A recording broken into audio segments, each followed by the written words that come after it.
どうも、クピオです。今、富山キトキト空港にいます。急なんですけど、新しいキャンピングカー買いました。購入したお店は北海道です。納車もそのお店です。今から1200キロ離れた北海道に行って受け取りに行きます。納車後、乗って帰ってきます。もうね、アホでしょ。それでは行ってきます。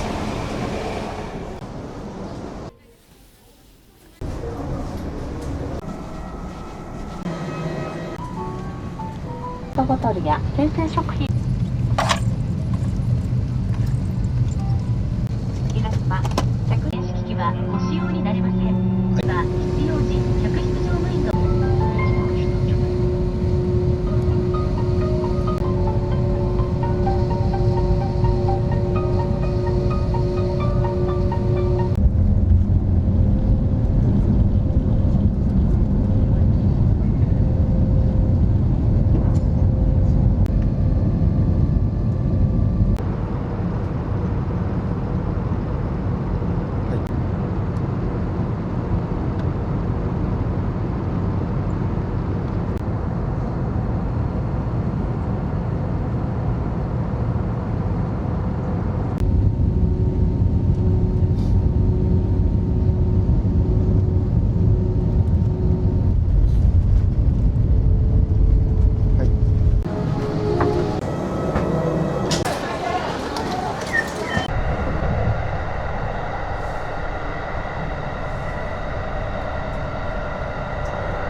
到着しました。車屋さんが迎えに来てくれますので、ここで待っておきます。ありがとうございます。はい、到着しました。それでは今から手続きして後ほど車の紹介動画撮影します。場所を移動しました。それでは納車したてのこの軽バン紹介します。この一見何の変哲もない普通の軽バン、中がすごいんです。内装が熟成されていて、車中するにあたり実用性の塊なんです。まず中を見てみてください。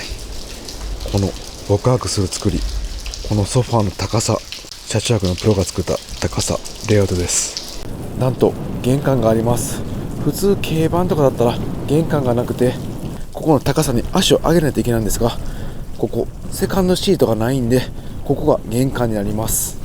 やっぱり実際の車中泊では雨や雪がありますんで、玄関がないと結構汚れちゃったりするんですよね。で、靴とかもここに置いてると雨濡れます。なんでもこうやって一旦上がって靴脱げて座れるのはかなりメリット大きいです。本当よく考えられていて感心する作りです。こんなにも熟成された軽キャンピングカーは他にはないんじゃないでしょうか。すごい勉強になります。さあ、それでは今から皆さんと一緒に見ていきますね。この車、簡単に特徴をお伝えしますと、2シーターで1人2人車中泊に特化した軽バンです。だいたい各ビルダーさんが出している軽バンの車中泊仕様っていうのは4人乗れて普段使いは家族もできるというのがコンセプトが多いんですけど、2人乗車とコンセプトがもうかなり尖っています。でもその後部座席を思い切ってなくすことによる恩恵がかなりあります。自分はこれを探し求めていました。どんな恩恵あるかも詳しく説明します。まずこの車の名前なんですけど、リンエプロダクトさんが出しているマイクロバカンチェスというモデルです。ベース車はトヨタのピクシス、ダイハツハイゼットカーゴクルーズターボの OEM です。10代目のハイゼットカーゴになります。一つ前のモデルになります。型番は S331M という型番です。2017年モデル、8年地の中古車で走行距離は約7万キロです。結構走行してるんですが、かなりレアで、しかも安かったんでもう即決で買いました。最大積載量200キロ、車両重量1120キロ、車両総重量1430キロ、長さが331センチで、高さが189センチ、横幅が147センチです。エンジンは 660cc ガソリンターボ、最高出力は64馬力、最大トルク91ニュートン、駆動方式は4駆です。で、パートタイム 4WD なんで自分で手動で切り替えます。普段は2駆で走行します。で、2駆の場合は FR になりますんで後輪駆動になります。ここに4駆のスイッチ入れますんで、アクロス走行の時はこの4駆スイッチ押します。ミッションはオートマで 4AT です。まず外装なんですけど、もう本当にノーマル車で、もう一見キャンピングカーとは分かりません。唯一この林営さんのステッカーぐらいじゃないでしょうか。後ろもステッカーがあります。これを取るともう普通の軽バンといった感じですね。屋根にソーラーがありますんで、これはキャンピングカーっぽいですね。このソーラーパネル 100W なんですけど、かなり林営さん独特の付け方です。通常こういった軽バンだったらフレキシブルタイプですね。柔らかいやつを直接両面テープで貼ったりするんですけど、こちらは合成タイプになってます。合成タイプは夏場もワット数が下がりにくいんですよね。下が空洞になってるんで、高熱になっても風が入って冷ましてくれて効率が良くなります。しかもこれちゃんと隙間が空いて取り付けてるんですね。この辺林営さんの車中開けのこだわりがよくわかります。ドアバイザーなんですけど、これ結構大きいですよね。なんで多分オプションだったと思います。雨は入りにくいと思います。助手席側もそうですね。これ結構窓開けても雨入らないんでかなりいいと思います。今回納車時車屋さんに別で頼んだオプションがあります。それは下回りの防水塗装です。これが下回りなんですけど、黒いのが塗られてると思います。これはノックスドールではないんですけど、そういった感じの油性の防水塗装だそうです。北海道の車屋さんなんで、その辺の知識や経験は豊富だと思いますんで、もう全てお任せしました。運転席周りなんですけど、まずはこのマットですね。林営って書いてます。これ専用のマットっぽいですね。このルームミラーはドラレコ兼用のデジタルインナーミラーです。その上オーバーヘッドコンソールがあって、収納は結構あります。ここ下が開いてますんで、ティッシュとか良さそうですね。さすが働く車ということで、ここにペン立てがあります。で、この横ですね、ここにもペン立てあります。で、これはなんかカードとか挟めるところがあります。この辺は本当商用車ですね。で、窓は前後パワーウィンドウです。これはくるくるが本当は良かったんですけど、もうしょうがないですね。で、次はここにクルコンがあります。これは自分が車屋さんにオプションで頼みました。最新のクルコンで、ここレバーになってます。ここはモニターになってまして、有機 LED で結構表示は見やすいです。ちょっとつけてみます。こんな感じで青い文字ですね。かなり見やすいです。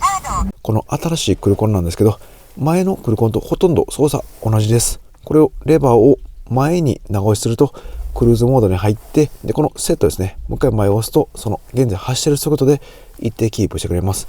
で前もう一回押すと速度が2キロずつ上がってきます。で戻すと下がります。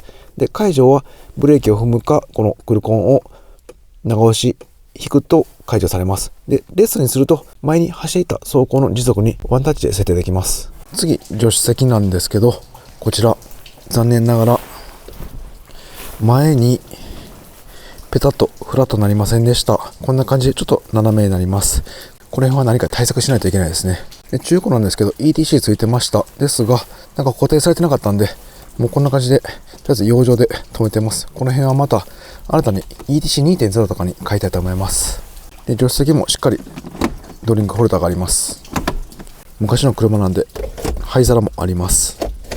で作りは結構しっかりしていて、ここにも収納があったり、このハンドル下ですね、ここも収納があったりします。でドアのここも収納があります。古くてかなり使用感はあるんですけど、この運転席助手席周りは使いやすそうです。次は内装になります。この入って第一印象、外と中全然違いますよね。すごいギャップがあります。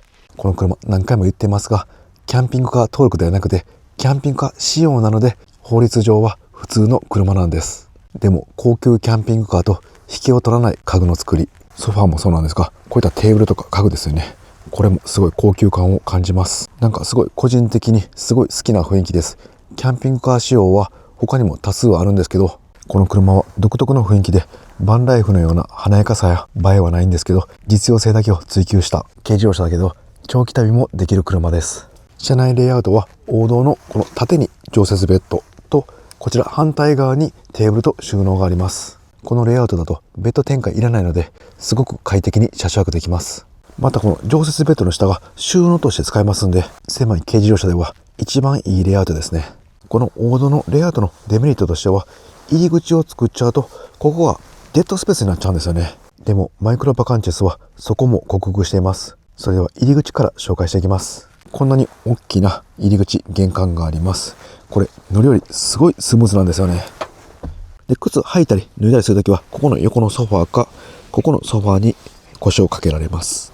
今回スノーブーツなんでかなり大きい靴なんですが、もう全然問題なく入れます。これどこでしょうか。入り口に1足、2足、3足、4足いけそうですね。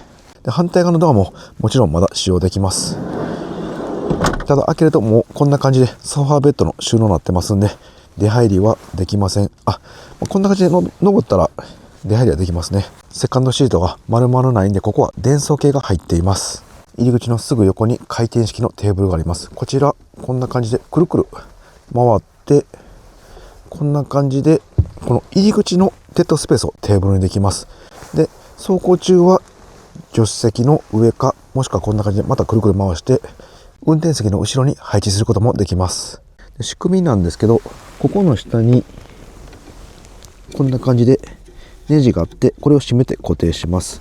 で、さらにこの鉄の棒、パイプの下にネジがあって、ここも固定できます。なので走行中はこのネジを締めて動かないようにできます。これ考えた人すごいですよね。で、意外と安定してるんで重たいものも乗せられます。こうやって外の景色見ながらご飯食べたら最高ですよね。さっき言った感じで、本来ここは何もできないデッドスペースになってデメリットになるんですけど、この回転式のテーブルを設置することによってそのデメリットがなくなります。いや、これほんとすごいな。マイクロバカンチェス以外でこういった仕様は他のキャンピングカー、自分はちょっと見たことがありません。助手席をパターンで倒してから、その上にテーブルがこんな感じで上に行けますんで、走行中もこの運転席の収納としてスマホとか何か置けます。そういった使い方はかなり実用的で便利ですよね。で、スマホとか財布とか置いたまま車中泊モードにするときにもうそのままこんな感じで移動できるんで、荷物の移動もしなくて大丈夫です。今初めて触ってみて使ってみたんですけど、かなりメリットが多いテーブルです。この辺実際の車着旅で使ってみて使いやすいのか使いにくいかは体感していきたいと思います。そして入り口のすぐ上、ここにメインスイッチあります。これは照明と冷蔵庫のスイッチです。このメインスイッチがついている状態で、ここ完全照明のオンオフ、そしてこういった断熱色の電球ですね。これはタッチ式です。この照明が一番大きくて明るいです。そしてソファーの上、運転席の後ろ側にもスポットライトあります。これもオンオフでつけられます。あとはこの冷蔵庫なんですけど、ここの上にも照明がタッチパネル式で断熱色の LED 照明があります。次はこのソファーなんですけど、もう絶妙な高さです。そんなに高くないんですよね。この高さがこのマイクロバカンチェスの自分が好きなところでもあります。もっと上げるとこの辺座っても足をきれいに曲げれるんで快適なんですが、その後次天井に頭ついちゃうんですよね。で、これがかなりストレスになります。少し足がちょっと窮屈になるんですが、それでも足を下ろせますんで、この高さ軽自動車の中では絶妙だと思います。この入り口の方でしたらさらにこの床の面が低いんで、セカンドシートがないんで足は普通に下ろせます。そしてまたこのクッションの質感がいいんです。なんか触っていてすごい気持ちよくて、適度に柔らかくて座り心地も抜群なんで寝心地もいいと思います。なんていうんですかね、これ触るとこんな感じで色が変わる昭和の感じ、今から3、40年前のスナックの感じがします。そういった雰囲気の家具がこの車の中にあるのですごく落ち着きます。窓のカーテンなんですけど、全部の窓にこういったカーテンがついています。で、このカーテンがね、またよく考えられてます。自分でカーテン DIY しちゃうとなかなかこんな感じで攻めれないんですよね。穴開けたりとか、その縁まで綺麗に囲うことってなかなか難しいです。でもこれビルダーさんがもう穴開けてくれてますんで、この状態でリセールバリューも落ちずに使用することができますんで、この辺はキャンピングカー仕様のメリットですね。装着も簡単でホックで止まっています。で、これを外してこう広げて、でここにねまたホックが埋め込まれてます、ネジで。でこれをつけます。1箇所で2箇所で、こんな感じでもう密着されるんですよね。あんまり隙間はありません。こんなリアの小窓にもしっかりカーテンがあります。ここのホック外して、ここも閉めることができます。でリアもね、ここカーテンあります。中からも閉めれるんですけど、こんな感じでここのホック外していきます。3箇所で止まってます。でこれをこっち側に閉めます。で反対側も3箇所外して閉めます。でここ最後ホックですね。ここを閉めていきます。でこうすると完全に見えなくなります。これがすごくいいですよね。先ほども言いましたが、自分で DIY もできるんですが、こうやってメーカーさんが、ビルダーさんがもう作ってくれているということでぴったり採寸してくれてますし、ボディの穴開け加工もプロがやってますんでかなり綺麗です。フロントもカーテンあります。この運転席と後ろを仕切るカーテンになります。この運転席の上ら辺ですね。ここにカーテンレールがあります。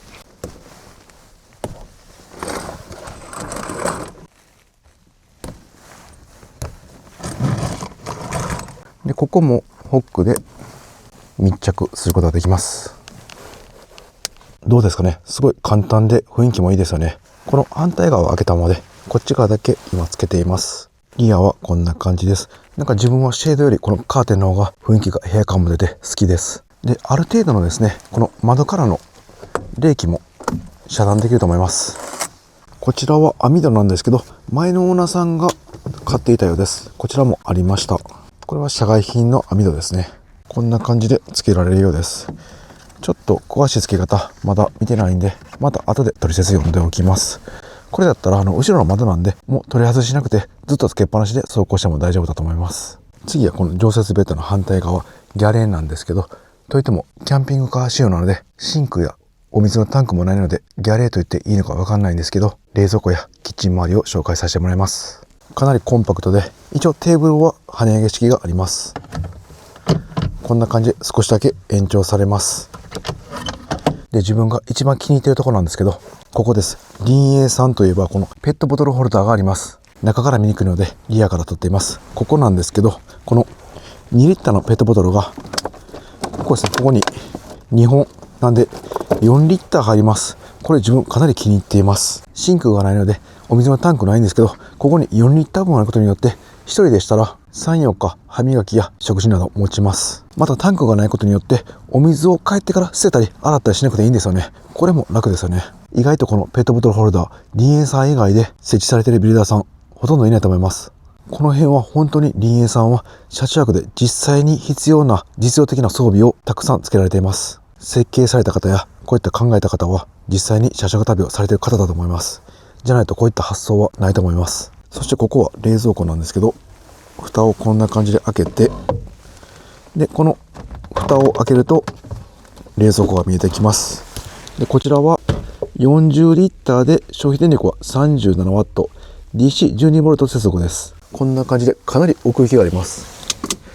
で500のペットボトルもこんな感じで立ててもまだ余裕があります。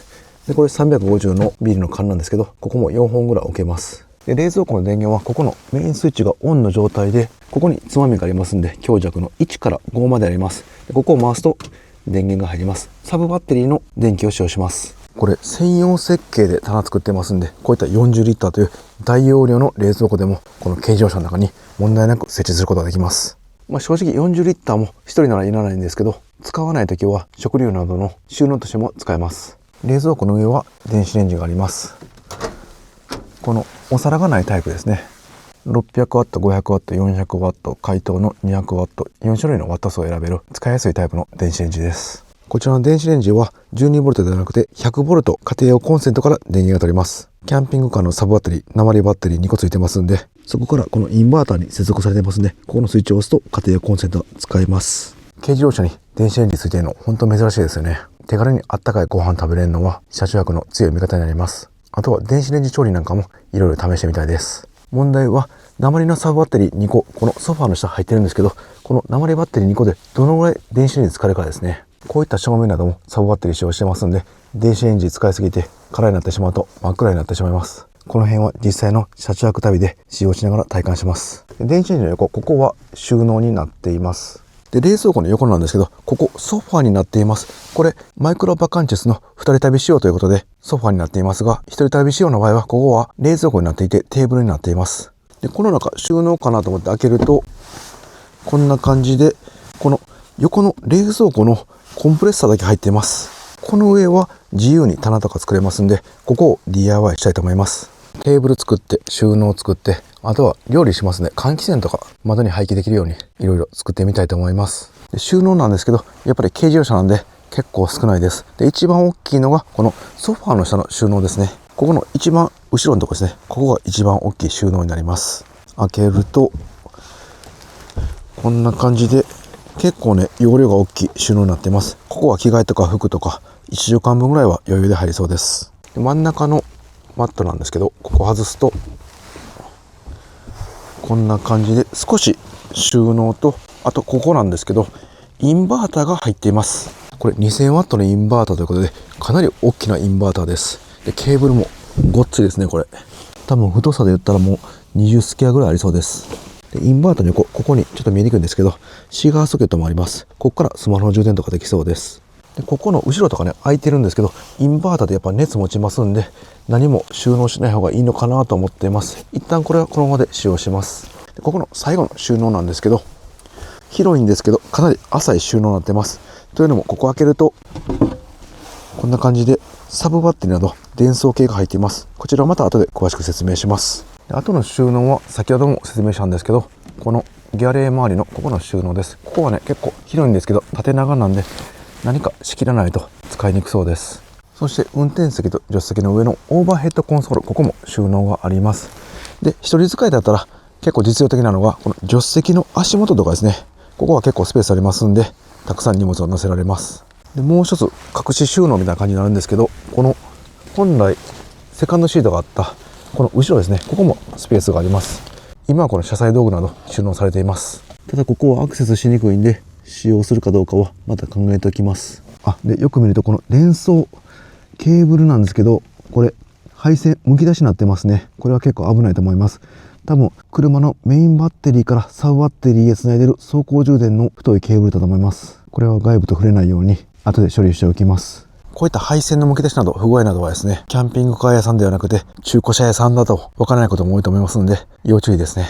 そしてもう一つ大きめの収納があります。この大きい板なんですけど、リアのここですね、こことここに設置できます。ちょっと一回やってみます。ここのフックですね、これを押すと解除されてはまります。で、ここ下を押すとロックされます。これをまずこの棒にくっつけます。はい、これで収納棚ができました。結構ね、広い収納です。シュラフとかクッションとかいろんなものが置けそうです。で、こんな感じで前後落ちないようにテーブルの端にはストッパーのようなものがついています。で、この状態でも電子レンジ使えますね。ただですね、自分はこの収納は使わないと思います。というのも、ここにあると YouTube とかでね、カメラ設置した時にちょっと画角が狭くなったり見えにくくなったりしますんで、ない方がいい絵が撮れるかなと思いました。 YouTube やってなかったらこれつけて収納を増やすと思います。この辺もまだ机上の空論なんで、実際に使いながらいろいろ確かめていきたいと思います。それではこのソファーの下にあるサブバッテリーなんですけど、鉛バッテリーが2個入ってます。これ 100Ah だと思いますんで 200Ah ですね。で、鉛バッテリーは 50% 以下使用すると著しく劣化しますんで、半分まで使用すると考えると実質 100Ah だけ使えることになります。12V なんでワットアワーに換算すると約 1200Wh ですね。で、気になるのが自分これ鉛バッテリーでね、ガス抜きといってホースをつけて水素ガスを排出する社外への管がいるんですけど、これついてません。安全性が気になるんですが、もうずっと人間さんはこれでやってると思いますので、多分大丈夫だと思います。この辺空気が排出できるようになっています。そもそもこの軽バン自体が気密性そんなに高くないので問題ないのかもしれません。で、こうやって見ると結構スペースがあるんで、リチウムバッテリーだったら 200Ah は絶対余裕で入ると思います。頑張れば 400Ah もいけるかもしれません。この辺は実際に使いながら自分で後で DIY したいと思います。で、ここ横にソーラーパネルの充電器があります。オンオフできます。で、バッテリープロテクター。で、走行充電器はなくてメインバッテリーからも直でつながって走行充電される仕組みなんで、満充電にはなりません。なのでリチウムバッテリーに変えた時に走行充電器も必要になります。で、サブバッテリーから先ほどもお伝えしたんですけど、インバーターがこれ 2000W とかなり高性能なインバーターです。やっぱり電子レンジも使用しますんで、かなり容量の大きいインバーターが入ってます。これはもうこのままずっと使えそうです。それでは最後にベッド展開してみます。まずはここなんですけど、この背もたれですね。これが足がついていて、こうやって折りたたみ式になっています。で、これをこのままここにはめます。この辺も作りしっかりしていてよく考えられています。このベッド展開したマットの下は収納として使えます。次はこのマットなんですけど、これはもうここにはめるだけです。で、最後このマットなんですけど、ここも折りたたみ式の足があります。で、この低い方がこっち側の台の上ですね。この長い方はこの床に設置します。ここ離れないように金具あります。ここに2つ入れます。かなりしっかりしています。で、このままでも使用できるんですけど、ここ延長できます。このマットですね。で、下にこの台があります。で、ここに乗せます。で、一人だったら、ここが玄関にも使えて、ベッドにもなります。この状態で、ここからここ、横幅が95センチ。で、奥行きですね。一番端までが190センチです。横幅95センチありますんで、一人だったら寝返りも打てるし、快適に眠れます。で、軽自動車のベッドって結構65センチとか70センチとか狭いんですよね。そちらでも1泊2日なら問題なく眠れるんですけど、長期旅になってくると疲れが溜まってきます。なので、この横幅はかなりメリットがあると思います。で、ここも埋めれるマットがあります。これ展開して、で、最後、ここにはめます。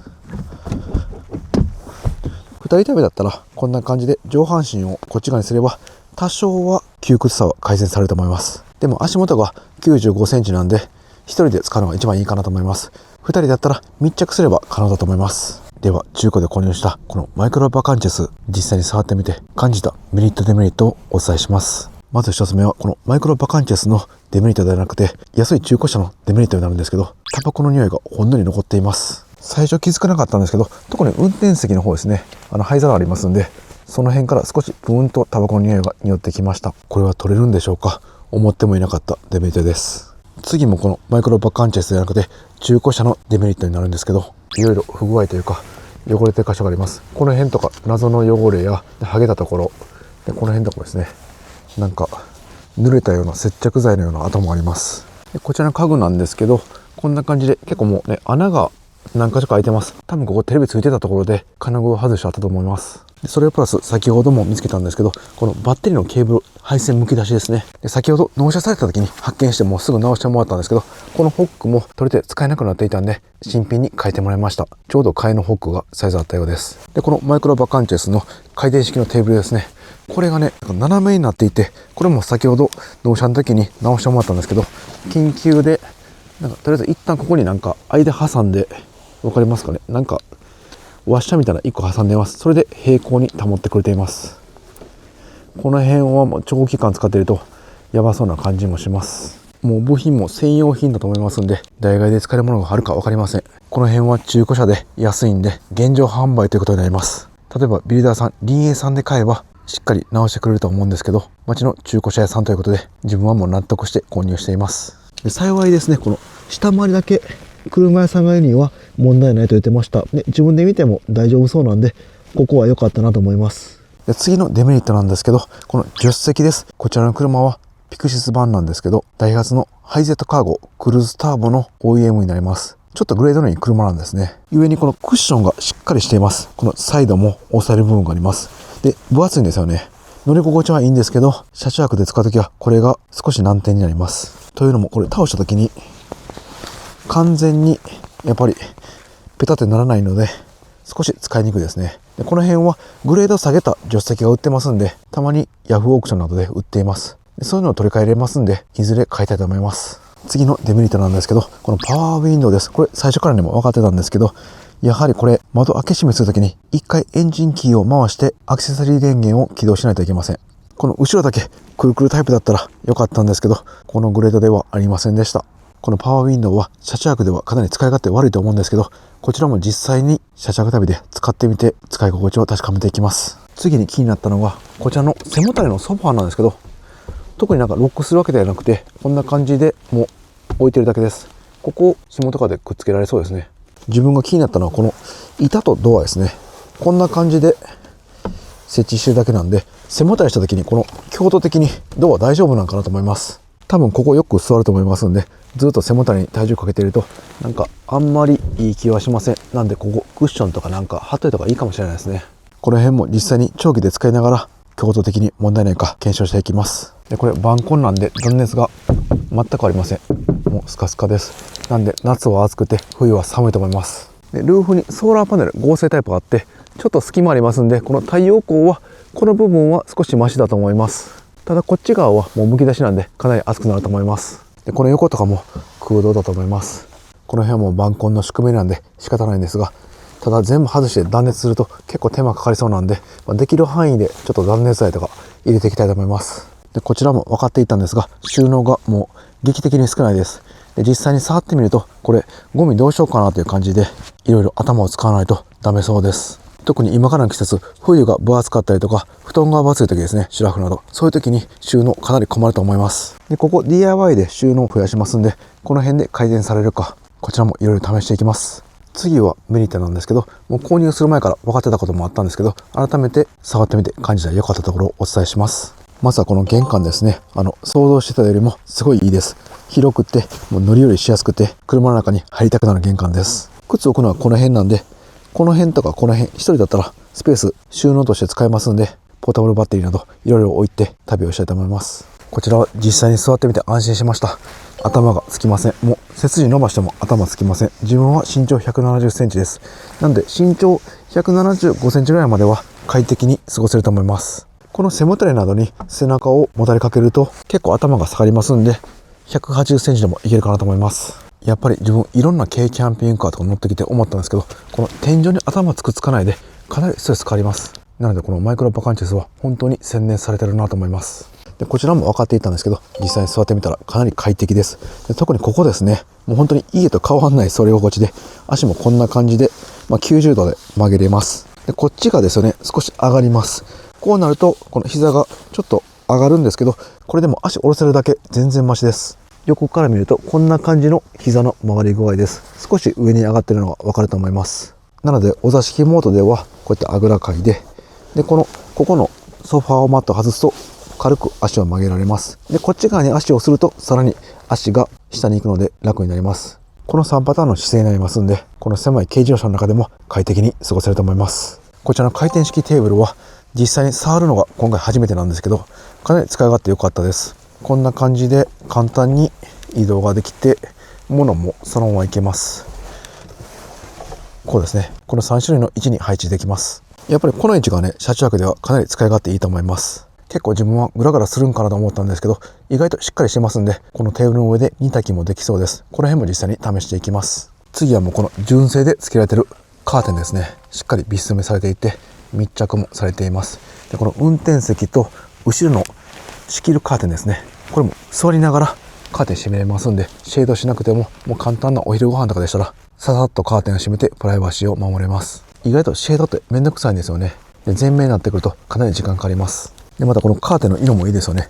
落ち着いた色で飽きのこない色、映えるような色ではないんですけど、おっさん好みの通な色です。次のメリットなんですけど、これキャンピングカー仕様なんでキャンピングカーではありません。なので修理が自分でできるかなと思って遠方でも買いました。キャンピングカーの不具合で一番多いのがシンクとかなんですけど、あとは F ヒーターですね。この辺は素人はいじれません。購入したキャンピングカーさんに持って行って修理してもらうんですけど、この車はそういった難しい装備ついてませんので自分で直せるので遠方でも買いました。で車検なんですけど、外側も本当に普通のトヨタのピクシスなんで、どこのトヨタでも車検できます。この辺がキャンピングカー仕様のメリットかなと思いました。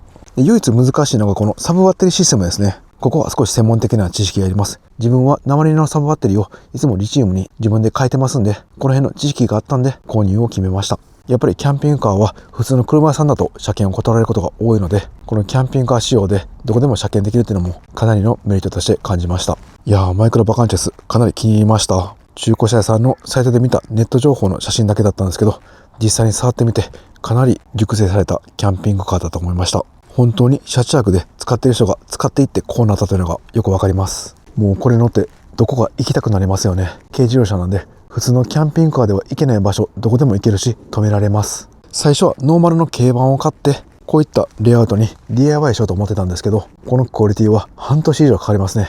マイクロバカンチェスならこのキャンピングカー仕様からスタートできますんで、かなり高度なキャンピングカーへ DIY することができます。今からどこに収納を作ろうか、どこに換気扇を作ろうかって考えるのが楽しくて仕方ないです。いわば半年間の時間を買ったような感じですね。そう考えると安いと思います。走行距離7万キロと結構走っていますが、20万キロ目指してメンテしていきたいと思います。今後の DIY 予定なんですけど、まずはなんか娯楽装備作りたいですね。ここにテレビモニターとかプロジェクターとか考えて設置したいと思います。で外装なんですけど、自分ちょっといろいろ試したいことあります。というのも遮熱塗料とか断熱塗料ですね。この屋根やボディに塗ると夏場温度下がるんじゃないかなと思います。その辺も検証していきます。あとは夏用の 12V クーラー、こちらも設置します。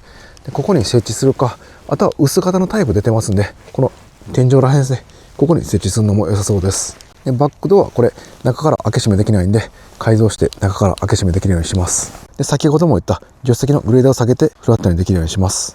で、フロントウィンドウとこのサイドウィンドウ、これはカーテンでここ仕切るだけなんで、ちょっと断熱として弱いんで、シェードですね、なんか考えてつけます。これ専用のシェードみたいなのを自分でかたどって作りたいと思います。で、一番大きい DIY になると思うんですけど、ここのスペースですね。ここにテーブル、ガスコンロ内蔵とか IH 内蔵にして、テーブルと収納、そして換気扇ですね。もう家庭用の換気扇とかなんか薄型探してつけて窓から換気できるようにします。納車車中生活を通じて感じたことを反映させ、自分が使いやすいマイクロバカンチェスにしていきます。荷物は先に送っていて、車車具のセッティングが終わりました。装備などはまた後で詳しく説明します。タイヤはスタッドレスタイヤ履いています。そして四輪駆動です。チェーンは持ってきました。ワイパーはスノーワイパーに変えてくれていました。ありがとうございます。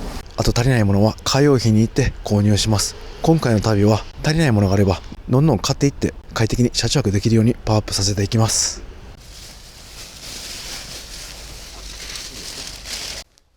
それではスタートします。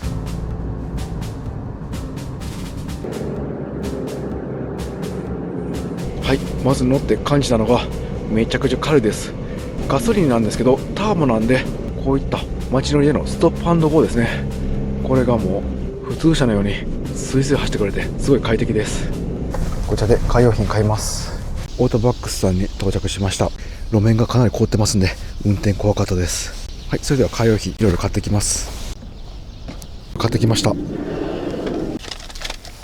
このソファーの下にシガーソケットがあります。で、サブバッテリーですね。残量メーターないんで、この電圧分かるやつ買ってきました。これ差しておきます。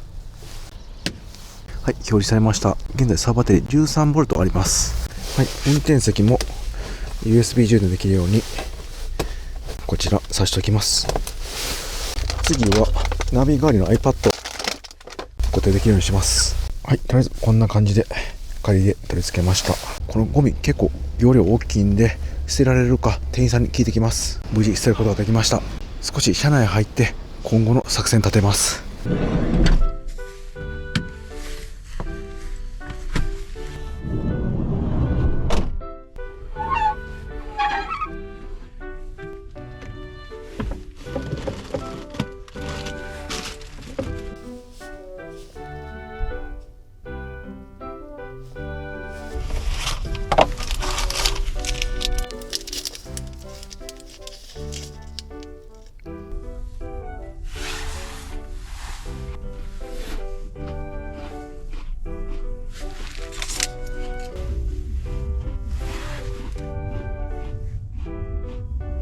この車内の家具なんですけど、なんか落ち着いていてすごいいい色ですよね。ザ・バンライフというようなキラキラした感じはないんですけど、すごい渋くてレトロな感じもして落ち着きます。気になるのが照明がちょっと数少ないんで、夜もしかして暗いかもしれません。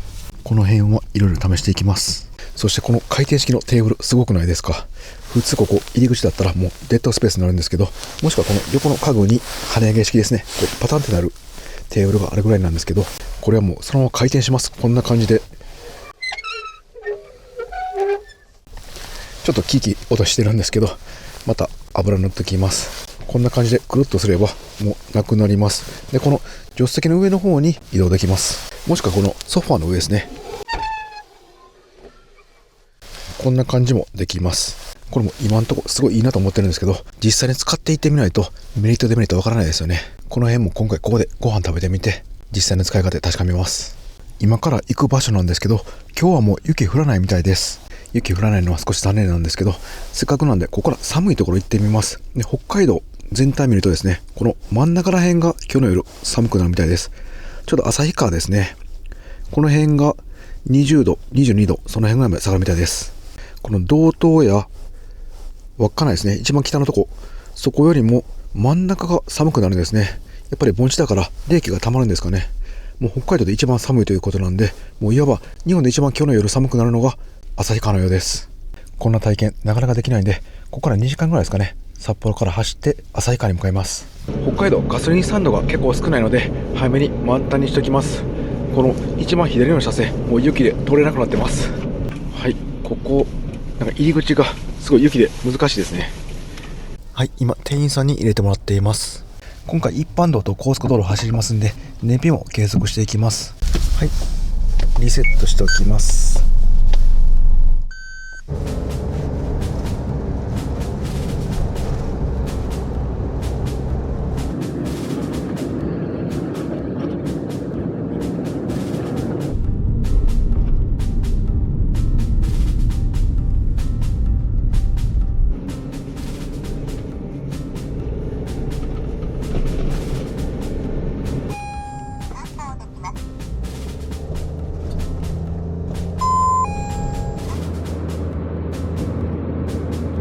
はい、高速道路に入ってしまいました。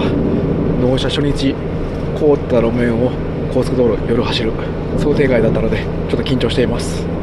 本来ここの道路なんですけど100キロ制限だったと思うんですけど、現在路面が凍結しているということで凍結80キロ規制というのが出ていました。北海道ならではですね。はい、今札幌から20分ぐらい走行して岩見沢という場所なんですけど、なんと高速道路上の電光掲示板マイナス11度になってました。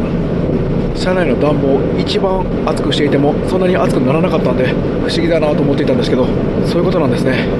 やっぱり北海道レベルが違います。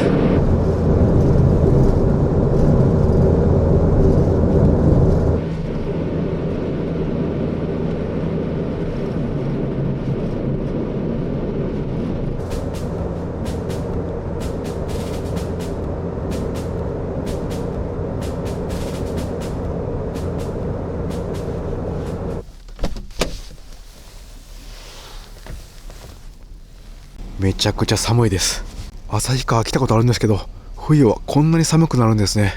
今現在7時の気温がマイナス15度、そして朝方ですね、6時7時がマイナス21度まで下がるそうです。いやもう笑っちゃいますね。照明のポールもなんかもう雪がまとわりついてそのまま凍ってます。マイクロバカンチェス4駆でスタッドレス履いてますんで、力強く雪道走ってくれました。路面凍結していたんですけど全く滑りませんでした。北陸の雪は溶けたりするんですけど、北海道はずっと氷点下なんで全く溶けないんですね。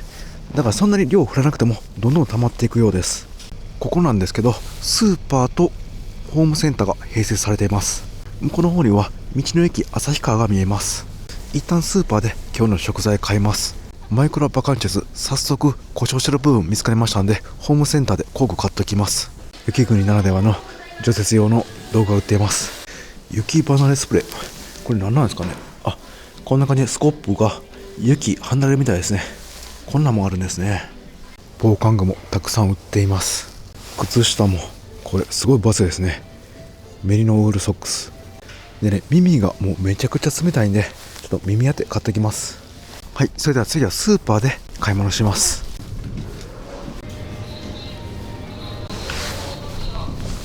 旅の初日ということもありたくさん買いすぎてしまいました。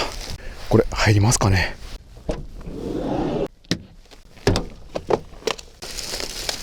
まず収納する前に、ここ冷蔵庫なんですけど、これがねちょっと潰れとってここ開くんですけど、ここが吸って傷がいってます。これを先直します。ここなんですけどね、なんか針金みたいなのが出ています。これを引っ込めます。はい、直りました。もうこんな感じで傷ついちゃって悲しいんですけど、まあ中古でも7万キロ走ってるんでよしとします。でこの冷蔵庫なんですけど、ここはテーブルになっています。こんな感じで開けて折りたたみになっています。でここが蓋みたいになっていて取れます。こんな感じで結構広くて、これ40リッターエンゲルの冷蔵庫です。これ下にかなりね奥行きあります。こんな感じです。で上にはすぐ取れるカゴがあります。この後ろからの方が冷蔵庫に入れやすいですね。買い物してここに置いてすぐに冷蔵庫に入れられる、今日はかなり実用的でよく考えられてますね。でテーブルはこんな感じで少し延長できます。ちょっとこれ一旦寒いんで耳当てしておきます。これ買いすぎましたね。心配になってきました。まずはこれペットボトルホルダーです。自分マイクロバカンチェスでかなり気に入っている装備です。2リッターのペットボトルお水、このまま入ります。めっちゃいいですよね。お水って結構使うんですけど、やっぱ冷蔵庫なんか入れるとかなり占領しちゃうんで、ここに2本4リッター入れれるのはかなり便利だと思います。じゃあ一旦ドリンク系ここのカゴを置いておきます。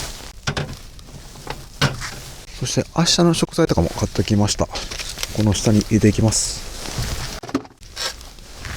はい。なんか心配していたのが嘘のように余裕で入りました。まだまだ入りますね。ここが冷蔵庫のスイッチなんですけど、どうしましょうか。これつけなくてもいいぐらい冷えてますよね。一応1にしておきます。カセットガスはこの床の下、ここにスペースあるんで、ここに入れておきます。あ、これやっぱりここ寝かさないと入らないですね。寝かすとここに 350ml の缶が4本入ります。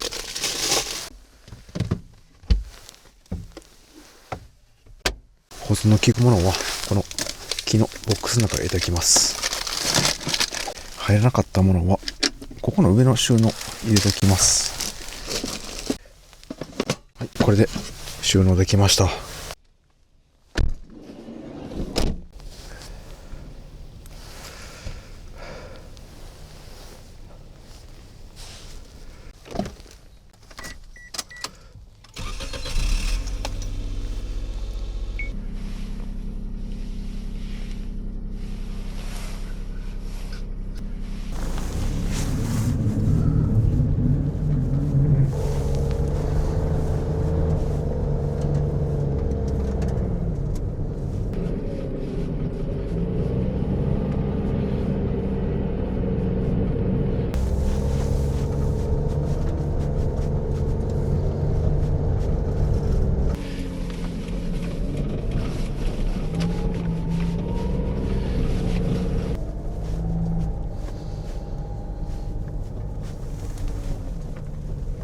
駐車場ほぼ満車です。温泉もたくさんあったんですけど、こんなに混んでるということは旭川の人は温泉好きな人が多いんですかね。はい、じゃあお風呂の準備していきます。ここのシートの一番後ろ、ここに着替え入れてます。一応1週間分の着替えなど置いてます。で、余った隙間にはこういった保存の効く食料など置いています。早速先ほどホームセンターで買ったこのあったかそうな靴下履きます。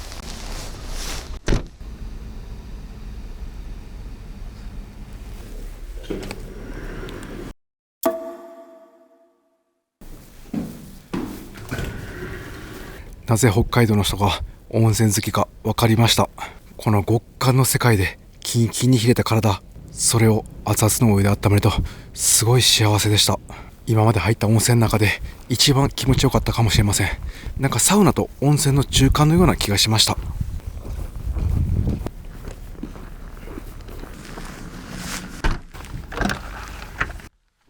いや、あんだけ暑かったのに一瞬で体が冷えそうです。はい、それでは車着スポットへ向かいます。道の駅戻ろうかなと思ったんですけど、近くに公園があります。で、そこの駐車場結構大きいんで一回そこ行ってみます。はい、この辺なんですけど結構薄暗いですね。あれ、チェーンしてますね。これダメですね。ちょっと場所変えます。夜も遅くなってくるとさらに温度が下がって路面がツルツルです。なんかもうスケートリンクのようですね。はい、じゃあ一旦道の駅旭川行ってみます。はい、道の駅旭川なんですけど、すごい車多いですね。キャンピングカーも 2,3 台止まっています。もうちょっと自然のある孤独なところが良かったんですけど、今日は北海道初日ということもあるんで、野生動物も出ない安心安全な場所で初日を終えたいと思います。うわ、すごい。これトラックなんですけど、駐車して放置してる車、こんな感じでもうつららになってます。車端っこの方に移動して準備します。さあ、それではここで車着をセッティングしていきます。今日はトイレ、道の駅を利用させていただきます。一応ここですね、折りたたみのトイレ持ってきました。これ広げたら台座みたいになって、でビニール袋をかぶしてトイレできます。で、凝固剤で固めるタイプです。これセッティングなんですけど、まずこの運転席の椅子を前にします。で、この背もたれを前に倒します。で、ここに台が収納されています。で、これ広げます。で、そうするとこんな感じでマット1枚、この細いやつですね、こちらがあります。でここにマジックテープついてますんで、こんな感じで延長できます。で、一応ですね、シェード持ってきました。ここにスペースちょっとあったんで入れてきました。でもね、これが結構サイズ違うんですよね。こんな感じで開いちゃいます。で、前も長かったりします。これハイゼットトラック用のインディ727のシェードなんですけど、ハイゼットカーゴとサイズが違いました。でも一応まあやっときますと思ったんですけど、やっぱ難しいですね。もうこっちやめときます。で、フロントのシェードも合わないんですよね。と思ったんですけど、隙間とか結構空いてるんですけど、まあでも慣れよりかマシですかね。一応やっておきます。サイドブレーキは凍る可能性ありますんで、おまとめしておきます。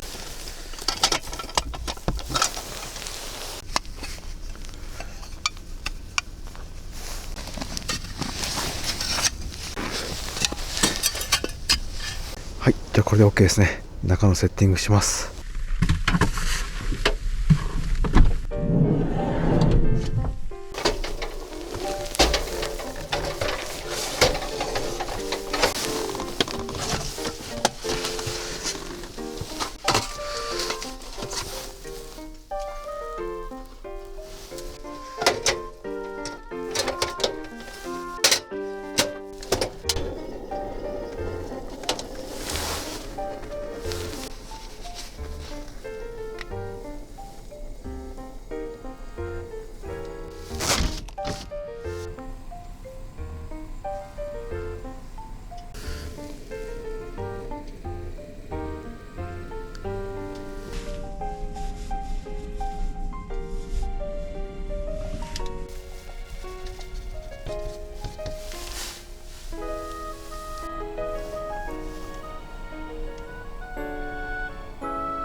今日この岩谷の風段を持ってきて本当に良かったです。もう一個下のグレードで前段っていうのがあるんですけど、それにしようかめっちゃ迷ったんですけど、風段で正解でした。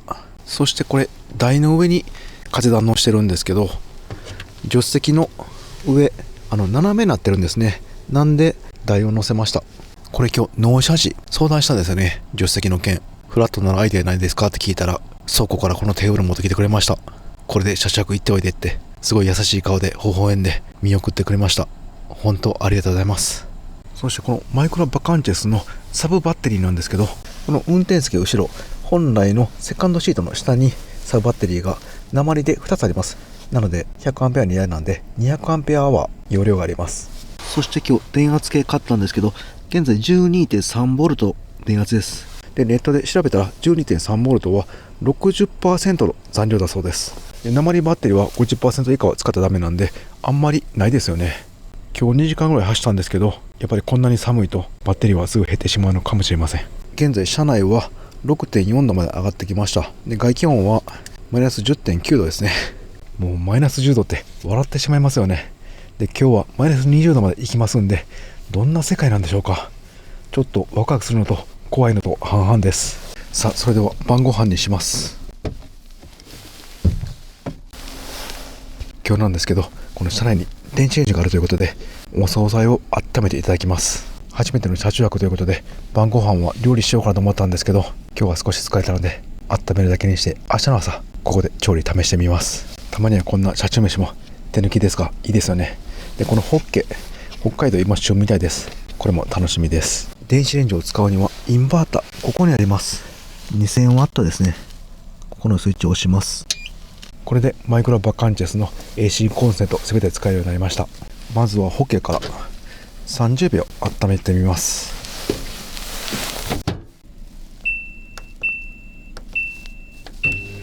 この軽自動車の中で電子レンジ使ってるの面白いですね。はい、できました。あ、熱々です。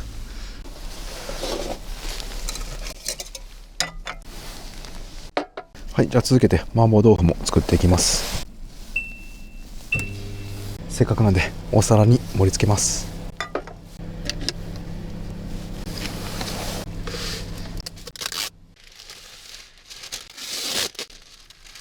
はい、麻婆豆腐もできました。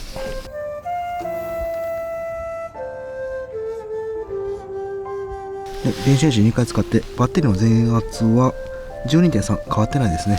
それではいただきます。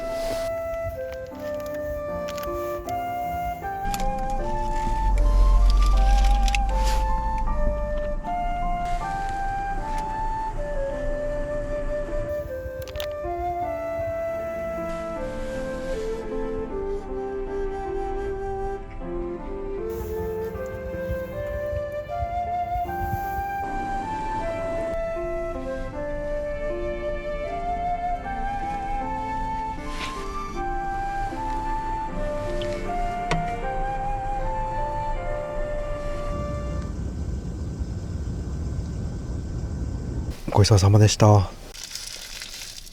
い、それでは片付けて歯磨きして寝る準備していきます。はい、歯磨きなんですけど、いつもやっているやり方でいきます。この防臭袋二重にします。ここにトイレ用の凝固剤を入れます。ちょっともったいないんですけど、このきれいなお水、こちらで歯磨きしてゆすぎます。でゆすいだお水はこの凝固剤の中に入ってゴミとして捨てます。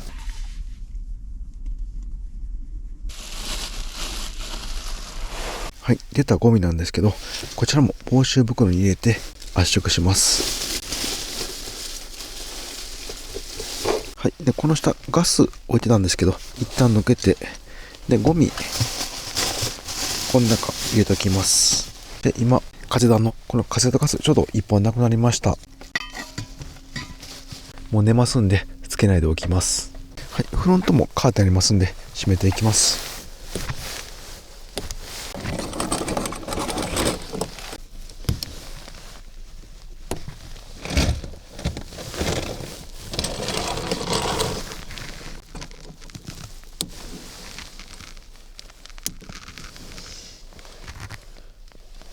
これでぐるっと全方位カーテン完了しました。もう外からは全く見えない状態です。フロントウィンドウはシェードなんとかしたんですが、横のシェード全くしてないんで、これ結構冷気が入ってくると思うんですよね。でもこのカーテンあれば少しは断熱効果あると思います。ここがね、隙間ちょっと空いてしまうんですけど、このシートベルトのこの付け根っていうんですかね、ここに差し込むことができます。でこれで全く隙間がなくなります。そしてベッド展開なんですけど、ここも埋められます。この横ない状態でも寝られます。で、横幅なんですけど、ない状態で60センチですね。そしてこの背もたれを取り出して延長マットにします。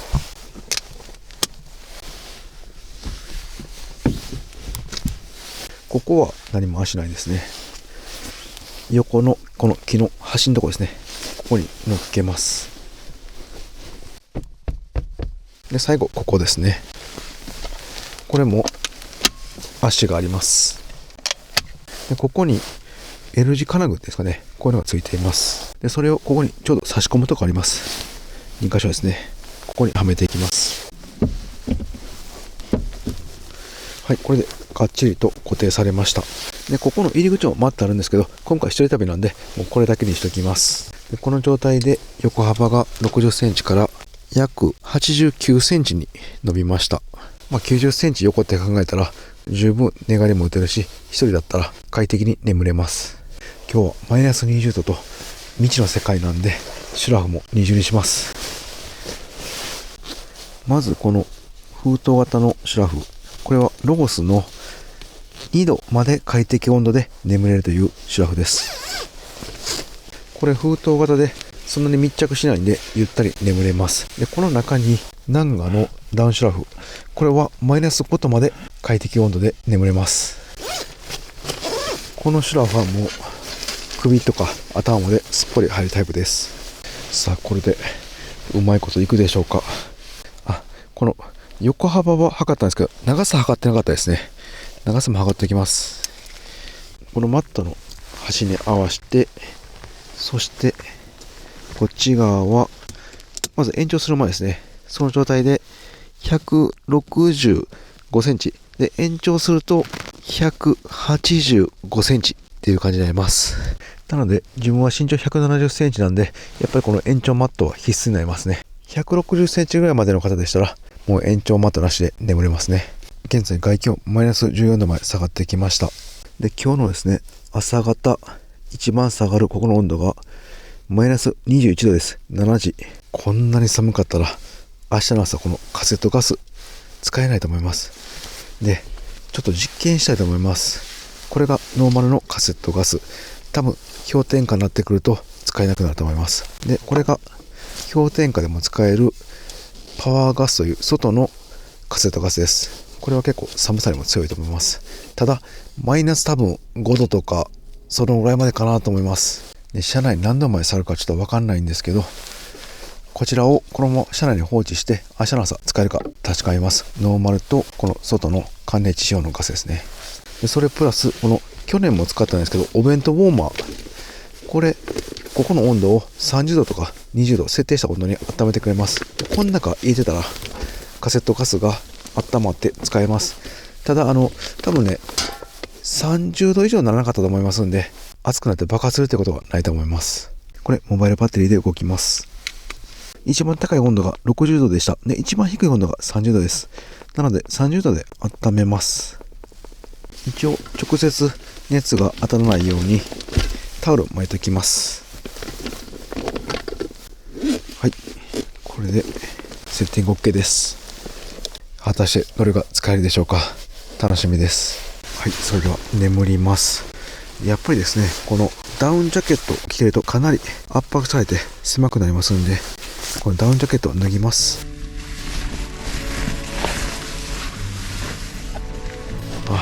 やっぱりあったかいですね。ただですね、この外に出てる顔の表面は冷たいです。いやー、しかし北海道の本気を味わえました。自分関西から北陸富山県に移住してすごい寒いなと思ってたんですけど、北海道のこのマイナス20度の環境から比べると北陸は全然寒くないって感じがします。もうそのぐらい北海道はレベルが違いますね。この気温を乗り切ることができれば貴重な体験になると思います。無事明日の朝起きれることを願って寝ます。それではおやすみなさい。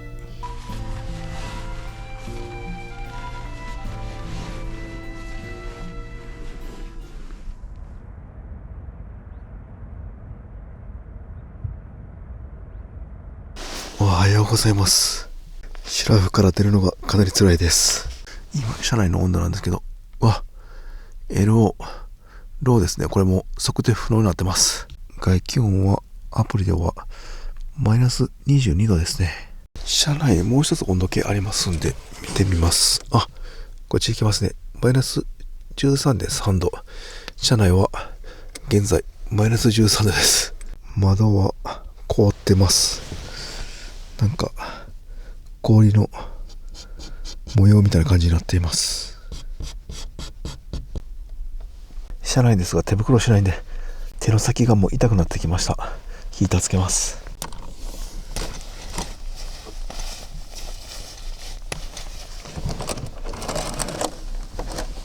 さあ、まずはこのノーマルの湯あたりのカセットガスからいきます。もう持つだけですごい冷たいです。ちょっとまだ開けます。つくでしょうか。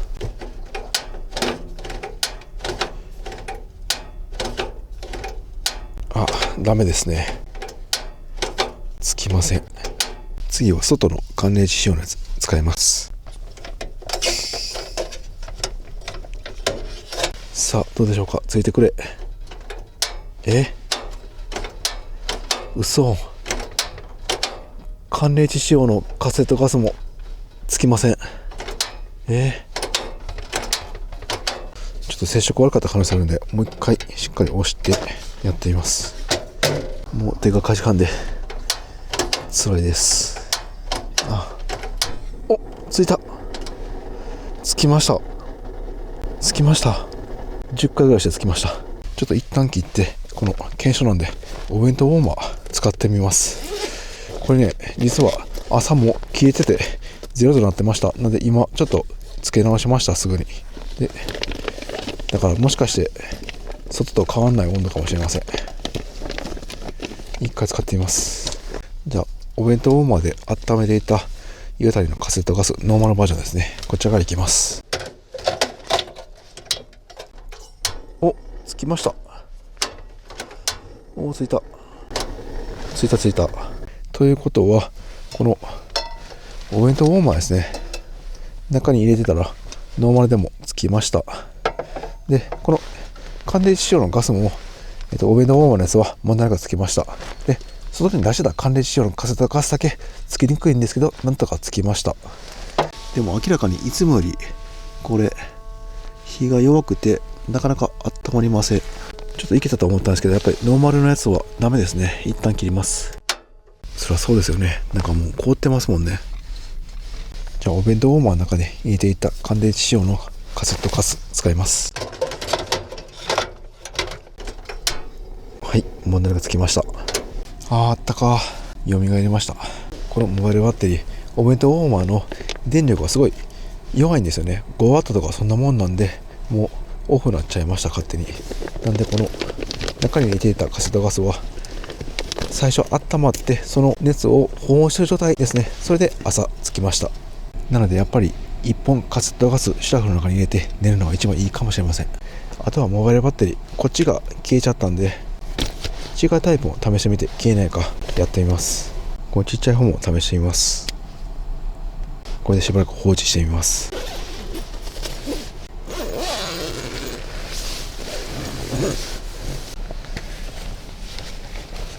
このベッドの寝心地なんですけど、めちゃくちゃ良かったです。結構ね、クッションが厚みもあるんで底付き感もなく、しかも今回シラフを二重にしていたんで背中は全く痛くありませんでした。やっぱりベッド幅90センチありますんで、一人で使うともう余裕でした。手の置き場っていうんですかね、こういった横に置いても広いんで、もう自由に不快感を感じることなく眠れました。ただ一つですね、やっぱりかなり寒くなるんで、このシラフについているフードみたいなのかぶったんですけど、それがやっぱりちょっと自分は苦しい感じしたんで、もう頭出して寝たんですよね。そしたらもう夜中ですね、もうすごい寒くて、もう起きちゃいました。中は全然あったかいんですけど、顔だけ冷たい感じですね。それで起きる感じでした。それからはもう頭までかぶってぐっすり眠れました。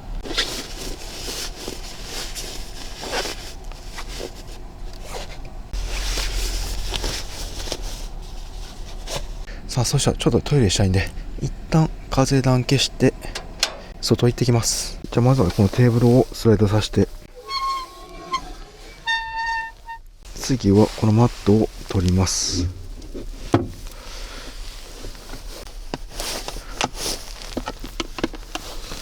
これで出られる状態です。昨日ついたこの雪ですね、車内全く溶けてません。もうずっとこの下の方は氷点下以下だったんですね。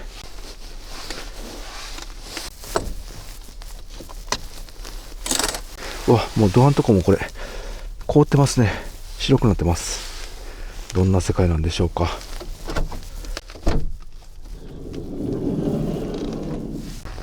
あ、雪は詰まってないですね。あ、よかった。見た感じ問題ないですね。このワイパー上げるの忘れてました。これくっついてます。凍ってくっついてました。こっち側も問題ないですね。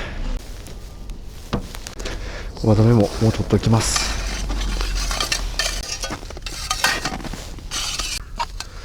もう少し外出ただけなんですけど、手が痛いです。この薄い方、スマホが使えるこの毛糸の手袋はすごい痛いです。こっちが防水なんですけど、こっちがまだマシですね。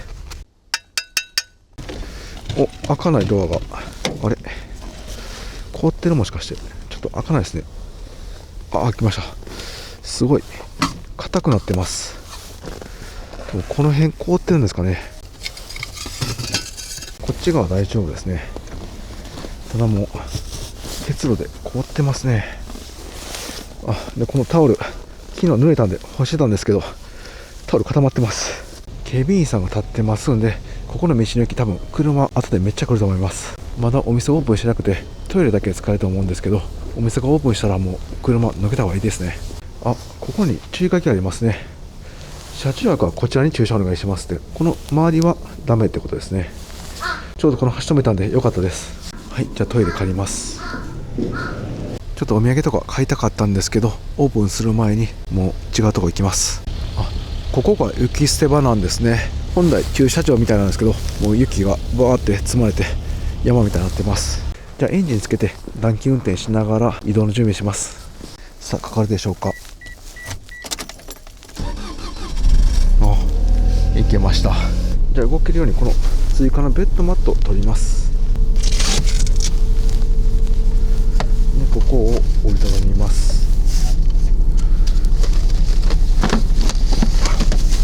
そして席を戻します。で風段を下に下ろします。やっぱこれ動くのすごい便利ですね。ただやっぱ中古でちょっと錆びてるんで、キーキー言います。また後でホームセンターで油みたいなの買っておきます。はい、じゃああとはシェードを取っていきます。これハイゼットトラック用のやつだったんですけど、意外といけましたね。ただやっぱり吸盤が弱くてポロポロ落ちてきます。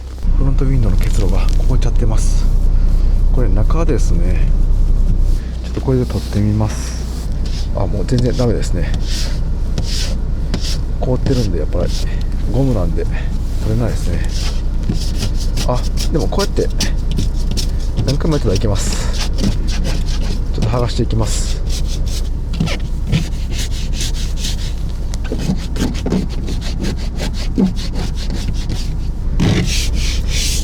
もうなんか鰹節みたいに取れていきます。これ下に敷いてこれ削っていきます。はい、だいぶと見えるようになってきました。これもホームセンターでもうちょっと短いやつですね。それ買っておきます。やっぱこの R にフィットしなくて削りにくいところが多かったです。でこのタオルも何本あっても困りませんね。はい、じゃあ出発します。道の駅旭川さん、ありがとうございました。やっぱり線が見えないですね。はい、すぐ横の公園来ました。ここの駐車場めっちゃ広いんで、ここで朝ごはんいただきます。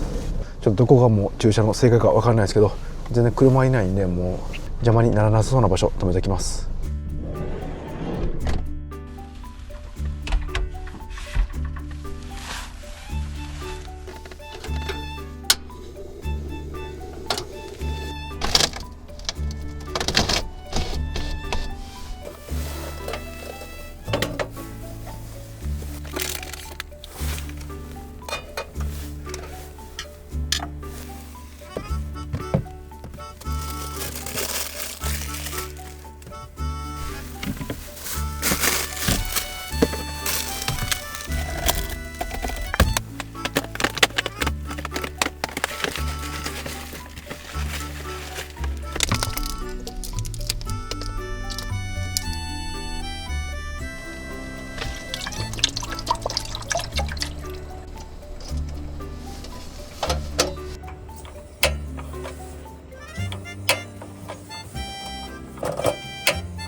いただきます。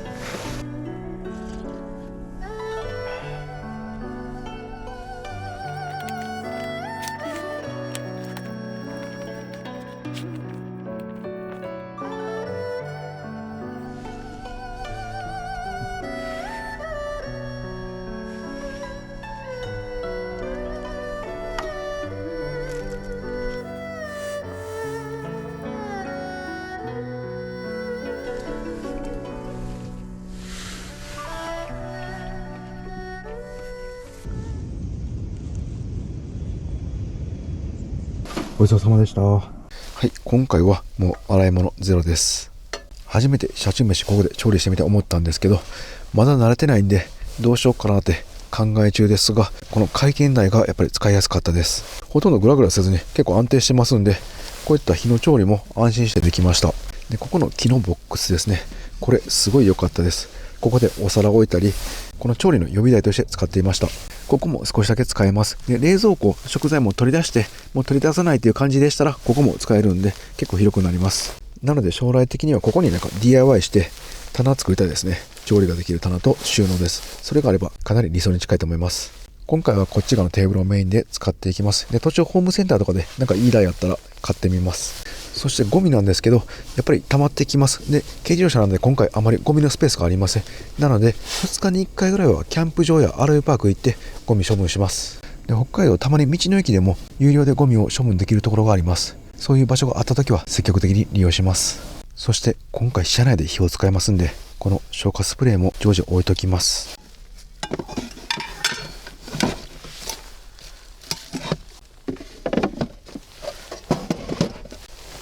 はい、片付け完了しました。で、意外とですね、走行中こんな感じで置いていても荷物が崩れたりしません。普通キャンピングカー、キャブコンとかだったらもうこれ跳ねて落ちたりしてるんですけどね。やっぱりこの辺はキャンピングカー仕様ということで、キャンピングカーではなくて普通の軽バン、ハイゼットカーゴ、クルーズターボなので、車内の荷崩れもかなり少なくて助かります。シュラフはもうどうしましょう。畳んでもまた今日出しますんで、もうこのまま奥で折りたたんできます。収納場所などはまた後々考えます。はい、近くのホームセンターにまた戻っていろいろ買ってきました。はい、この台はこの木の下に入れようかと思います。また後でやってみます。一旦置いてきます。ここからなんですけど、南下していきます。函館の方に行ってフェリーに乗って青森へ向かいます。今ここですね、北海道の真ん中あたりです。で、ここから南下していきます。札幌また通って、で函館行ってフェリーに乗って、この青森県の一番北、本州の最北端ですね、大間に向かいます。で、函館まで結構距離ありますんで、途中どこかですね車中泊します。 RV パーカーキャンプ場予約できたらそちらで車中泊します。それでは安全運転で再出発します。この道路端には積み上げられた雪の山、すごいですね。今日はすごく天気が良くて、この真っ白に染まった旭川の世界がすごい美しいです。はい、今ちょっと動画撮れてなかったんですけど、信号赤だったんで止まろうとしたら滑りました。四駆に入れていたんですけど、ABS が作動したようにガガガガガってブレーキが踏んでもなんか押し返される感じでびっくりしました。すごい綺麗な世界だったんですけど、一瞬で怖くなりました。はい、一応異常ないか見ていくためにコンビニ寄りました。そうですね、見た感じ大丈夫そうですね。シンプルに滑ったっぽいです。これね、完全地面凍結しています。スケートリンクのようにツルツルします。もう本当に信号の止まりかけの時、時速10キロか15キロぐらいでした。それでブレーキ踏んだ時に ABS が作動した感じでガガガって戻されて、で滑っていくんですね。なんで多分タイヤがロックしたんでしょうね。なんで ABS が作動してゆっくりガガガガって回ってくれて、ですぐ復帰できました。でも距離に言ったら多分2メーターぐらいですかね。信号の停止線よりだいぶ前に出ちゃいました。これがもし速度上がってると思ったらすごい怖いですね。なので当たり前ですが、こういった雪国の路面凍ってる時はもう車間距離めっちゃ開けた方がいいですね。ちょっとコーヒー飲んで落ち着いて高速乗ります。しかし北海道の道は冬に走らないとわからない機能がたくさんあります。夏走った時はなんでこんなところに停止線って横に看板あるんやろうとか、ポールがあるんやろうとか、信号が立てないやろうとかいろいろ思ってたんですけど、冬に来れば全てが分かります。道路が見えないんで全て上に標識があります。面白いですね。はい、じゃあ早めに1回目の給油しておきます。はい、セルフスタンドでした。北海道は気給油するのも素手だったらめちゃくちゃ寒いです。手袋必須ですね。はい、満タンになりました。はい、じゃあ燃料計算しますんで、もうレシート取っておきます。なんかティッシュいただきました。ありがとうございます。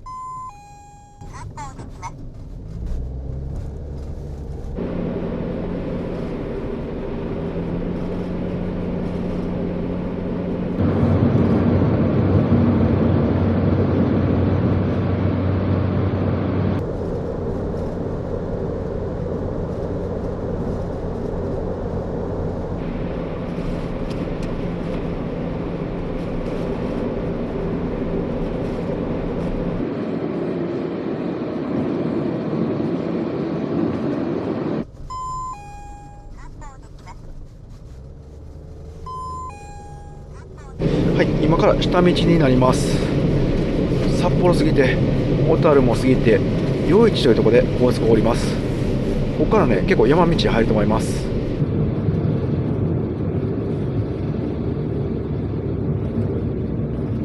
高速を降りると、また路面が凍ってきましたね。4個スイッチ押しておきます。まだ3時半なんですけど、もう夕方みたいに暗くなってきました。で、路面の状態がですね、わだちもできていて、すごい嫌な感じになってきました。はい、意外と山の中入ると塩化カルシウム多分巻かれてますね。綺麗に雪がなくなっています。で、これ下りなんですよね。雪道の下りほど怖いもありません。慎重にエンジンブレーキかけて降りていきます。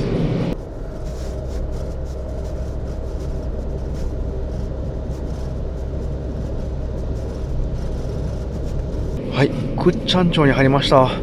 羊蹄山がすごい近くてめっちゃ綺麗です。この町にキャンプ場とそして温泉が併設した RV パーク倶知安があります。今日予約したら大丈夫だったんで、今日はそちらで車中泊して、明日函館からフェリーに乗って青森県本州へ向かいます。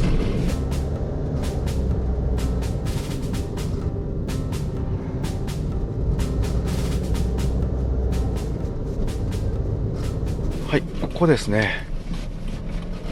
うわ、すごいロケーション。めちゃくちゃいいです。はい、無事到着しました。見てください、このロケーション。すごいですね。羊蹄山が目の前に広がります。しかも遮るもの何もありません。絶好のロケーションですね。それでは早速受付してきます。はい、受付終わりました。ここまで走行距離は約400キロです。今日車中泊する RV パークはゴミ代込みで2950円でした。で、電源付きも選べるんですけど、今回自分も電気使えませんのでなしにしました。明日のチェックアウトは11時です。ゆっくりできますね。明日の朝の羊蹄山が楽しみです。自分温泉併設と勘違いしました。シャワーでした。とりあえず近くにスーパーありますんで買い出しで行きます。今日はあったかい鍋いただきます。はい、ここから車で3分でスーパーあります。RV パークのすぐ横はホームセンターがあります。かなり便利ですね。はい、ありました。なんかめちゃくちゃ混んでますね。もう満車です。お店の前は観光のバスや海外のスキー客の方がたくさんいます。いろんな海外の方がいますんで、ここだけ日本じゃないみたいです。はい、じゃあ買ってきます。うわ、ウニが大量に売っているんですけど、なんとこれ9200円です。税込み9936円。もう海外の値段設定ですね。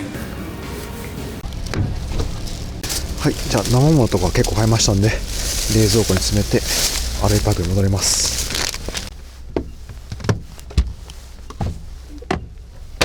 この一見キャンピングカーに見えない外見ですが、中を見るとすごいキャンピングカーなのが面白いですね。あ、少しだけ雪降ってきましたね。この辺倶知安町の雪はすごいパウダースノーで有名みたいです。スキー場もたくさんあるみたいで、明日の朝どのぐらい積もるか楽しみですね。はい、持ってまいりました。一瞬ですね。RVパークなんですけど、ちょっとだけ前が下がってますんでレベラーかまします。はい、こっちの前のタイヤ1段とさらに右側下がってますんで、こっちのタイヤは2段上げます。まずはこっちが1段。雪沈みますんで木自作しました。で、これを敷いてからレベラー1段かまします。こっち側は2段になりますんで、これとでもう1個上げて、これで高さが2段階になります。この1段の方はもうちょっと後ろですね。この辺にしておきます。はい、じゃあこれで乗せます。はい、これでだいたい平行になりました。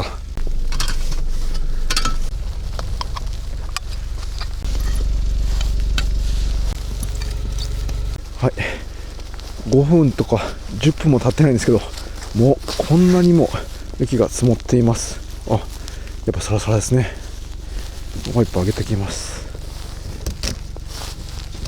はい、じゃあシェードもしておきます。あ、後ろのワイパーもこれ曲がりそうですね。上げてきます。あ、これどうなんやろ、これどっちが正解なんですかね。変わんないですよね。もうこれでいきます。はい、じゃあシャワー浴びに行ってきます。あ、雪がついちゃいました。はい、で今日鍋するんで、ここに入れていた鍋ももう取っておきます。じゃあ行ってきます。この中にシャワーがあります。シンクありますんで、こちらで洗い物することもできます。で、なんと電子レンジやこれ洗濯機ありますね。ここで洗濯してもいいですね。長期旅の方はすごいありがたいですね。で、ここはシャワールームです。こっち側がトイレで、こっち側がシャワールームです。すごい綺麗ですね。できたばっかしなんですかね。1回200円で10分間シャワー入れます。で、ボディーソープやシャンプーもありますね。では浴びてきます。あ、ドライヤーここあるんですね。ドライヤーないと思ってもう髪の毛を洗えませんでした。ちょっとみんな男女共有の部分になっちゃうんですけど、洗い物とかする場所なんですけど、髪の毛乾かすのここになるんですけど、ドライヤーも使えるようです。熱いシャワーを10分間浴びたら体がほかほかになりました。さっきより雪が増してます。じゃあ湯冷めしないうちにパパッと戻ります。やっぱりこれワイパー上げた方がいいですね。こうしておきます。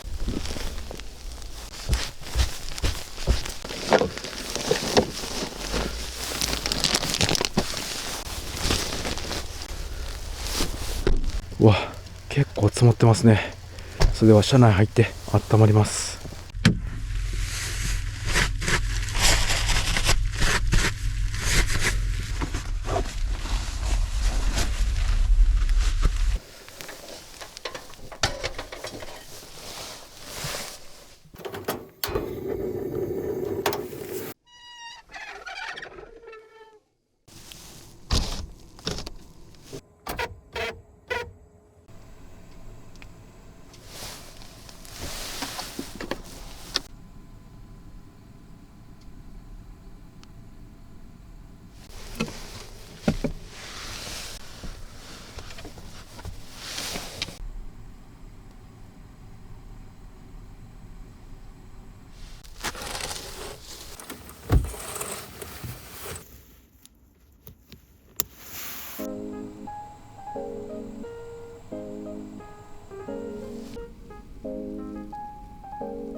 今日なんですけど、ホームセンター行った時にこのケース買いました。上に乗ってる木のボックス1個だけだったんで、収納がやっぱり少なかったですね。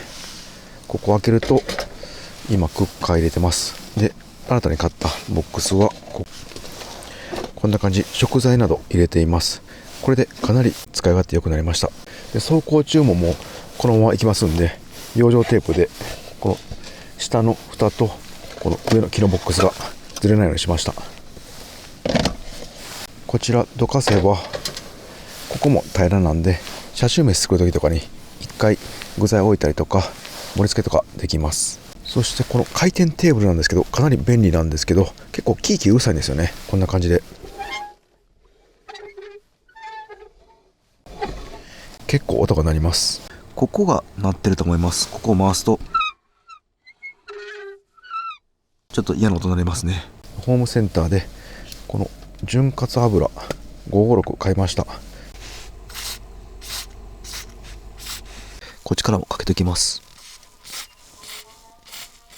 どうでしょうか。お、全然ならない。全然ならないですね。556ほんますごいですね。これでかなり快適になりました。こんな感じで納車してから使ってみて、ちょっとここ使いにくいなとかあったらホームセンター寄ってどんどんブラッシュアップしていきます。はい、今現在車内の温度は 13.7 度、快適です。雪はもう今めちゃくちゃ吹いてますね。どんどん吹いてってます。これミラの上なんですけど、こんなにも積もっています。今日の倶知安町は大雪注意報、風雪注意報、雷注意報、雪崩注意報、注意報が4つも出ています。現在のここの気温なんですけど、マイナス10度ですね。で、今日は何度まで下がるんでしょうか。マイナス11度ですね、今日は。昨日がマイナス20度以下だったんで、なんかマイナス11度だとあったかく感じます。昨日はこの石油ファンヒーターつけても結構寒かったんですよね、直接当たらないと。で、今日は直接当たるとちょっと暑いんで、もうこっち側に向けています。やっぱりマイナス20度とマイナス10度は結構差があるんですね。なんか一緒かなと思ってました。はい、そして今のこのキャンピングカーのサブバッテリーの残量なんですけど、今電圧が 12.7V、 12.7V なんで 75% 残量あります。今日高速道路など4時間走行しましたんで、かなり充電され容量が増えました。さあ、それではお腹空いたんで今日はあったかい鍋いただきます。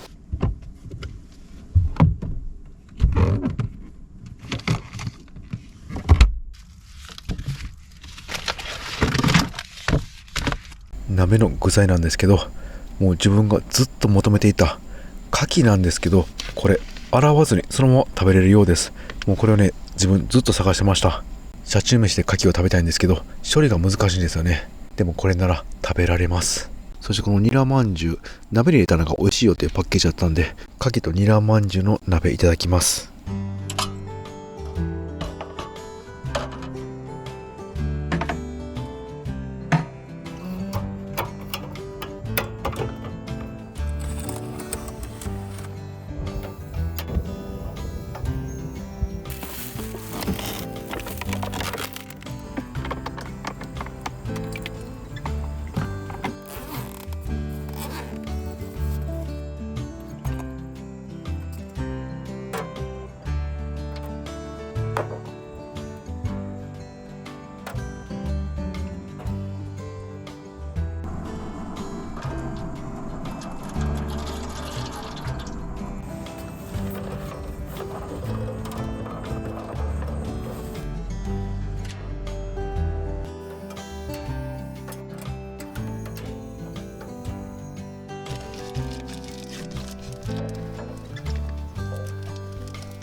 ファンヒーター切ったんですけど、この鍋作ってたすごい車内あったかいですね。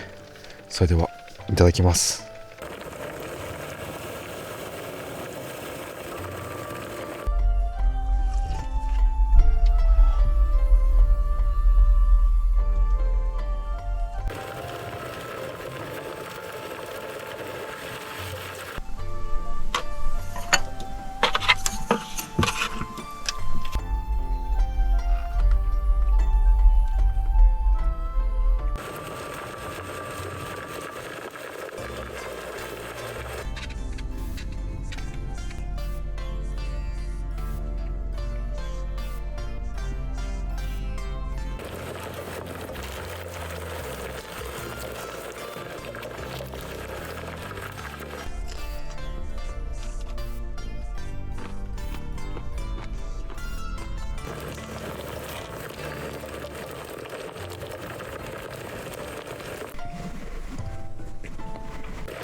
はい、ごちそうさまでした。めちゃくちゃ美味しかったです。で、ご飯食べ終わってから少し寒くなっていたんで、またヒーターつけました。だしはかなり美味しいので、明日朝おじやにしたいと思います。で、今回ですね、絶対美味しいだしが出ると思ってたんで、もうあらかじめこのお箸は直接鍋に入れずに取り箸で取って入れてました。なので雑菌とかも少ないと思います。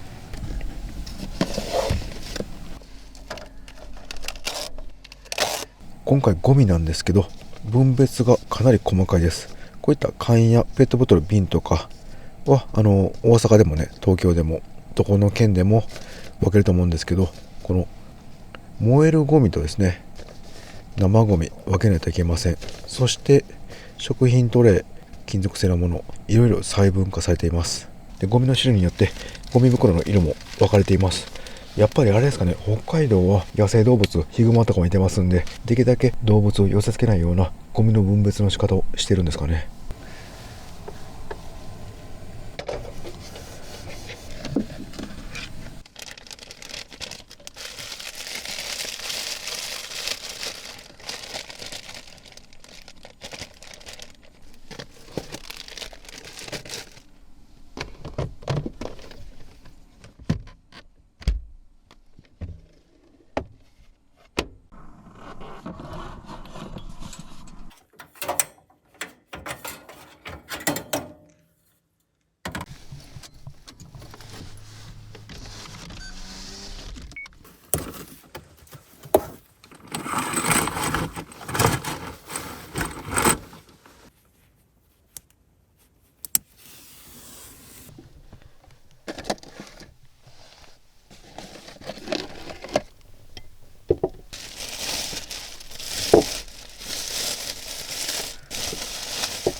納車して北海道2日目、無事終われそうです。ほっとします。このヒーター思ったんですけど、やっぱり締め切ったら使えないので、電気ヒーターも欲しいなと思いました。やっぱりちょっと窓開けないといけないんで、その開ける作業ですね。車のエンジンのキー回して、で電源だけつけて、でパワーウィンドウ下げて、でたまに凍ってたりすると動きにくい場合もあります。そしてこんなに気温低いと、このガスファンヒーター消してから寝る準備の時がめちゃくちゃ寒いですね。なんでこういった締め切った中でも使える電気ヒーターはサブの暖房として欲しいなと思いました。ガスボンベなんですけど、このお弁当ウォーマーの中に入れてます。現在28度ですね。で、昨日はこのモバイルバッテリーで繋いでいたらいつの間にか切れてるんですよね。これ本当に消費電力が少ないので、もう電気流れたいと思ってモバイルバッテリーはスリープ状態に入るんだと思います。で、今回このテーブルの下にポータブルバッテリー持ってきてます。ポータブルバッテリーだったらずっと電源ついてると思います。今日はこちらに挿していますので、明日の朝すぐにカセットボンベ使ってファンヒーターで温まれると思います。明日は北海道出ます。もっと痛かったです。真冬の北海道はほんと別次元。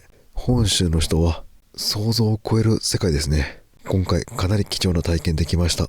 自分は日本を知ってるようでまだまだ知らないことばかりです。もっと知りたいです。おっさんになってからがほんまの冒険ですね。明日も初めての地、青森県です。大間はずっと行きたかったので嬉しいです。とりあえずマグロ食べたいです。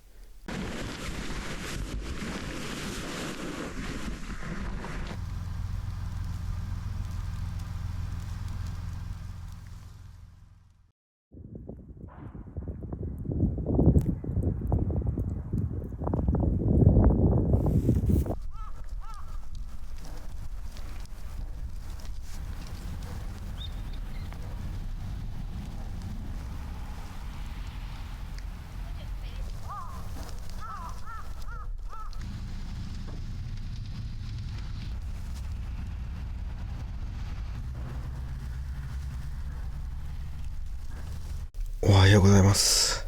昨日寝るときにこのシュラフ頭まですっぽりかぶると思ってたんですけど、途中でなんかもう寝落ちしてました。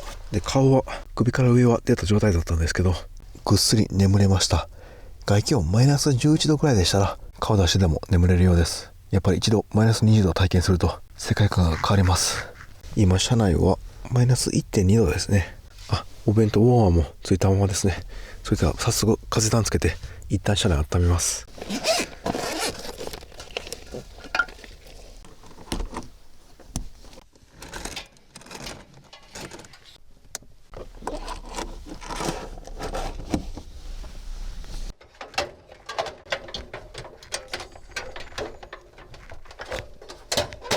さあ、ついてくれ。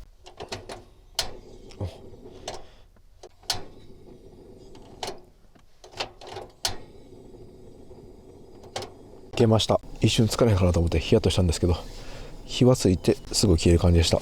でも3回ぐらいしたらついたんで、やっぱりお弁当ウォーマーの力はすごいですね。ノーマルのカセットガスでも十分使えます。はい、じゃあちょっと窓開けて換気します。今日もシュラフはもう折りたたまずにこのまま二重にしたままこんな感じでくるんでおきます。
いただきます。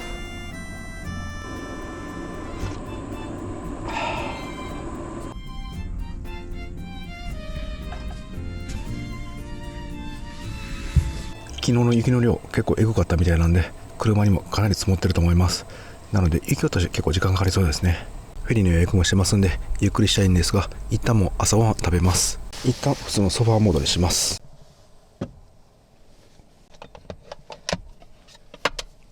やっぱりこうやって足を下ろせるのも楽ですね。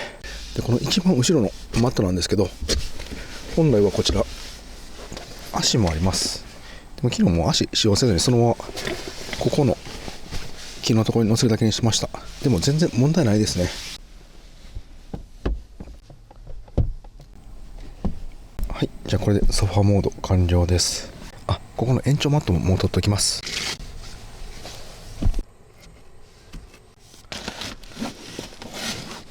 はい、じゃあ昨日のだしですね、こちら使います。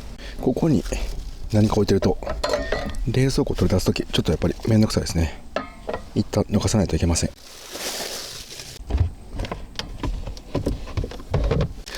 鶏団子もう今日食べるといけないんで雑炊に入れちゃいます。はい、じゃあ一旦温めていきます。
ただきます。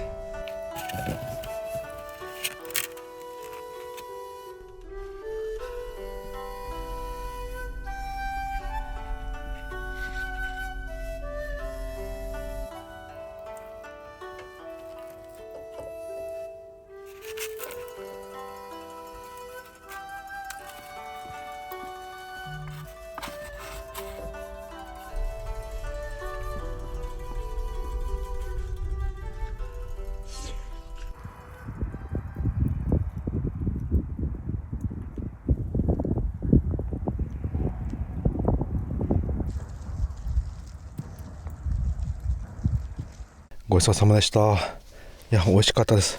で、ずっとストーブ消してたんですけど、自分食べたら結構熱くなるの大切なんですよね。なんで、今おでこにはうっすら汗をかいています。今回両方使い捨て使用しましたんで、これはもう捨てます。お玉をアルコールウェットティッシュで拭いて、後で RV パークのシンクで軽く洗っておきます。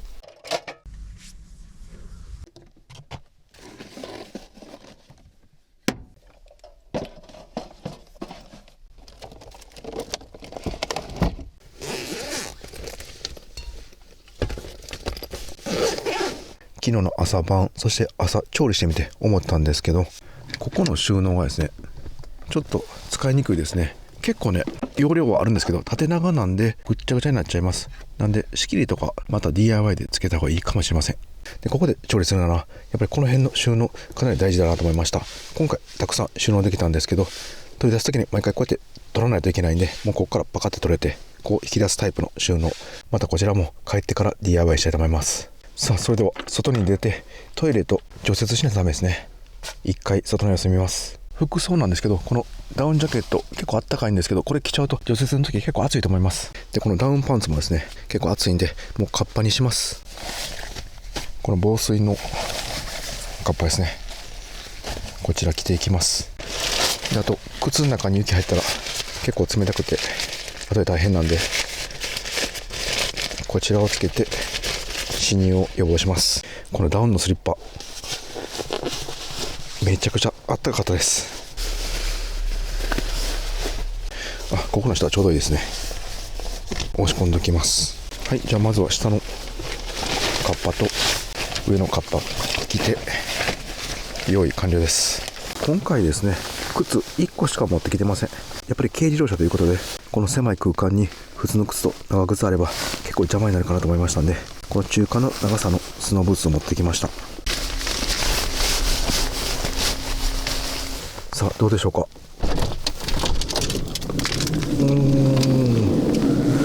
あ、もう結構な高さまで積もってます。おお、すごい、結構積もりましたね。もう車タイヤ半分まで来ています。一周ぐるっと雪の中に埋もっています。で、下はちょっとだけ開いていますね。これエンジンかける前に必ずマフラーのとこ雪抜けないとダメですね。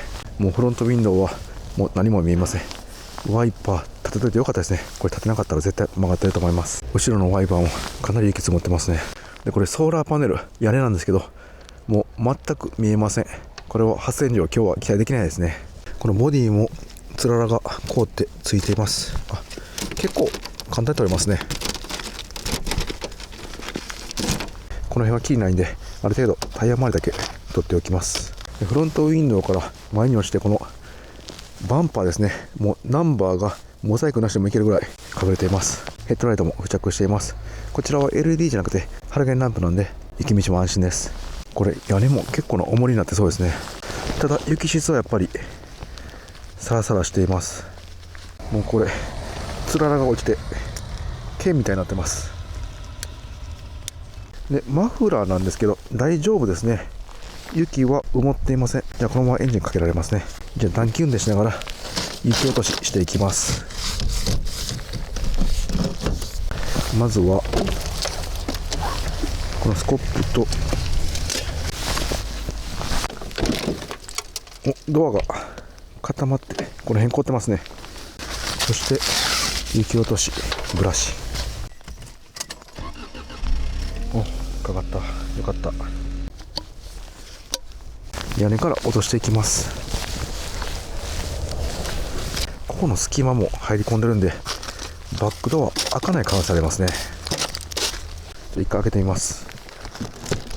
お、いけました。開きました。よかった。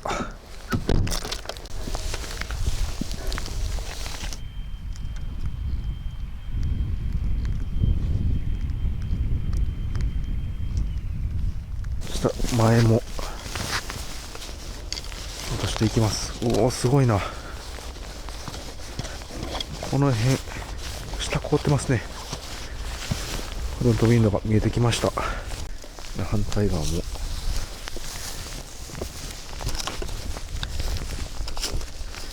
この辺がね凍ってて、取れますね。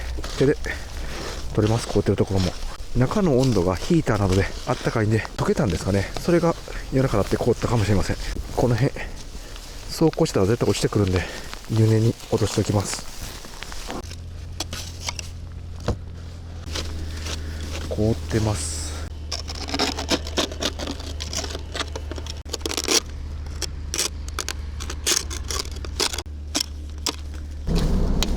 おー、すごい結露ですね。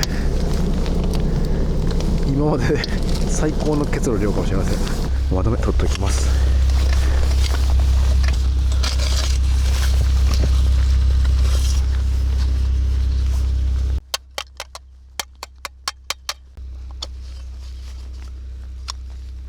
このね氷解スプレーっていうのありましたんで、これ一回使ってみます。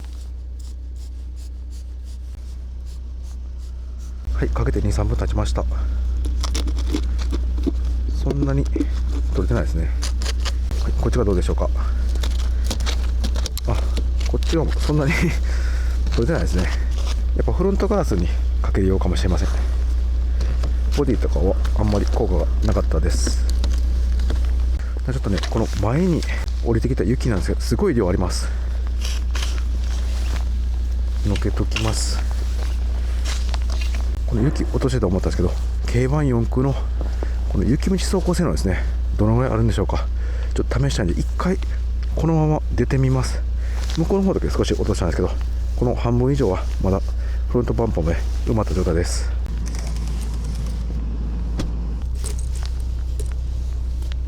この後ろのカーテンなんですけどね、結露で結構濡れています。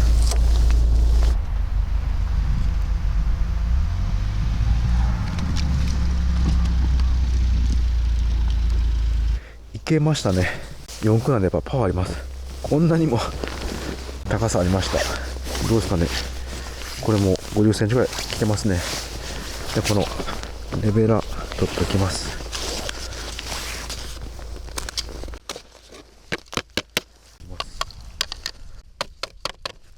やっぱりちょっとね傾斜あったんで、この1段か2段ぐらいは調整できるようにコンパクトなレベラー持っといたら楽ですね。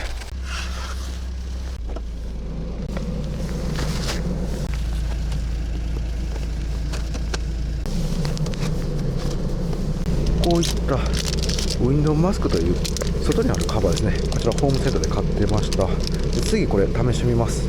今日みたいに豪雪地帯だったらもうこれ外にかぶせるんですけど、これしといたら一瞬で取れると思います。はい、で最後にゴミ捨てていきます。これがゴミステーションって書いてますね。ここですね。じゃあここに捨てていきます。このガスボンベ捨てられるのはありがたいですね。いや最高の RV パークですね。今回残念ながら羊蹄山が全く見えません。雪雲で隠れています。ただ昨日来るとき少し見えたんで良かったです。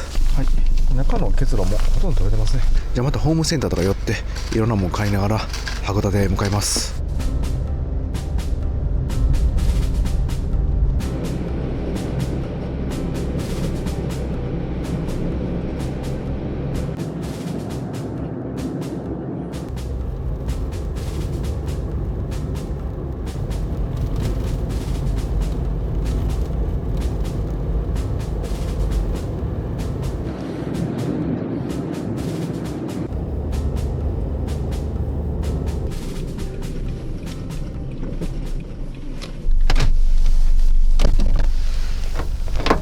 チェーン装着用のパーキングに停まりました。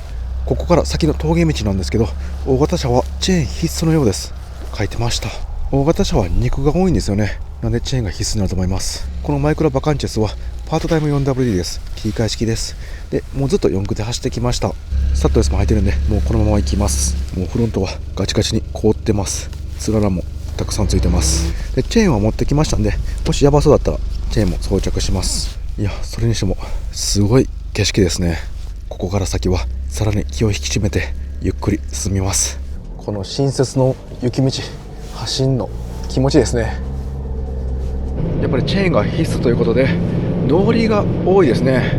一つ長い上りを登ってからまた上りがある、そんな感じの道です。うわ、すごい力強いですね。やっぱりガンガン登っていきます。このマイクロバカンチェスパワーもあってどんな上りもスイスイ登ってくれます。そしてコーナリングではキャンピングカーのようにロールはしないので山道も楽々です。自分がもう一台乗っている K キャブコンは滞在型のキャンピングカー、このマイクロバカンチェスは移動型のキャンピングカーでまた違った旅を楽しめます。いやー、しかし最強のおもちゃを手に入れたかもしれません。はい、じゃあここから高速道路入ります。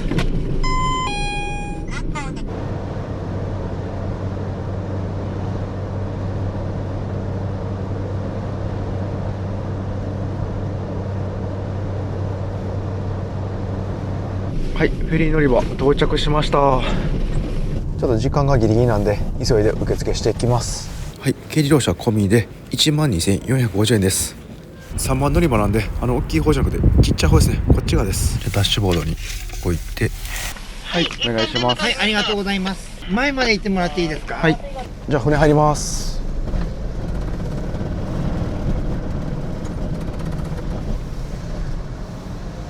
はい、入りました。結構こじんまりしていい感じですね。でここですね。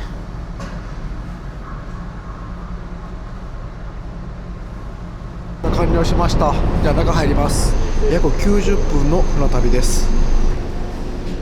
今回は一番安いスタンダードっていうところにしました。こんな感じでスタンダードの部屋と、あとは女性専用とファミリールームのスタンダードがあるようです。こんな感じでもう雑魚寝のとこですね。3階もスタンダードあるみたいなんで1回行ってみます。はい、特に景色が見えるわけではなくて普通の雑魚寝部屋でした。でこっち側はカジュアルシート、なんかバスのようになってますね。ビールも売っています。あとはカップヌードルやコーヒーも売ってますね。アイスも売っています。この小豆もなかとコーヒーとかお茶を合わせるのもいいですね。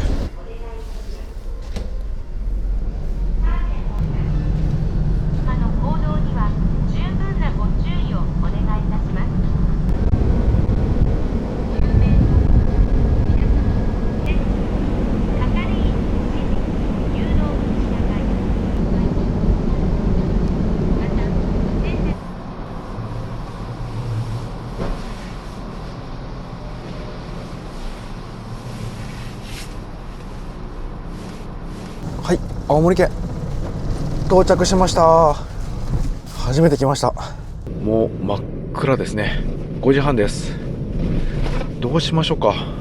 一旦本州最北端の大間岬行きたいんですけど、そこにね無料のキャンプ場あります。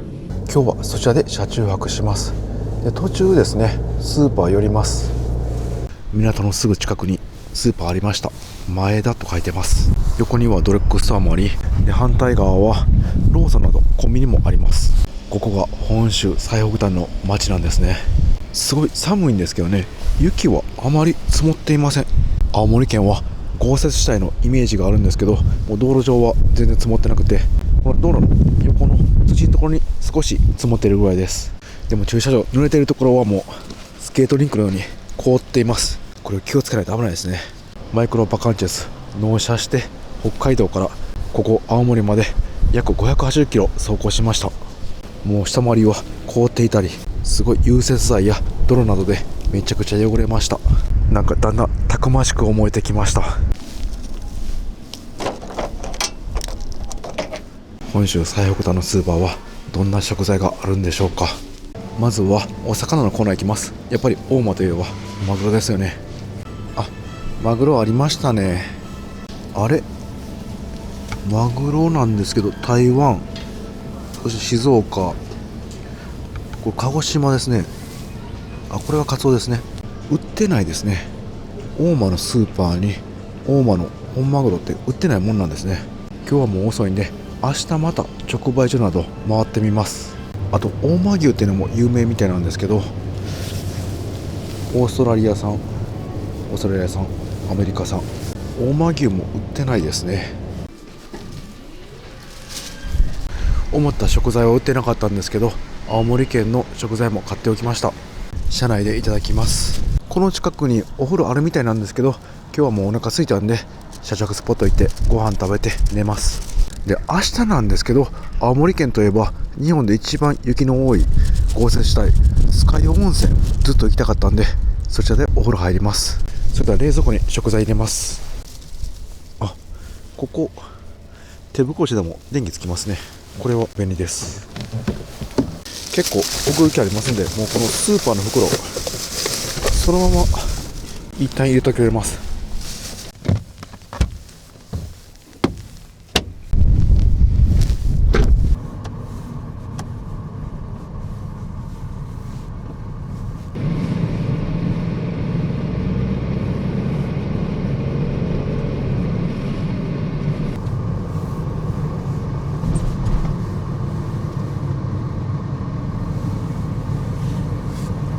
はい、この辺なんですけどね、もう真横は海です。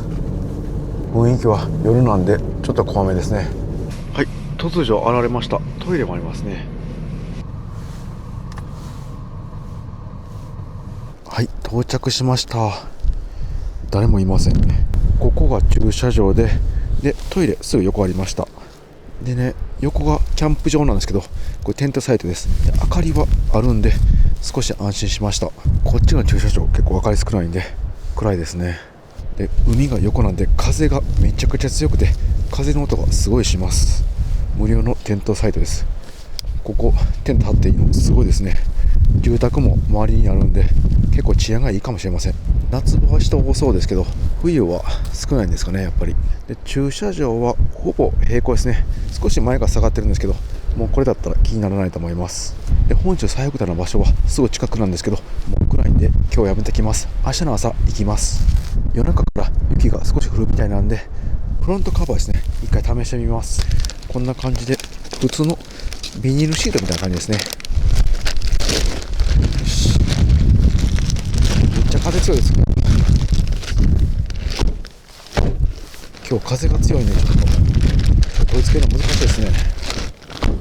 なんとか取り付けることができました。結構風でバタバタしてたんですけど、もう引っ張りながらバーンと締めました。これビニールシートなんですけど防寒の役割もありそうです。現在車内の温度が 3.8 度ですね。寒いんで早速ガスファンヒーターつけていきます。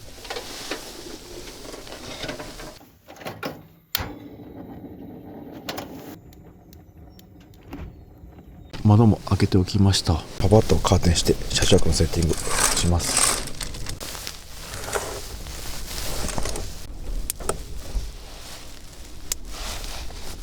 ほんとこのホックで留めるカーテンめちゃくちゃ便利です。窓のすぐ上にレールつけてるんで隙間がすごい少ないんですよね。車中泊の準備で一番めんどくさいシェードもしなくていいし、2日間寝てみて感じたんですけど、やっぱり断熱効果もありますね。これ全部の窓にカーテンがあります。これを例えば自作しようと思ったら穴開けないといけないですよね、車体に。それはやっぱり DIY では気が引けるし、リセールバリューも気になります。でもこれはもうこういう車として売られているんで、リセールバリューは気にしなくていいのはすごくいいですね。足元冷えますんで、このダウンパンツ、ナイロンなんですけど、ダウン風パンツとあとルームシューズ、こちら履きます。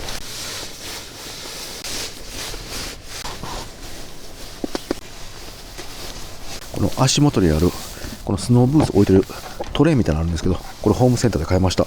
横にポータブルバッテリー置いてるんですけどサイズがちょうどでした。そしてこの帽子もホームセンターで買いました。こんな感じで耳当てがついてます。こんな帽子誰が被るんやろうと思ってたんですけど、被ったらめちゃくちゃ暖かかったです。今まではこういったジャケットについてるパーカー被ってたんですけど、パーカーのタイプですと暖かさはそんなに問題ないんですけど、何よりですね、雪降った時にパーカーにすごい積もるんですよね。でそれを振り払って入るのが結構見えないんで、ついてるとこ分かんないんですけど、この帽子ならパッて脱いで、もうこれパンパンってしたら全部落ちるんですよね。なので今回これかなり重宝しました。やっぱり雪国はそれぞれの地域の雪の質がありますんで、地元のホームセンターに行って防寒着買うのが一番その地域に合ってますね。あともう一つ買いました。こちらなんですけど、この横置きと縦置きできるセラミックヒーターです。消費電力が定格出力 800W、 これ強での電力消費です。弱にすれば多分 400W くらいだったと思います。北海道に200して思ったのが、ガスファンヒーターすごいあったかくていいんですけど、やっぱり換気必要なんで、寝る直前とかは閉めないといけません。で閉めた状態でもね、かなり寒いんですよね。でその時にこのセラミックヒーター使ってみます。で電気なんでこれ寝落ちしても安心ですね。はい、あともう一個なんか面白そうな食器やったんで買いました。こちらなんですけど、なんかラップがぴったりくっつく食器のようです。大きい方のお皿もありました。車中泊の時汚れ防止でラップ敷くんですけど、ピタってくっついたら汚れにくいと思いますので、一回試してみます。で風暖今ジャケットつけてるんですけど、暑くなってきましたんで上のジャケット脱ぎました。やっぱりあれですね、北海道のマイナス10度マイナス20度の世界だったら、この風暖つけていても車内が暑くなるということはありませんでした。でも外気温0度ぐらいでしたらすごく暑いです。改めて北海道の寒さを思い知りました。で晩ご飯なんですけど、残念ながら大間のマグロは売ってませんでした。なんでもう今日は電子レンジで簡単に調理していきます。でマグロは売ってなかったんですけど、これなんか青森の名物らしいです。べこ餅、お餅ですね。カラフルな絵が描いています。電子レンジで調理するアイテム、家から何個か持ってきてます。今日は電子レンジの調理アイテムを使ってチャーシュー飯いただきます。でこちらなんですけど、お餅を電子レンジチンしてもくっつかないという商品になります。100均で売ってました。このべこ餅温めてみます。ちょっと車内暑くなってきたんでもう切っときます。また寒くなったらつけます。電子レンジで 600W30 秒から40秒のようです。はい、じゃあマイクロバカンチェスのインバーターつけます。これで AC コンセントが使えるようになりました。現在のサブバッテリーの残量は 12.7V です。 12.7V は 75% ですね、残量。今日は電子レンジ調理とこの電気のセラミックヒーターも使えますんで、結構消費します。バッテリー残量がなくなってしまうかもしれません。じゃあとりあえず30秒いきます。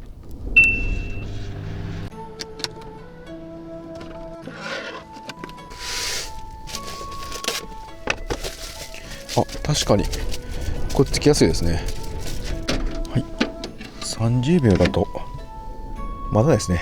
10秒ずつ様子見ていきます。結局2分ぐらいしました。これでだいぶ柔らかくなりました。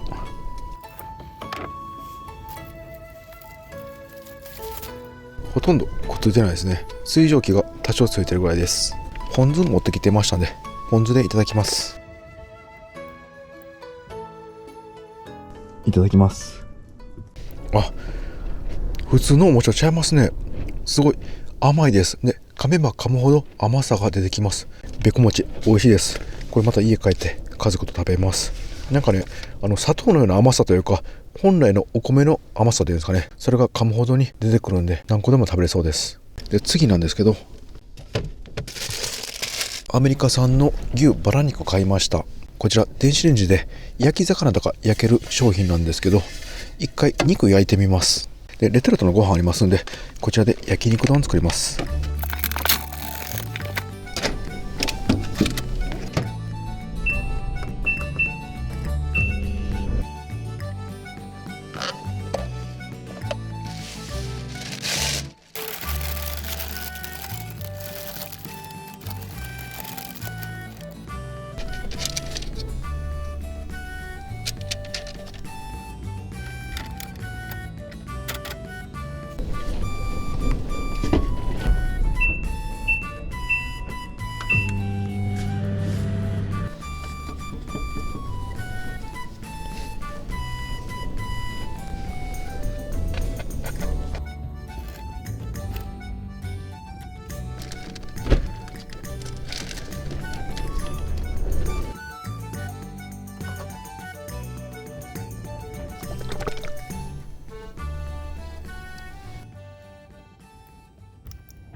これうまくいかないかなと思ったんですけど、意外とうまくいきました。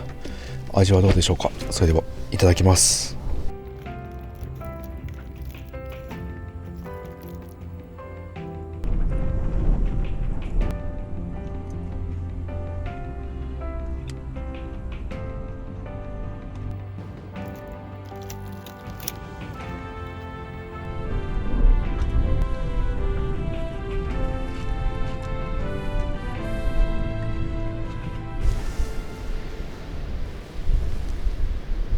ごちそうさまでした。美味しかったです。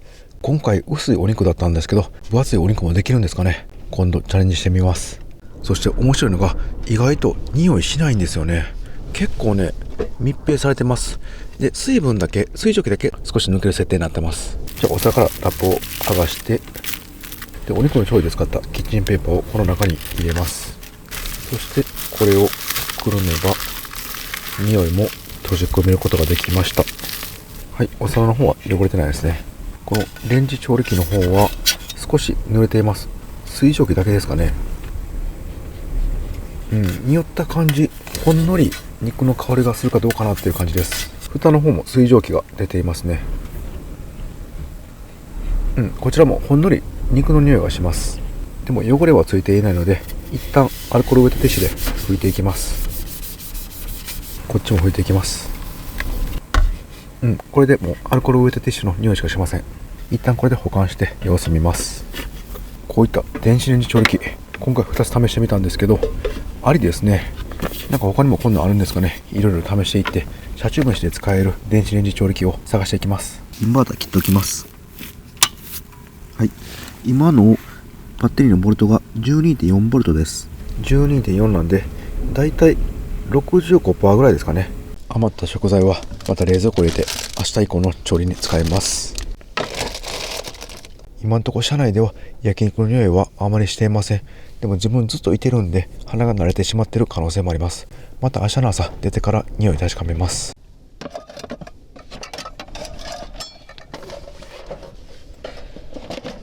ガスファンヒーター切って寒くなってきました。車内締め切ったまでも使えるこのセラミックヒーター、電気で使用してみます。 AC コンセントはこの椅子の下、インバーターの前面にあります。こちら電気の消費量は何ワット消費しているかなどは分かりません。メーターなどついていません。バッテリーの電圧を見て残量をだいたい予想していきます。はい、じゃあつけてみます。弱でいきます。ほんのりあったかいですね。これはないよりかは全然いいです。一旦マックスの強にしてみます。これで約800ワット消費します。電気はさらにやっぱ暖かくなりました。もうこの辺離れていても体全体が暖かく感じます。でも800ワットはかなり消費しますんで弱で使用します。こういった IH 調理器、だいたいいつも500ワット600ワットで使用するんですけど、これがマックス800ワットです。800ワットは結構ね火力強いです。それと同じぐらい電気消費しますんで、800ワットで常時使用するのはさすがにバッテリーすぐなくなると思います。この2台体制ですね。電気とガス、荷物増えてしまうんですけど、電気は結構コンパクトなんで結構ありかもしれません。車内全体を素早く温めるのはこのカセットガスの風暖、そしてあったかい範囲も限られてるんですけど、こうやって当たる分では結構あったかいんで締め切ったままでも使える電気ヒーター、寝る前はこっちの方がいいですね。さあ、あんまり長時間は使えないと思いますので、早めにベッド展開して歯磨きして寝る準備していきます。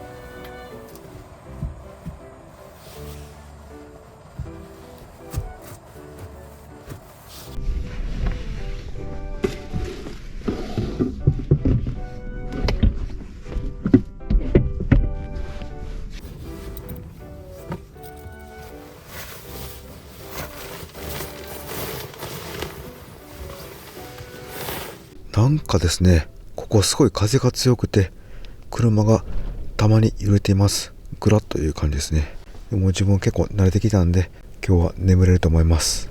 もうすぐ横が海で津軽海峡ですね。やっぱり荒波があると思いますんで、風も強いと思います。こういったキャンピングカー仕様やキャンピングカーって風で結構揺れるんで、なんか風の揺れない防振ジャッキみたいな手軽に設置できるものがあれば試してみたいですね。そしてセラミックヒーターですが、もうこのマットの下に収納しました。というのもですね、30分ぐらい使用してバッテリーが 12V 以下 50% 以下になっちゃいました。鉛バッテリーは 50% 以下になると著しくバッテリーが劣化します。なのでもう使用をやめました。ちょっと減るのが早い気がします。もしかしたらもう中古で買ったバッテリーなんでかなりへたってるかもしれません。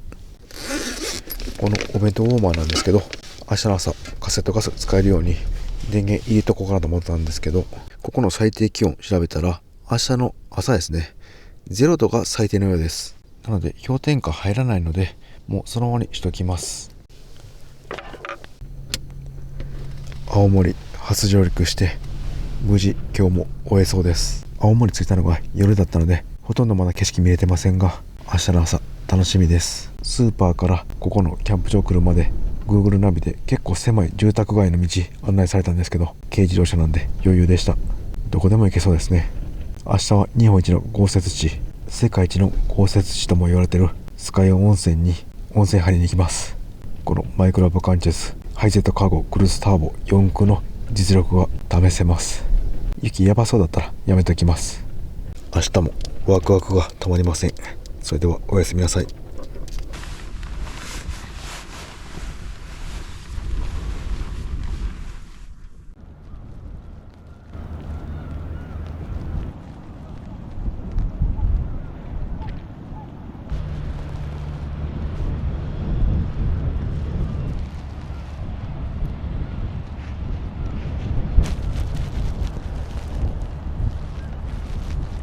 おはようございます。昨日早く寝たんで8時間ぐっすり眠れて疲れが取れました。現在の車内の温度が 2.1 度ですね。今日の朝の外気温の最低気温が0度ぐらいだったんで、ほぼ外と一緒ですね。やっぱり競馬なんで断熱性があんまりないですね。で、このノーマルのカセットガスそのまま使用してみます。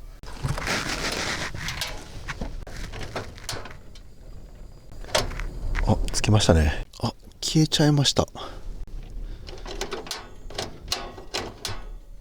つくけどもすごい火がとろ火ですね。あ、でもほとんど入ってないですね。このお弁当ウォーマーの中に入れていたノーマルのカセットガス、こちら使っています。今回は温めていません。さあ、ついてくれ。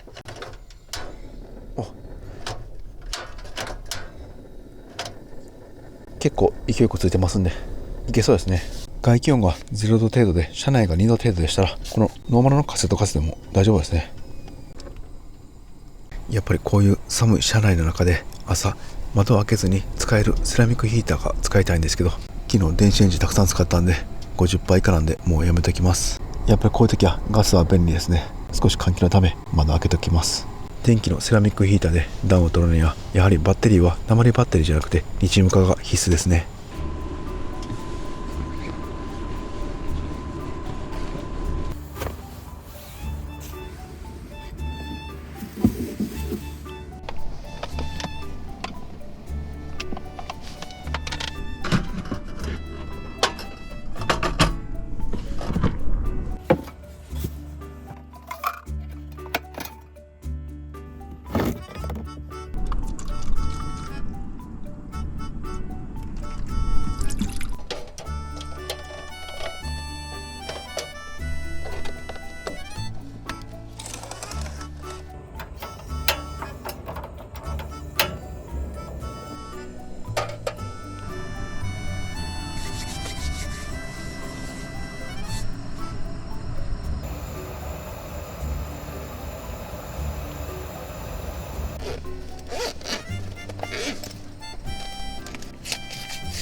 いただきます。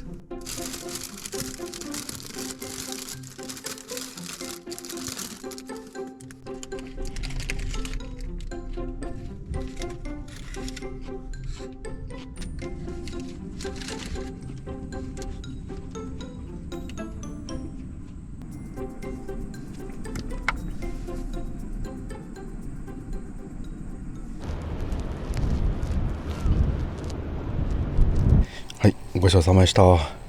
なんかこうやって人の家の前の近くで食べてるの面白いですね。それではもう片付けて外の様子見てきます。フロントカバーですね、どうなってるんでしょうか。でその後ですね、この近くの大間崎行って本州最北端で記念撮影してきます。昨日自分大間岬と思ってたんですけど、正確には大間崎だそうです。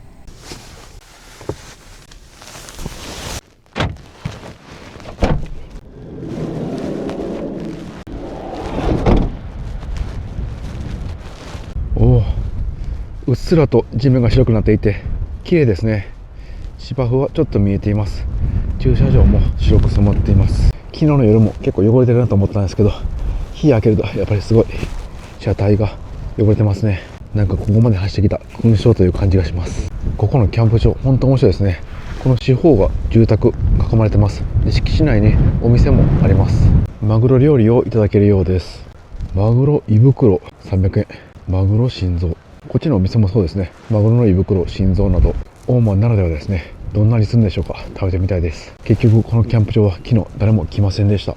こんな感じで何か足跡があります。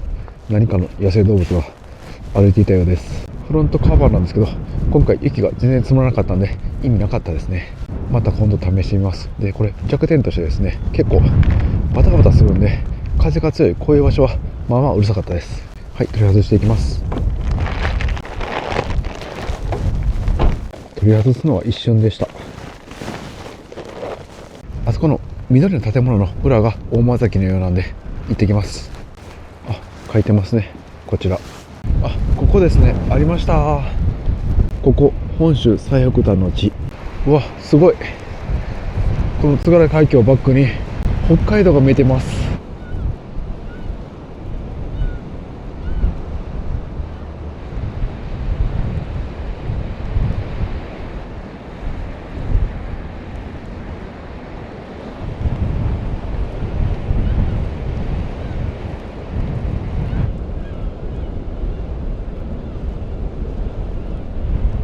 いやー、すごい絶景でした。来てよかったです。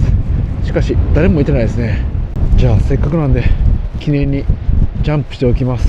このマグロ猫でジャンプします。うわ、すごい風。到着しました。行きます。マイクロバカンチェス本州最北端到着。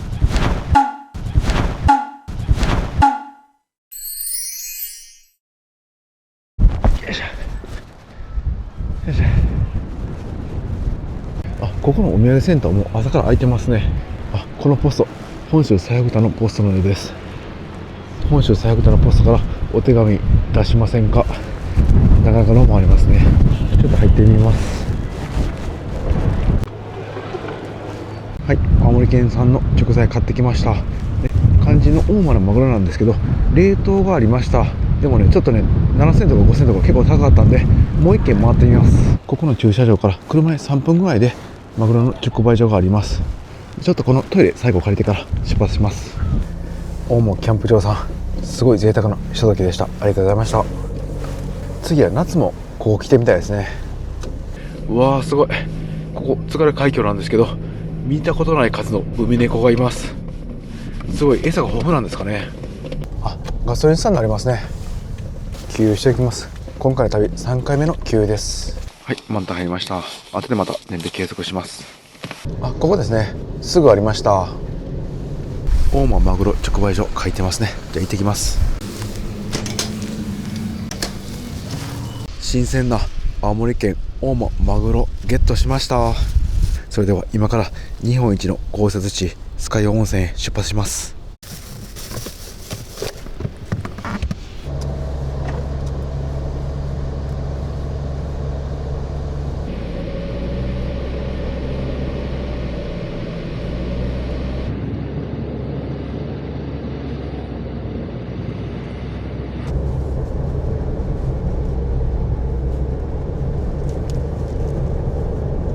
はい、ちょっとパーキング入ります。トイレ付きのパーキングに停まりました。ここまで大間から出発して約120キロ走行しました。本格的に険しい山道に入っていきます。平地とは全然状況が違います。これ駐車場の壁なんですけど、えぐいですね。自分の身長ぐらい雪積もってます。車の高さ近くありますね。これ2メーターないぐらいなんで1メーター90センチってどこでしょうか。これすごいないですか。トイレなんですけど、もう屋根から落ちた雪でここ埋まってます。で、入り口だけ除雪されてます。さすが青森県ですね。この先がちょっと不安になってきました。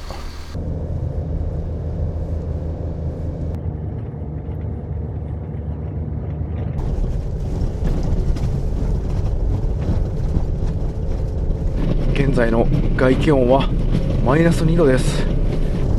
背丈ぐらいの横の壁がずっと続きます。これすごいですね。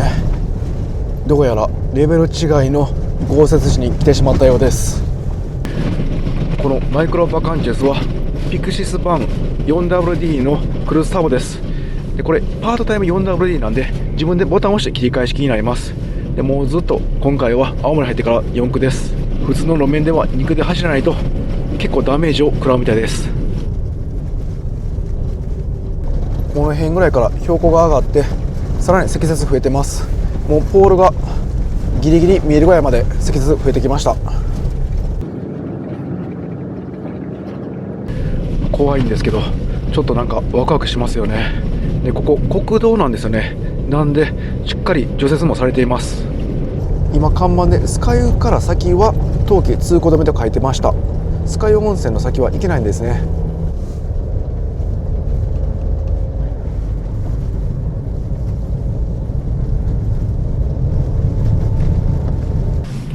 うわーすごいな。ここですね。ちょっと駐車します。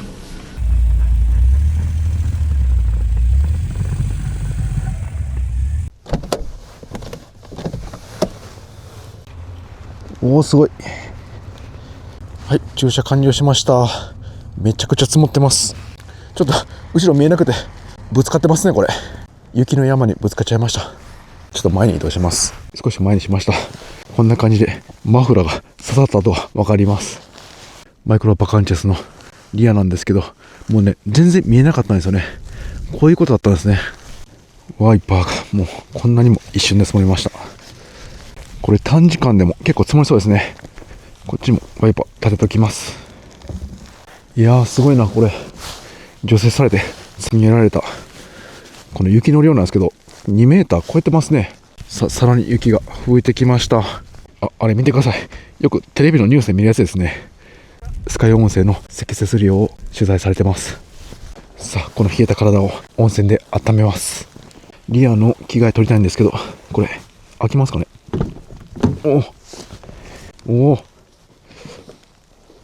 おいけた。このシュラフの下に着替えがあります。もう一瞬で雪が入ってきてしまいます。もうパッと取ります。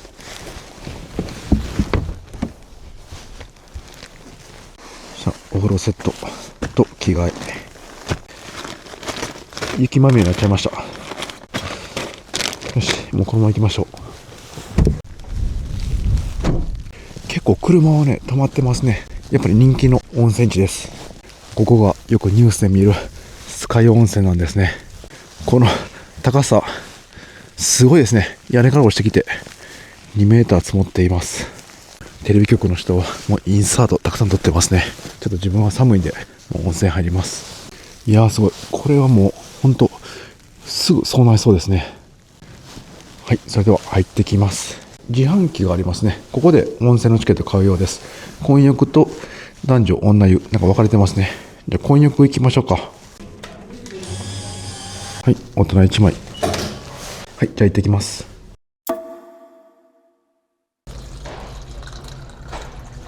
せっかく日本一の豪雪地に来ました。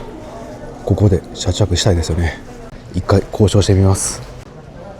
すいません。お忙しいとこ失礼します。ちょっと自分 YouTube でキャンピングカーって車中泊でこうやってチャンネルしてるんですけど、日本一の豪雪地ということで、ここに一晩泊めて、どのくらいで、いくらかってちょっと撮りたいなと思ってるんですけど、で車の中にいるってこと？一応埋まっても窓開けて暖房が取れる。おしゃれだったら上除雪入ってますよ。あ、本当ですか。でうちの従業員の車も止まってますよ。あ、本当ですか。すみません、ありがとうございます。ちょっと行ってみます。ありがとうございます。はい、なんとですね、特別に従業員さんが止めている駐車場、除雪終わったんで、そこを車中泊してもいいということでした。今回特別に許可ということで、スカイで車中泊させていただきます。うわ、さらに雪深くなってきました。で、暗くなってきましたね。はい、戻ってまいりました。フロントウィンドウがなんかもう一瞬で見えなくなってます。これ凍ってますね。中があったかかったからちょっと溶けて凍ったかもしれません。さあ、一旦荷物入れます。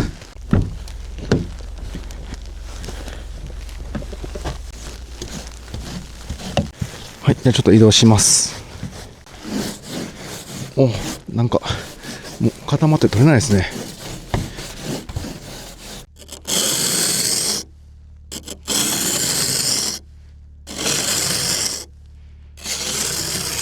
ちょっとすぐ横なんで一旦移動します。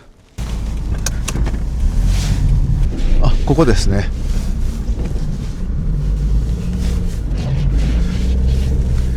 おお、すごいすごいところにあるな。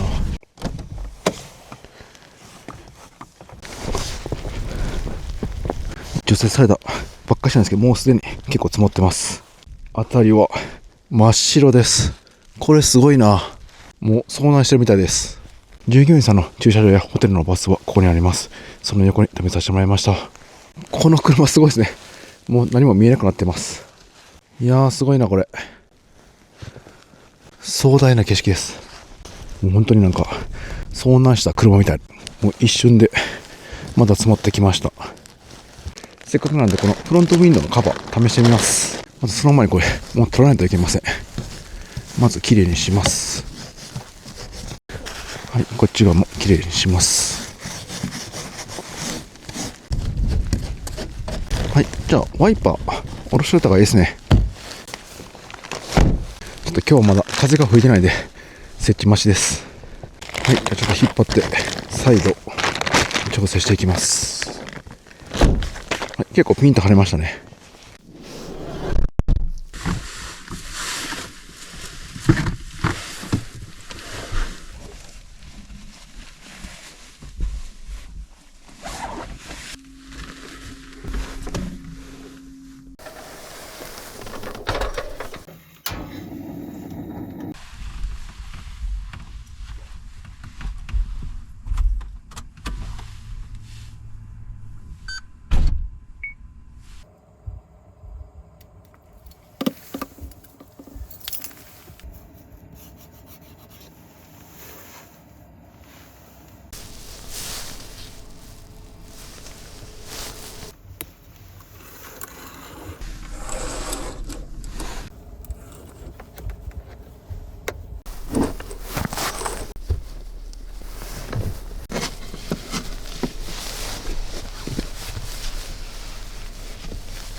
いただきます。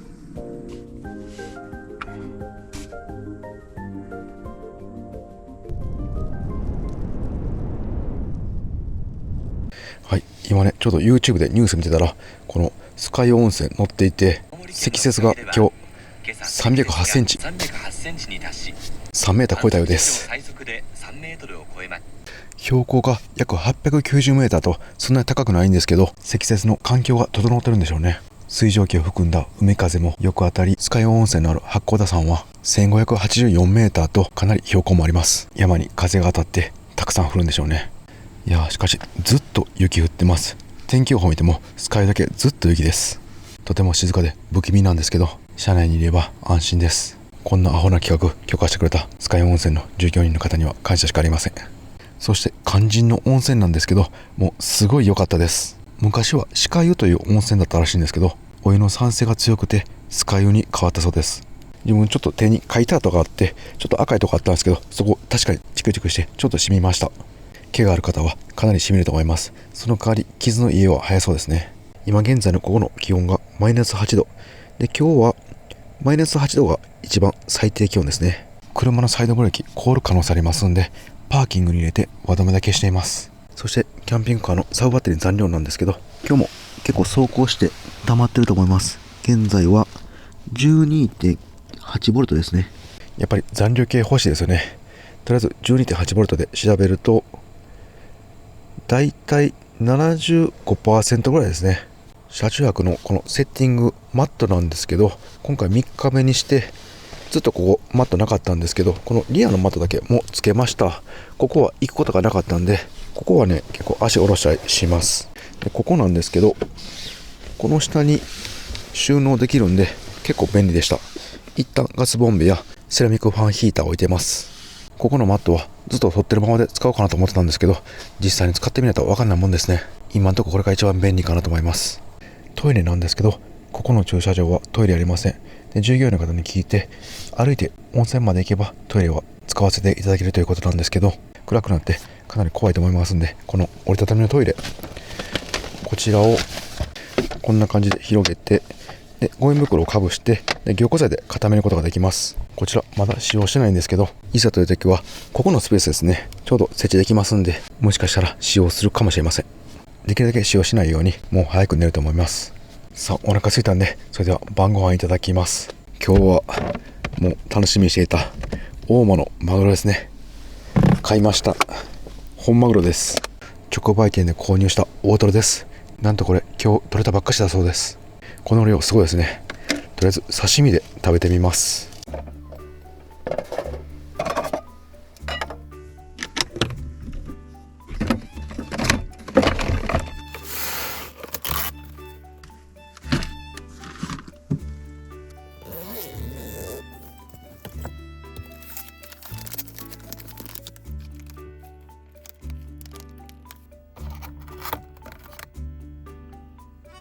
すごい脂の乗りようですね。ちょっとわさび忘れちゃったんですけど、もうこのままいただきます。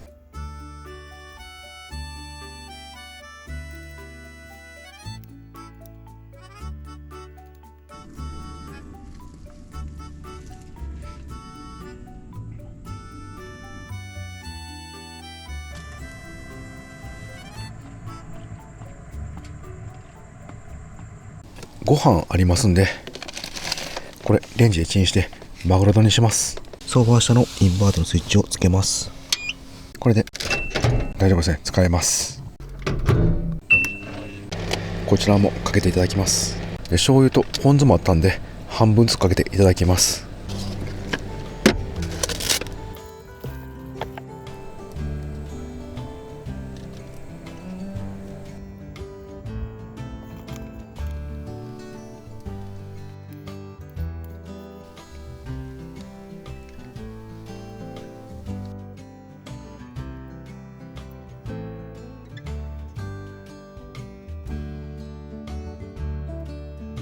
もうマグロが多すぎて2層になってます。かなりの量の大トロです。ではいただきます。まずはやっぱり醤油からですかね。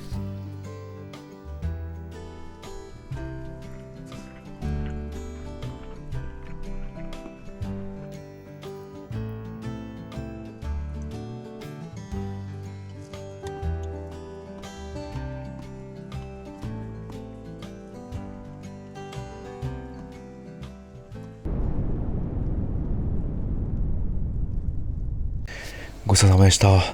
青森県大間のマグロその日取れたマグロをこの積雪日本一のスカイで食べる贅沢、とても満足しました。はい、じゃあご飯の片付けしていきます。といってももうこれラップ取るだけ、これで完了です。やっぱり電子レンジめちゃくちゃ便利ですね。あったかいご飯がすぐにいただけるっていうのはすごい幸せです。しかも洗い物も出ない、車中飯にはほんとぴったりです。ゴミなんですけどね、今回マグロのパックがありますんで、ちょっと匂いがしてしまうかもしれません。なのでこの防臭袋に入れておきます。やっぱり魚はね、結構匂いしますんで、この防臭袋に入れておけば全くしません。昨日キャンプ場でゴミ全部処分したんで、今車には全くありません。でここの下ですね、ちょっと隙間ありますんで入れておきます。このマイクロバカンチェス3日間車中して思ったのが、やっぱりゴミの場所がないですよね。収納はある程度あるんですけど、冷蔵庫も大きいんですけど、一旦置いとくとこがありません。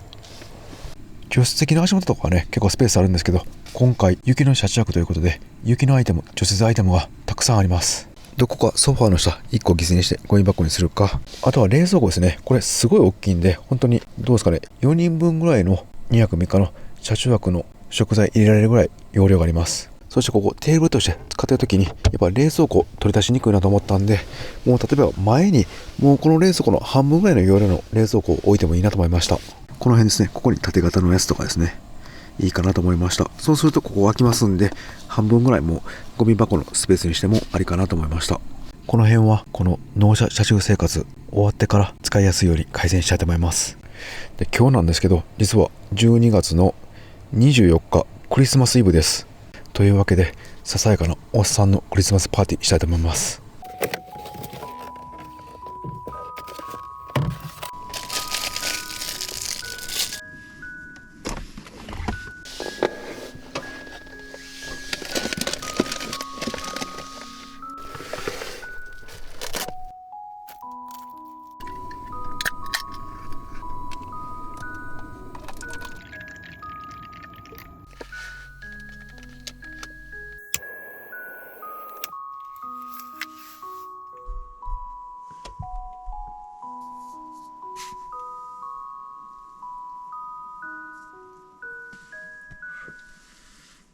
いただきます。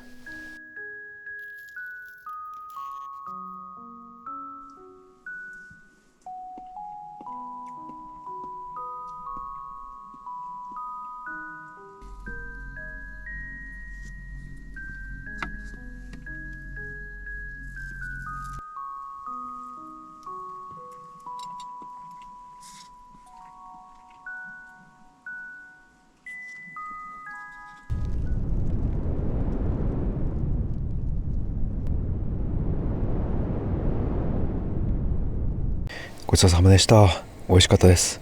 夜中にいちごのショートケーキ食べたら気になる年頃ですが、今日はクリスマスなのでいいですよね。ガスヒーターが消えました。1本ちょっと消費しました。もう窓閉めて電気ヒーターに切り替えます。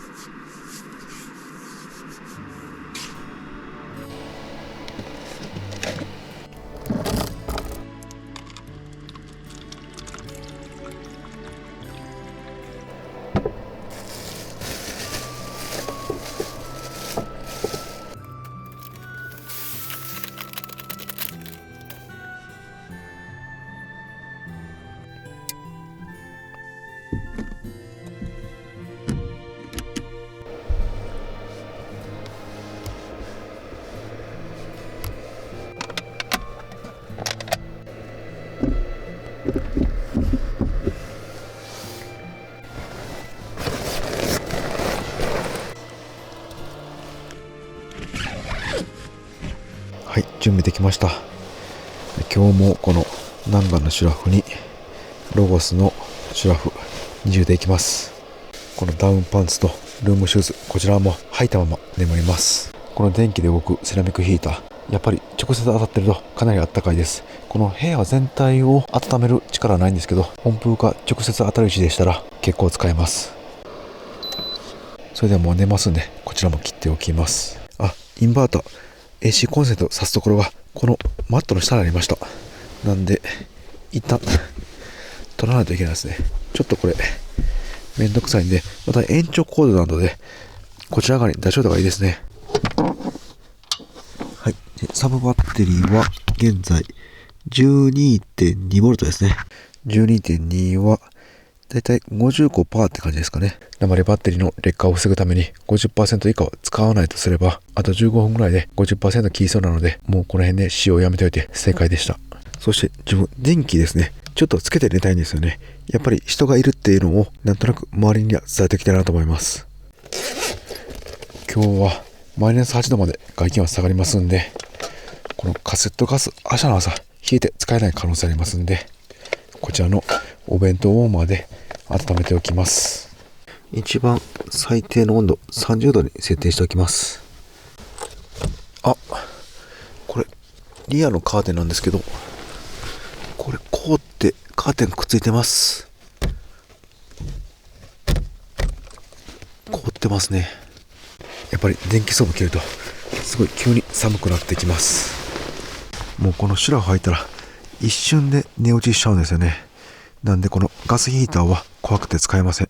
昨日初めて青森県に来て2日経ちました。かなり車尺旅に向いてる県だと感じました。まず自然が豊かで無料キャンプ場や海沿いの駐車スポットが結構見つかりました。そして大間の最北端や今いる酸ヶ湯の積雪日本一など特徴のある面白い場所が多いです。今日通った下北半島は恐山があるし、津軽半島もある。今回は明日も秋田県へ行く予定ですが、青森県は1週間ぐらいかけてゆっくり車尺で回るのも面白そうです。とりあえずは明日の朝、酸ヶ湯の雪どのぐらい積もってるでしょうか。今トータル3メーター超えてますので、道路の壁さらに高くなってそうです。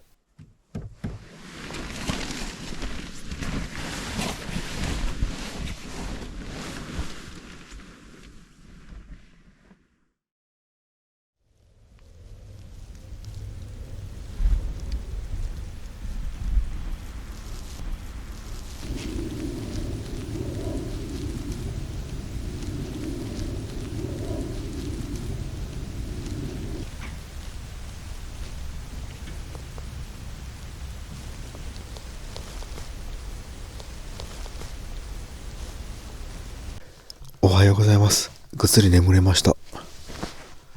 シュラフの中はポカポカですごいあったかいんですが、もう外に出るとかなり寒いです。現在車内はマイナス 4.2 度ですね。やっぱり北海道のマイナス20度を体験するとマイナス4度ぐらいは意外と平気になります。ただマイナス4度でも冷蔵庫の中で寒いですもんね。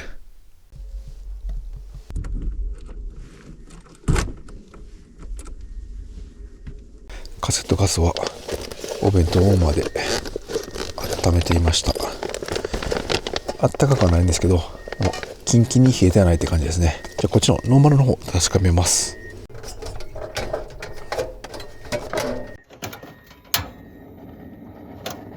はい、一発でつきました。やっぱりお弁当ウォーマーかなり有効ですね。あったか、このカセットガスは一瞬であったかくなるのがいいですね。ガラスはもうカチンコチンに凍ってます。この結露が下に垂れた結露も凍ってますね。これ窓開きますかね。あ、なんとこっち側ちょっと昨日気づかなかったんですけど、このウェザーストリップが外れています。窓を少し開けていってその状態で凍ってしまって、窓閉めた時にそのまま上がってカパって外れたっぽいですね。こんなことになるんですね。ちょっと一回このまま開けてみます。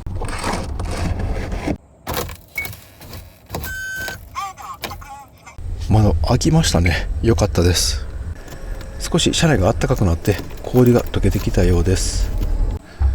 あ、前の道路除雪車が入ってますね。これで帰ることができます。ありがとうございます。今前の道路は国道なんですけど通行止めになっていて、朝の8時から夕方の6時まで通行可能です。なので一度登ってくると夜中は下に降りることができません。いや、すごい世界ですね。こっちの窓も少し溶けてきてます。車内が暖かくなったんで凍った結露が溶けてびちょびちょになってきました。軽くタオルで拭いておきます。あ、運転席側、このパワーウィンドウのとこ濡れちゃってます。あ、この靴のトレーンとこれ雪ですね。昨日入ってきた時に入った雪がまだ溶けていません。そのぐらいずっと車内が寒かったということですね。で、特にこの下のところですね、冷気がかなり入っていきます。なので下はかなり寒いと思います。いずれ一回帰ってから下に床断熱とかしたいですね。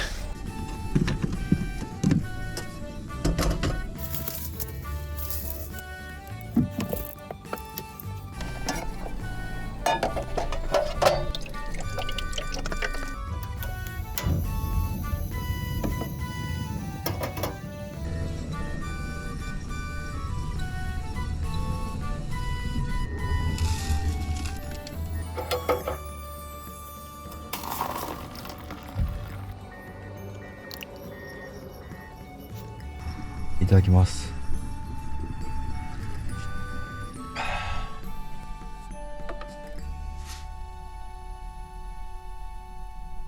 このお座敷スタイルも好きなんですが、やはり長時間こうやって膝曲げていると疲れてきます。なので伸ばしたくなってきます。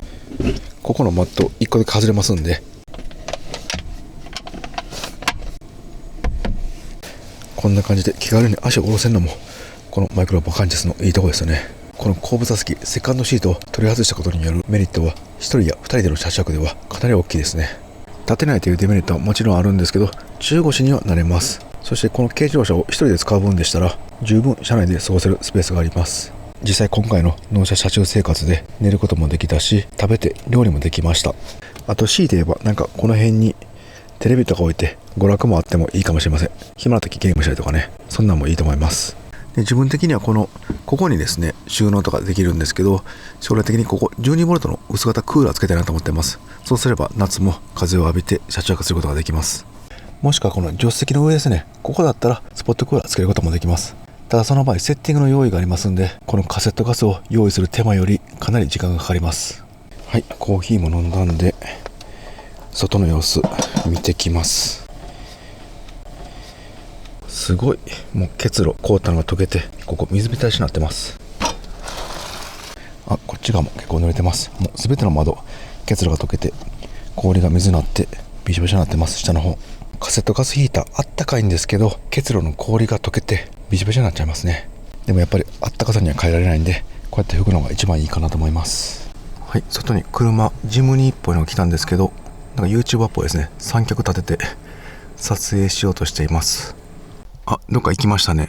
これはもしかしたら走行シーンかもしれません。あ、来ました。何もなかったかのように車が来て、でカメラの前を通り過ぎます。これも YouTuber の闇ですね。でカメラ撮りに行きますと、やっぱり他の方もこうやってワンカットワンカット丁寧に撮っていくんですね。外の走行シーンっていうのは結構手間かかるんですけど、結構映えるんですよね。自分も後で走行シーン撮ります。やっぱりこのまま座ったまま靴履けるの本当楽です。で、この間に絶対雪入ってきますんで、入って濡れたらかなりテンション下がりますんで、こちらでカバーしておきます。壁がすごいです。向こう車止まってるんですけど、車3台分4台分ぐらいの高さあります。フロントウィンドウはこのフロントカバーのおかげで積もってないですね。ただこれちょっと取り付けるのが大変なんで、また改善したいと思います。カーテンをね、しまい忘れてたみたいでちょっと出てるんですけど、それがもうカチンコチンに凍ってます。これ溶けるまで待つしかないですね。昨日の晩の積雪はスカイにしてはそんなに多くなかったんですが、やっぱり寒さがありますんで完全に車が凍結しています。でこちらの窓もそうなんですけど、カセットガスヒーター車内あったかいんで、熱で溶けたのがこうやって凍っていく感じになります。これ開けるの厄介ですね。ドアをここの駐車場一周できますんで、ちょっとぐるっとしてみます。この駐車場の周りに竹みたいに刺さってて、先っぽちょこっと出ています。こっちに関してはもう積雪すごいですね。竹の先っぽしか見えてません。もう自然に外壁ができているような感じです。ここ本来は道になってるんですかね。もう雪で通れなくなってます。あ、除雪来ましたんで車のけます。これは楽ですね。もうあとちゃちゃっと振り落とせば出発できます。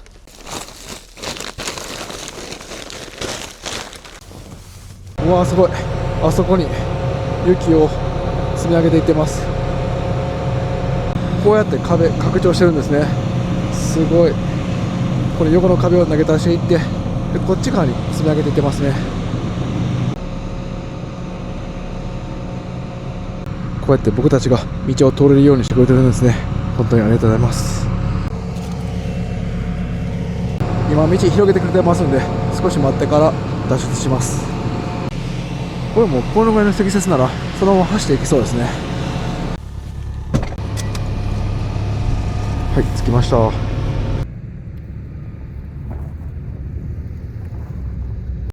い、除雪の終わったエリアに止めました。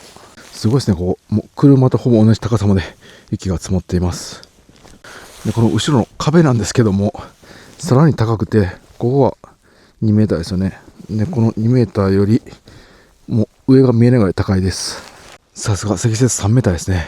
これもふかふかで、背もたれもありますんで、もうソファーのように座れそうです。はい、じゃあこの車内で雪の壁見ながらご飯いただきます。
焦がし醤油の香ばしい匂いが食欲をそそります。マグロカット失敗しちゃいました。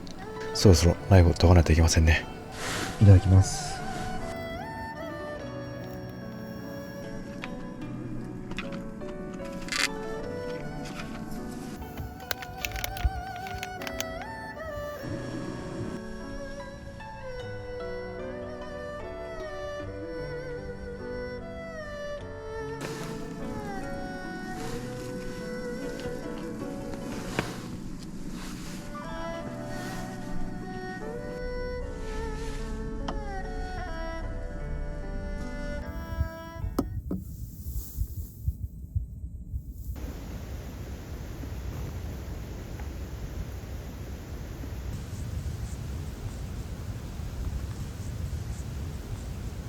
ごちそうさまでした。それでは酸ヶ湯温泉名残惜しいんですけど出発します。このフライパンだけ汚れていたら拭かないとダメですね。どうでしょうか。あ、ちょっとこびりついてますね。少しだけこのフライパンシートは水分などは通すようです。これちょっと魚成分と醤油成分なんで入念に拭いておきます。こっち側だけ汚れてるかなと思ったんですけど、こっちが見えないところも少し汚れてました。醤油が垂れてました。フライパン黒なんで汚れ目立たないんですけど、拭いてみると意外と汚れてるもんですね。でもこのフライパンシートのおかげで簡単に掃除ができました。このアルミホイルですね。こちら側だったら水は通さないんですが、たまに破けるんですよね。なので料理によって使い分けていきます。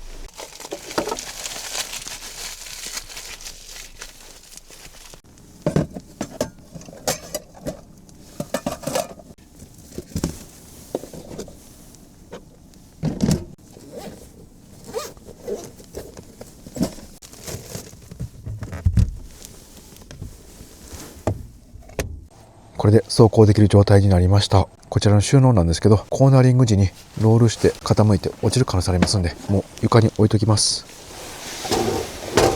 バックした時にリアが見えるように、この後ろのカーテンだけ開けときます。車中泊5日目の朝ということで、いろんなものが減ってきました。まずはこのカセットガスですね。料理ではそんなに減らないんですけど、この風弾がめちゃくちゃ消費します。もう3本なくなりました。4本ですね。だから1日1本はなくなっています。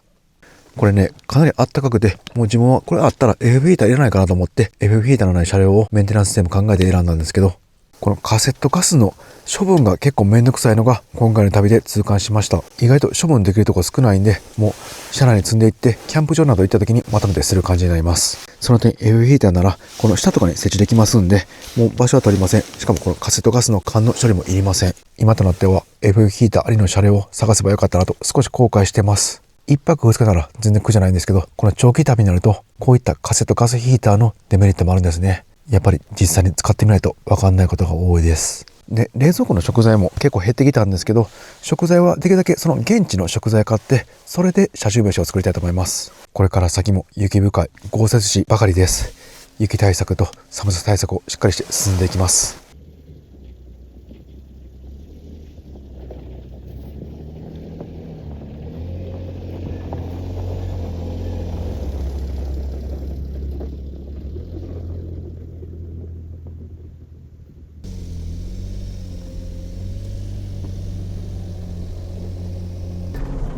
はい、スカイ温泉さんありがとうございました。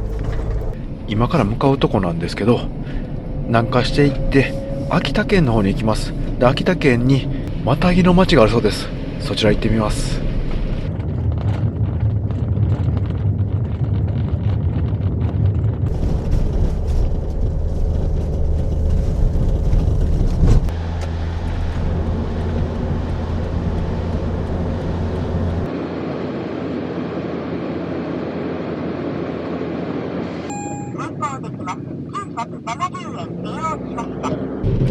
ガソリンスタンドありましたんで、まずは給油します。この旅4回目の給油ですね。走行距離は890キロです。レギュラー満タン1リッターあたり174円ですね。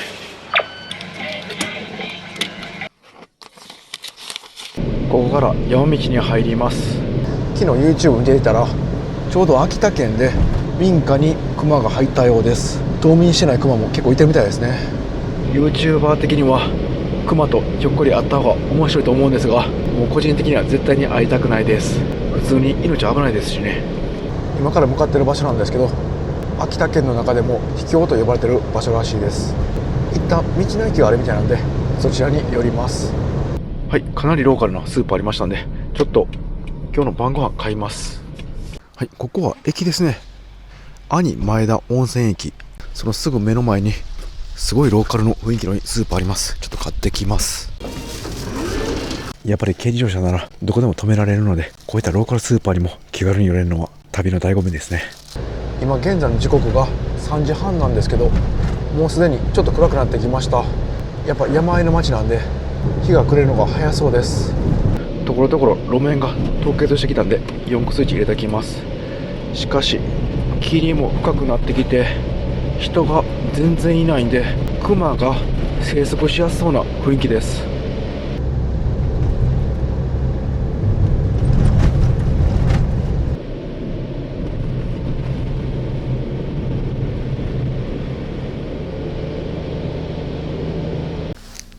かなり山深い場所にあります。ここも積雪の量がすごいですね。クマに注意。これいいな、マタギ。この T シャツいいですね。熊肉も売ってますね。 300g3000 円。これいいですね。マタギの里寒淡歩、電車で行けるみたいなんでこれ買っときます。いやー、面白い道の駅でした。なんか近くにですね、マタギの湯という秘境の宿があるみたいです。ちょっと行ってきます。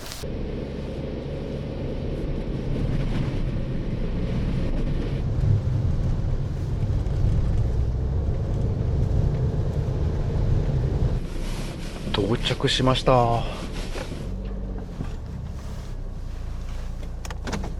ポツンと山の中に温泉がありました。ウッド温泉と読むそうです。マタギの湯。隣にマタギ資料館というのがあります。ウッド温泉から入れるようです。入ってきます。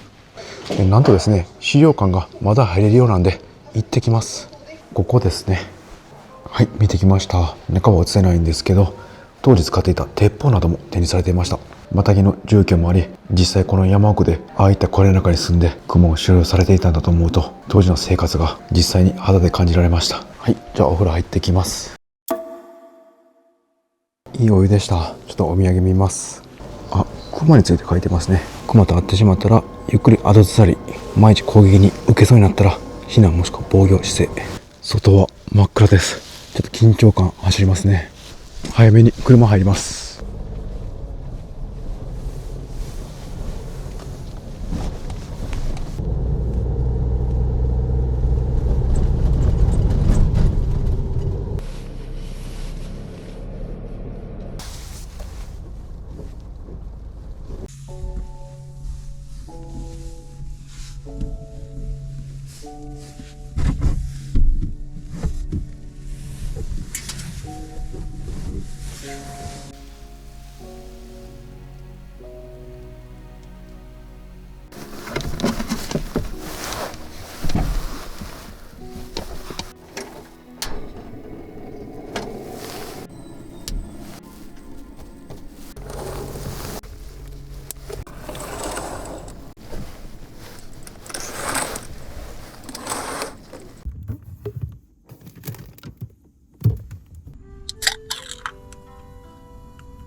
いただきます。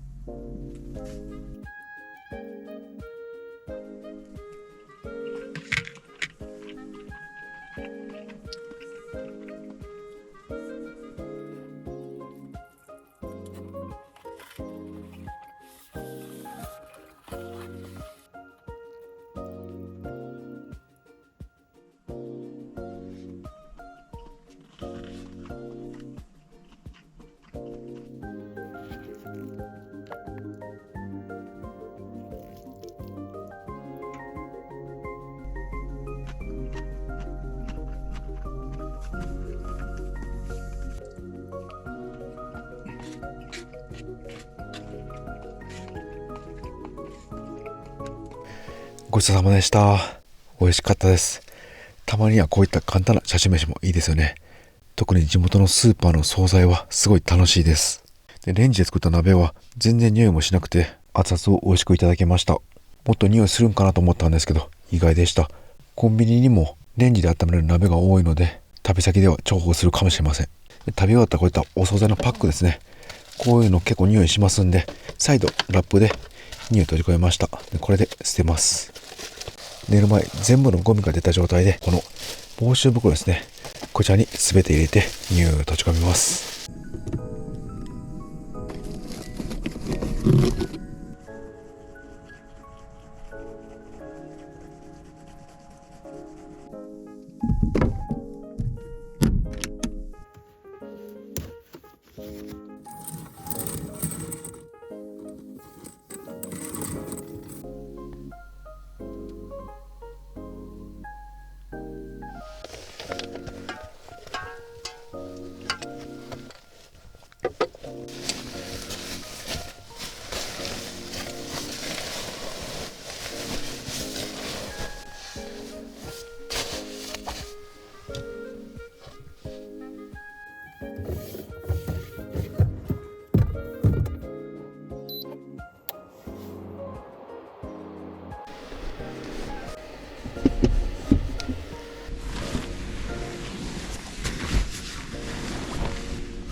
日の朝は青森県の酸ヶ湯、そして今は秋田のマタギの里、東北。面白いです。なんで今まで来なかったんだろうと思います。今住んでいる北陸だからまだ来れるんですけど、前に住んでた関西からだとかなりの距離になります。車中泊の趣味に限って言えることなんですが、日本の真ん中ぐらいに住むと一番車中泊旅が楽しめそうです。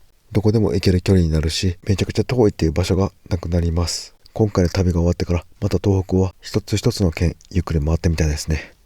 明日はもうちょっと秋田県の道の駅など回って南の方に進み山形に入ります。なんかですね、酸ヶ湯温泉といい勝負の豪雪地帯があるそうです。そこで車中するのもいいですね。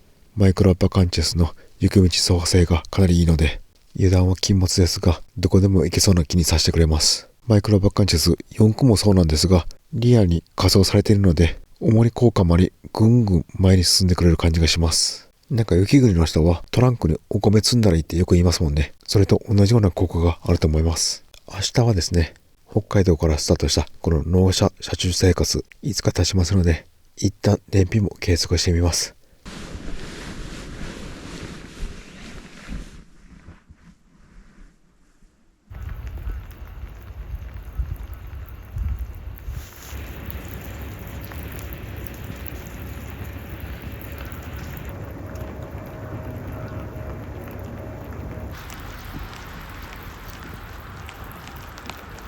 おはようございます。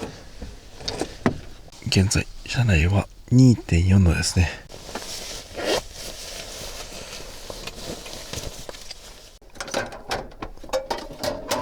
ダウンジャケットの中にくるんでいたノーマルのカセットガスボンベつくでしょうか。つきましたね。意外といけますね。外気温がマイナス1度くらいでしたら、こういった断熱性や保温性のあるジャケットの中にくるむっていうのもありですね。一番いいのはこういったシュラフの中に入れるのがいいんですけど、今回二重にしていたりスマホを入れていてスペースがない場合はこういったダウンジャケットも有効というのが分かりました。あったかい。それでは今日はもうすぐに出発します。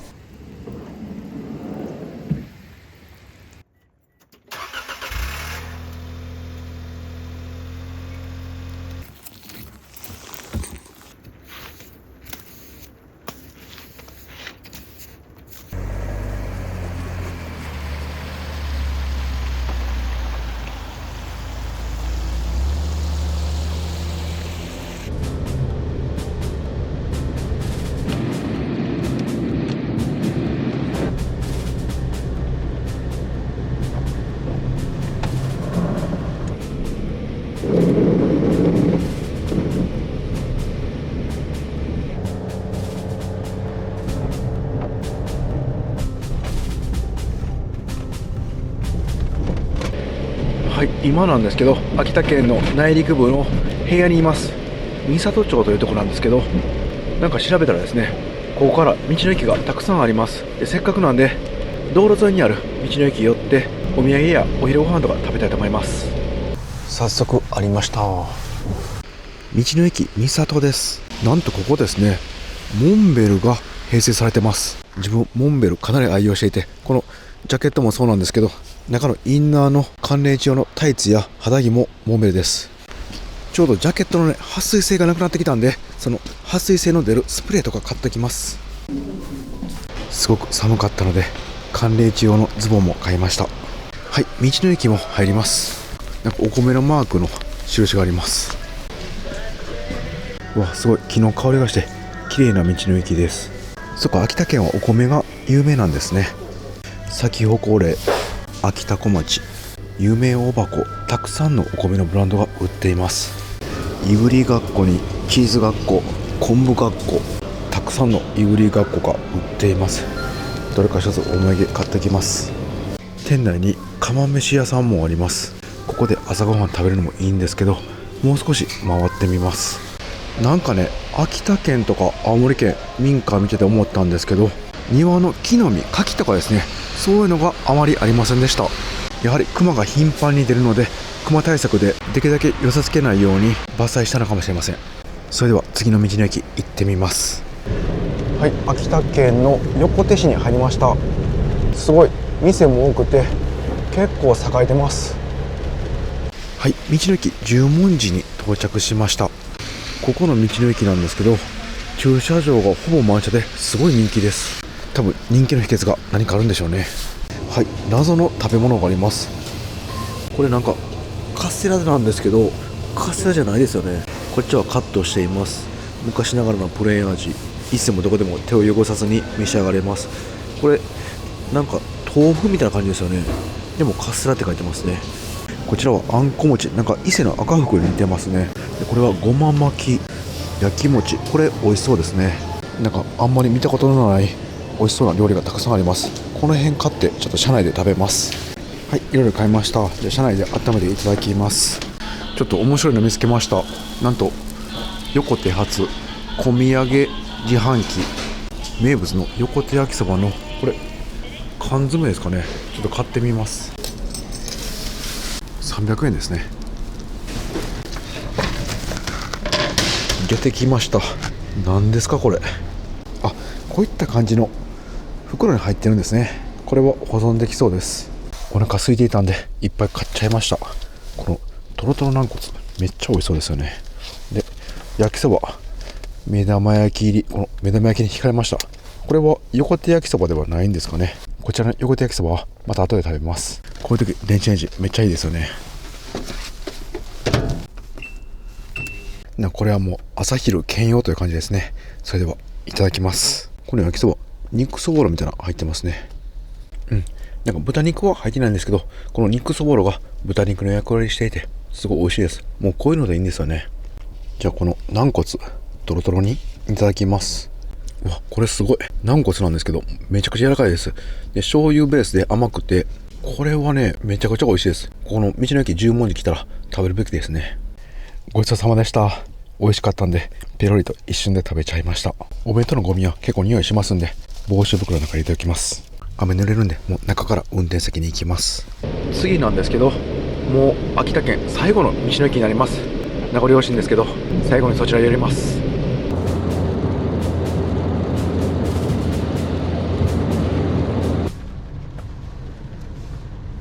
それでは休憩します。燃費なんですけど5回ぐらい給油して合計88リッター入りました。で最後給油した時の走行距離が1049キロ、1リッターあたり 11.92 キロ走りました。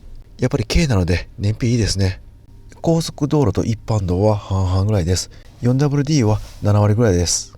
で走行中結構曇るんで、この AC スイッチですね、こちらを押してました。なのでコンプレッサーは回ってる状態で燃費は悪くなる条件でした。そして北海道では朝フロントウィンドウが凍ったり結露で見えなかったので暖気運転かなり長時間していました。そうしないと出発できない状況でした。なので実際はもっといいと思います。後半は暖気運転少なめでいけると思います。本当の燃費分かると思います。トイレを介したりお土産買ったりします。それではですね、納車後車中生活5日経ったので、ここでマイクロバカンチェスでこの5日間で感じたことをお伝えします。もう走りに関しては言うことないです。もう100点満点です。で車内で意外と気づかなかったことありましたんで、そちらをお伝えします。まずはデメリットから。ここの隙間なんですけど、延長マット入るんですけど、この通常の運転モードだったらね、これ入らないんで少し前にしないといけません。これがちょっとデメリットでした。1個ね前にします。そうするとこのままマットをつけれるんですよね。なんでこのマット転換がいらなくなります。でも自分のポジションはこの1個前だったらちょっと運転しにくいんですよね。なんでちょっと後ろにします。これが少し惜しかったです。なので女性とかならもうこれマット転換ずっと下までいけると思います。次はこのテーブルが走行中くるくるします。これなんですけどよく動きます。ガンガンって当たったりします。カーブとかで。でこの下なんですけど、ここはロックするともう動かなくなります。でこれを解除してこう回していけるんですけど、でこの下もね閉まるとこあるんですけど、これが閉めてもこれはくるくる回っちゃいます。なのでこれ仕様なのか、もうこれ中古やから故障してるのかちょっと分かんないんですけど、とにかくこれが回って走行中はデメリットでした。なので自分とりあえず養生テープでこんな感じでつけて動かなくしてました。で次はこれ分かってたんですけど、やっぱりパワーウィンドウですね。何かキーオンにして開け閉めしなくてはいけないので少し手間でした。特にカセットガスヒーター使うときに換気するんですけど、毎回キーに手伸ばしてで開けて閉めてっていうのが繰り返さないといけません。この辺は実際に本当に使わないと分かんないことですね。で次はこの冷蔵庫ですね。やっぱりすごい取りにくかったです。こう開けてからこの辺は見えるんですけど、こう奥の方を見るときにここがですねちょっと頭ぶつかっちゃう感じですね。で手探りで取るんですけど、もう結構深いんで分からなかったです。で次は冷気ですね。この下からの冷気がすごかったです。ここがねすごい冷たいですね。この下もすごい冷たくて、この辺もすごい冷たかったです。ここのソファーの上やこの床の上は全然冷たくなかったんで、ここは何か冷気を遮断する断熱が必要ですね。次はゴミですね。やはりゴミ困りました。置くスペースがもうほとんどありません。ここの間にスペースがちょっとあって、ゴミ袋1個ぐらいはこの中入るんですけど、連泊になると置く場所に困りました。で本来夏場でしたらこの助手席の足元ですね、もう全然空いてるのでそこに溜めていけると思います。でも冬場はこの雪の道具とか雪かきとか車のチェーンや除雪道具たくさんありますんでスペースがありません。これは何か対策を考えないとダメですね。さあ次は良かったところメリットなんですけど、まずはこのテーブルですね。これめちゃくちゃ使いやすかったです。この運転中はここに置いといたらこの収納がこういった2段になります。すごい便利でした。で車中泊の時はこんな感じでもうすぐワンタッチですかね、そのワンアクションでこっち側の入り口の方のテーブルになります。ここって本来入り口なんでもう絶対デッドスペースになるはずなんですけど、ここがテーブル調理台に変わります。狭い軽自動車ではスペースの有効活用で重宝します。出る時なんですけど、さっきみたいな感じでこんな感じで戻すか、もしくはですね、あとはこっち側もいけるんですね。こうですね。はい、これもいけます。これも考えたでしょ。天才ですよね。絶対車中泊好きな人です。で次に感じたのはこの膝曲げて座れるメリットですね。元から分かっていたんでこのマイクロバカンチェスを購入したんですが、もう想像以上に楽でした。ある程度の着替えもできます。でそしてこっち側ですね、ちょっと上がってる方、ここ座っても膝曲げれるんで、こっち側のが楽ですけどこっち側でもいけるんで、この高さなんですけど、もっと普通高くソファーって作ると思うんですけど低く作られてます。これも本当に車中泊してる人が考えて作られたんだと思います。身長170センチの自分が頭ですね、げ骨1個分ぐらいはスペース空いています。やっぱり背筋伸ばせるかどうかって結構ストレスにかかってくるんで、ここの高さはかなり重要だと思います。次はこのカーテンですね。もう専用設計なんで隙間もほとんどありません。でこんな感じでホックで留めれるんで、こちらも隙間が少なく断熱効果も結構ありました。やっぱり車中泊地に着いてからのセッティングがめちゃくちゃ早かったです。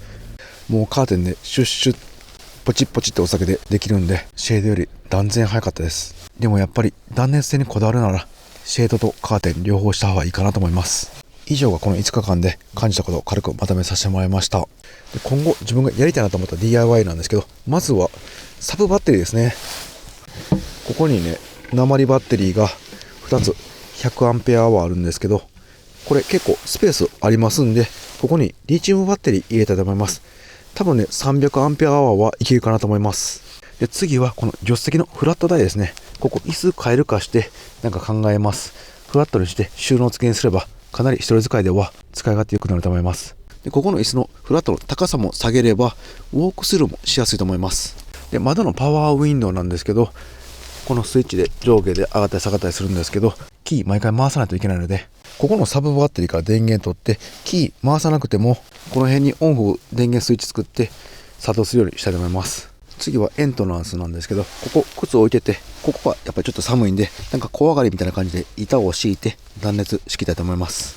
次はデメリットで上げさせてもらったこのマットをここに置いたままその背もたれ倒せないという状態なんですけど、こちらですね、ちょっとマットを削って、あとはこのマットを置く台なんですけど、これもここ削ればこの自分のポジションで下げたまま台を置くことができると思います。そうすれば毎回車中泊の時にここのマットを拡張しなくていいんで工程減って楽だと思います。今回結構困ったゴミ置きなんですけど、この冷蔵庫がやっぱり結構大きくてこんなに使わないので、もう半分ぐらいの冷蔵庫にして、で空いたスペースにゴミ箱下作るか、もしくはですねこっち側もテーブル作っちゃってこの辺ぐらいまで出しちゃって、この下収納とかその下ゴミ置きとかなんか工夫したいと思います。で換気扇もなんかこの辺作りたいですね。でこれはまだまだ先になるかもしれないんですけど、夏用に外遮熱塗料を塗ったり、12ボルトのクーラーこの辺天井とか埋め込んでみたいと思います。後半の車中生活でもまた感じたデメリットあれば改善していきたいと思います。今秋田県の一番南にある道の駅なので、もうすぐ山形県です。ここからさらに豪雪地帯に入ります。北海道で納車されてそのまま出発して、ここまでの走行距離1074キロ、富山県へ向けて出発します。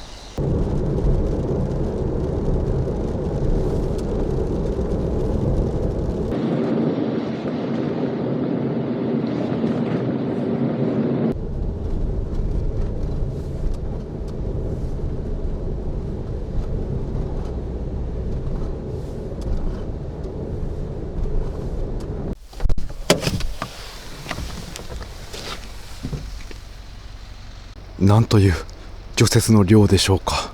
びっくりしました。この駐車場の雪がどんだけ降り積もったかがよくわかります。もうこの辺はしっかり除雪されています。この近くにですね、月山という山形県の約2000メーターの山があります。その月山周辺は雪が大量に降ります。ここの道の駅周辺もかなり降るんですけど、せっかくなんでもうちょっと先に進んでみます。さらに月山に近づくことになります。この先にですね、山形県の西川町というところがあるそうです。その西川町、なんと青森県の酸ヶ湯より雪が積もる実質隠れ日本一らしいです。というのも西川町には気象庁の観測所がないそうです。なので公式のランキングには入らないようです。もういわば日本一というか世界一の豪雪地の可能性があります。どんな町なんでしょうか。でそこには温泉併設の道の駅もあるようです。ちょっと怖いですが行ってみます。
日が暮れる前に着いてよかったです。また一段と雪が激しくなってきました。かなり広い道の駅で除雪されているので駐車場は綺麗です。この駐車場の端っこ見てください。すごいですね。この雪をガーって集めてあそこに雪が溜まっています。すごい高さです。くっきりこの除雪の型が残っています。今夜はかなり積もりそうです。ここが道の駅併設の温泉です。水沢温泉。雪景色の中にあったかい光が映えますね。サウナもあるようです。こちらが道の駅のショップなんですけど、すごい綺麗です。24時間のトイレもかなり新しいです。もう誰もいない、どんな秘境の道の駅かと思っていたんですが、ここは当たりですね。来てよかったです。地元の食材売ってそうなんで見てきます。少し日が暮れてきました。雪の量増えてきましたね。一旦車内で休憩します。はい、車誰もいない橋の方に移動しました。今日の夜は結構冷え込んで氷点下以下に温度になりますんで、サイドブレーキやめて輪止めにしときます。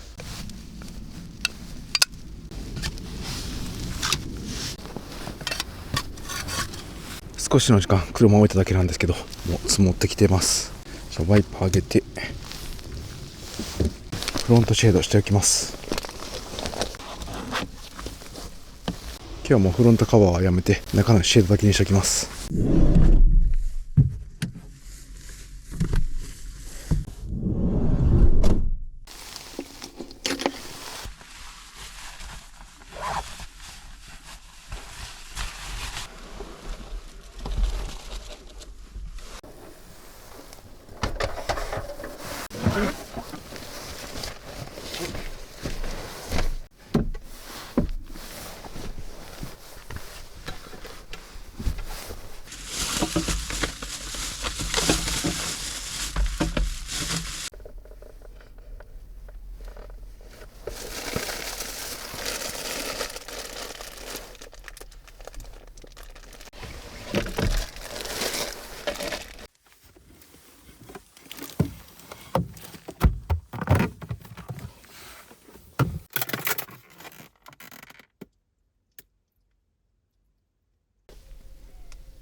いただきます。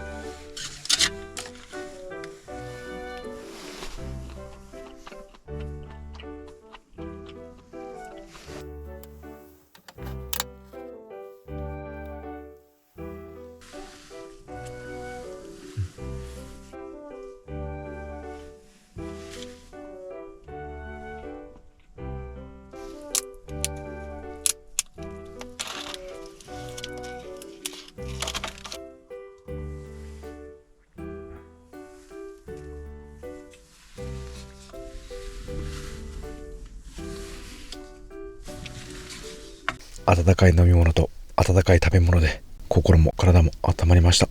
はい、サブバッテリーの電圧なんですけど、電子レンジ1回使って 12.8V ですね。電圧から残量を見ると 12.8 なんでだいたい 85% ぐらいですね。今日は結構電気があります。こちらの収納なんですけど、途中ホームセンター寄ってこういったバンドで固定しました。やっぱり走行中ですね、カタカタ音がしていました。で、倒れそうで怖かったんで、山道とかだったら結構揺れます。なんでこれで走行中は固定していました。これをしてから結構安定してくれました。今はこの仮で置いてる収納なんですけど、後でどう DIY しようか妄想が膨らんで楽しいです。なんか昨日大きいボックスにスライドレールを組み込んでこう出したりこっちが出したりするとかなり収納は使い勝手良さそうです。さあ、それではお風呂行きます。このリアの収納は外から出て取ります。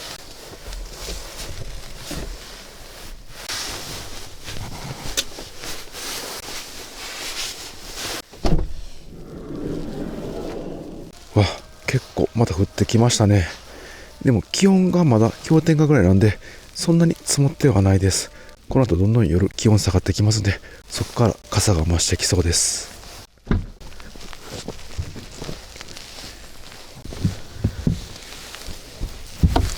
はい、着替え持っていきます。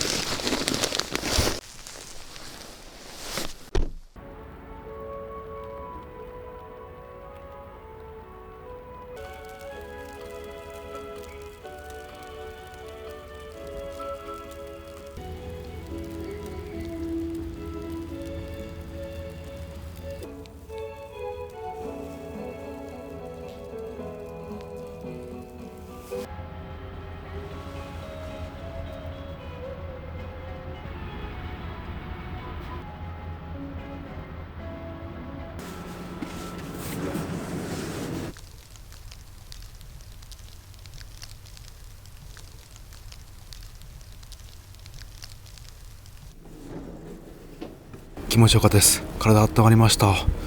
屋根からすごい雪が落ちてきてます。これすごいですね。どんどん雪が前に来てます。屋根が動いてるわけではないと思うんですけど、上の雪がどんどん落ちるシステムです。これどうなってるんでしょうか。豪雪地ならではの作りですね。お風呂の方はなんと350円でした。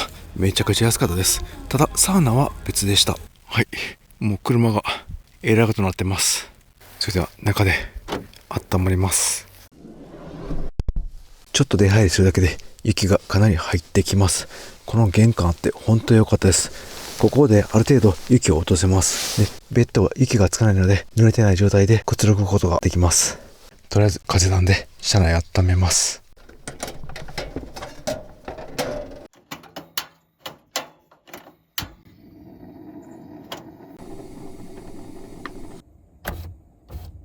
今の車内の気温は 2.2 度ですね。さあ、あとはもうカーテン閉めて車内でゆっくり宴を楽しみます。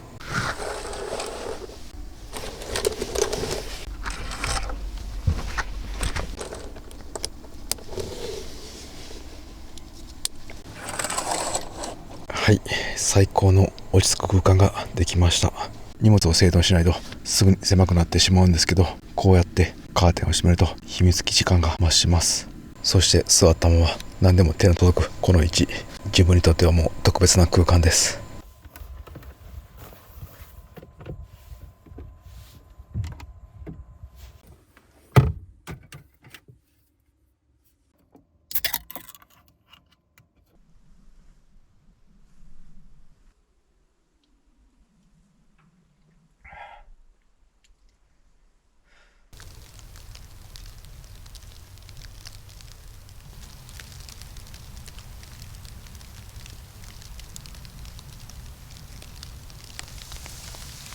それでは晩ご飯なんですけど、この楽しみにしていた芋煮もレトルトなんですけどパックで売ってましたんで、こちらいただきます。この山形の郷土料理芋煮なんですけど、何種類か味があるみたいなんですけど、今回は芋煮醤油味です。このアルミ箔鍋ありますんで、こちらで温めます。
もうヒーター効いてるんですけど、車内結構あったかいです。すごくいい匂いしてきました。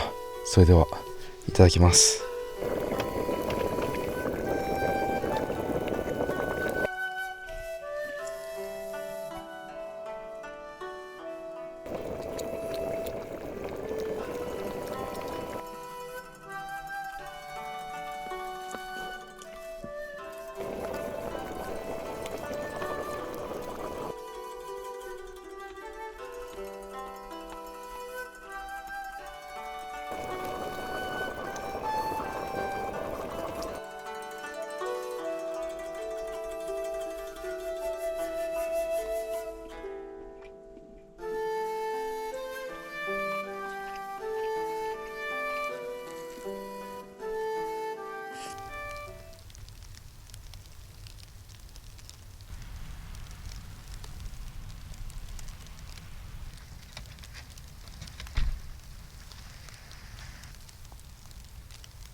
ごちそうさまでした。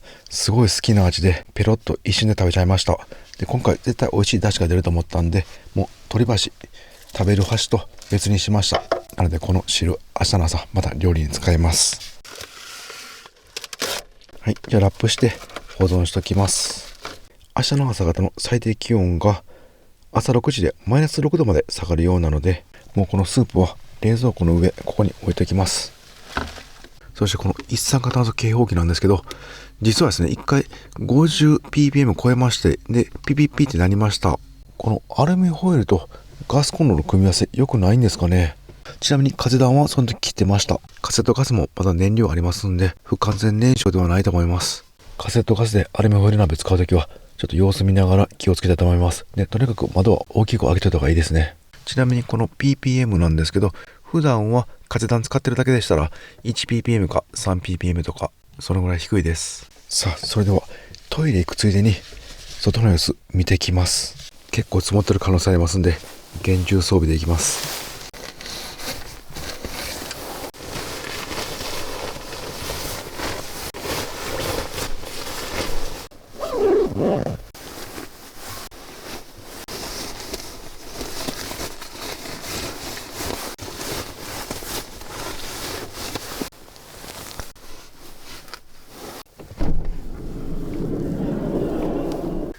今は雪少し収まってますね。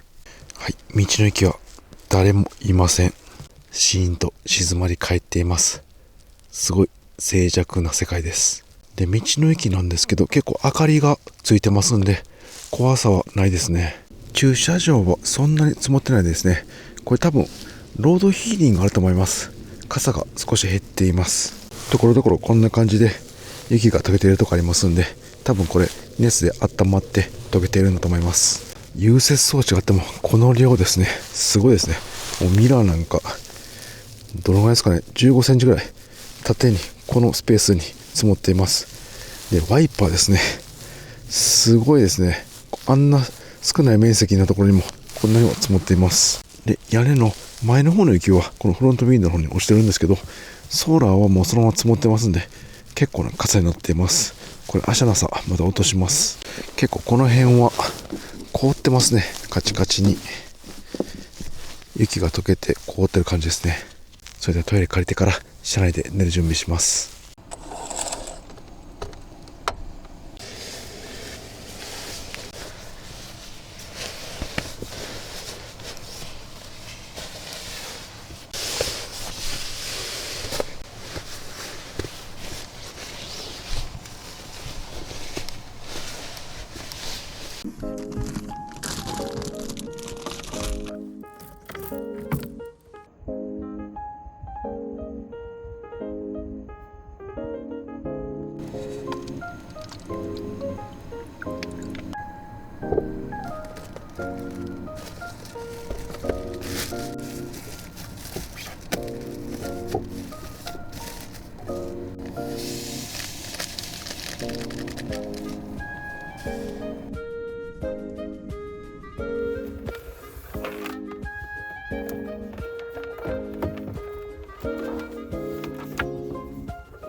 しかしこの空間いいですね。なんかもうすぐにでも眠れそうです。はい、じゃあ今日もシュラフ20にして眠ります。外気温が朝方マイナス6度なんでこの水凍ってないといいんですけど、今回山形県も初めて来ました。ご飯美味しいし景色もよく秘境もたくさんありそうです。ずっと食べたかった芋煮今日食べれてすごい嬉しいです。芋煮にハマりました。醤油みりんベースなんでもう誰が食べても美味しいという味です。山形県の人は芋煮会というパーティーをたまに行っているらしいです。確かにあの鍋はみんなで食べたら美味しそうです。今回山形県は1泊だけですが、またこの旅が終わったら必ず車中泊しに行きたいと思います。明日は隣の新潟に入る予定です。まだまだ豪雪地帯は続きます。とりあえず明日の朝ですね、この隠れ日本一の豪雪地帯西川町の雪の量を見たいと思います。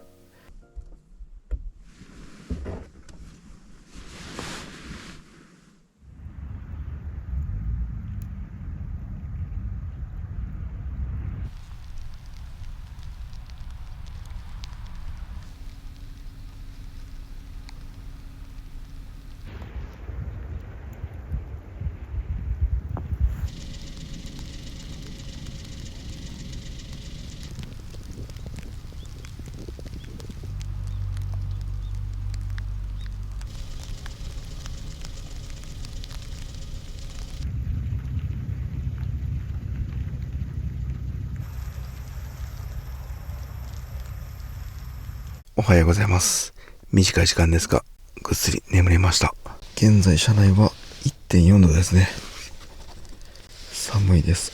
でも結露が凍ってはないですね。濡れています。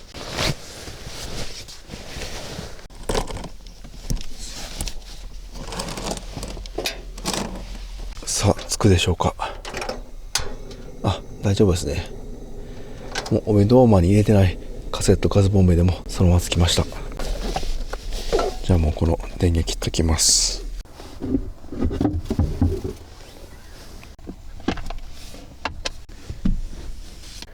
風段消えました。でまだちょっと入ってますね。やっぱり寒かったようです。じゃあお弁当ウォーマーに入ってたカセットガス使ってみます。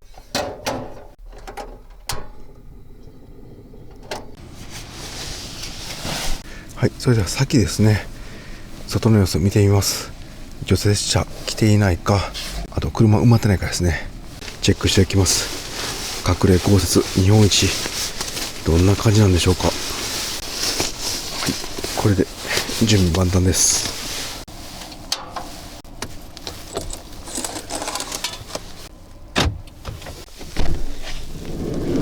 おー、すごい。めちゃくちゃ増えてる。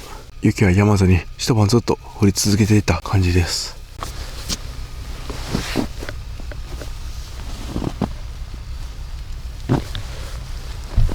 タイヤ半分ぐらいまで雪が来ています。マフラーの吹き出し口は大丈夫ですね。埋まってません。でも結構もう残り15センチぐらいで埋まっちゃう感じです。このランプのところもガチガチに凍っています。これバックドア凍って開かなそうですね。でも富山の方がもっと積もってるんじゃないですか。富山は結構降りますね。ワンちゃんすごい嬉しそうですね。そうなんですすいません。いい持てないおしっこなんですけど。今日はどのぐらいの雪ですか。今日は意外と積もってないなと思って。じゃあまだまだって感じですか今日は。さすが隠れ豪雪日本一ですね。今日は全然だそうです。これで全然ということは本気出したらどうなるんでしょうか。怖いですね。屋根もかなり積もってますね。でも前に落ちていません。最初の方は屋根の雪が落ちてこのフロントウィンドウに溜まっていたと思うんですけど、もうフロントウィンドウもいっぱいになっちゃって落ちることができなくなって埋まっちゃってる感じです。結構雪がねサラサラなんで、もうこのまま出れると思います。ドア開きました。このミラーの上も結構積もっています。出てきました。じゃあルーフから落としていきます。サラサラなんでもう全然力いらないですね。さーって押していきます。このソーラーの上がすごい積もってますね。ミラーがもう全く機能なしていません。じゃあフロントウィンドウを落としていきます。すごいですね。うわすごい。これフロントウィンドウにはこんだけ積もったの初めてかもしれません。でもさっきも言ったんですけど、すごいサラサラなんで、もうバーッと押していきます。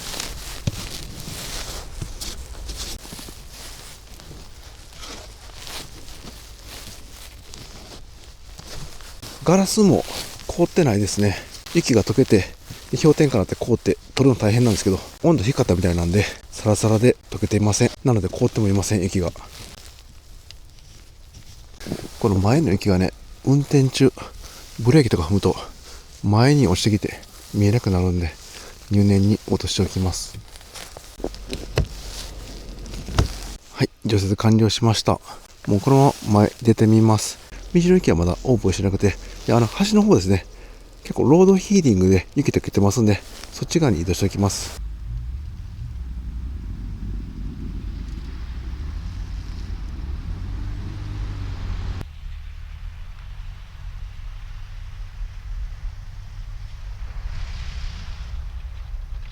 結構雪が溶けていて、除雪が入れないエリアに来ました。こう溶けています。すごいですね。これ多分ロードヒーリングだと思います。中にパイプみたいに入っていって、熱湯ですかね、そのあったかいお湯が地熱を利用して回って溶けていると思います。もしくは電気式ですね。自分の住んでいる富山県北陸は水の出る融雪装置が多いんですけど、こっち側は道路に埋め込まれているタイプが多いんですかね。これだったら水もかからないんでいいですね。でもこうやってロードヒーリングで雪が溶けていっているにもかかわらず、その上からさらに積もってくるぐらい雪の量が多い地域です。でも絶対ロードヒーリングのおかげで除雪の量は格段に減っていると思います。なんかこっち側にはですね、公園があるようです。ここロードヒーリングないんでかなり積もっています。でもこれが本来のこの辺の積雪量ですね。何もしないとこんな感じになっちゃうんですね。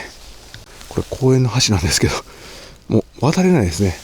ご飯食べてからちょっと遊びたいなと思ったんですけど、ちょっとこれは後で考えます。また雪が強くなってきました。とりあえず一旦車内で朝ごはんいただきます。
卵もいい感じに固まってきました。それではいただきます。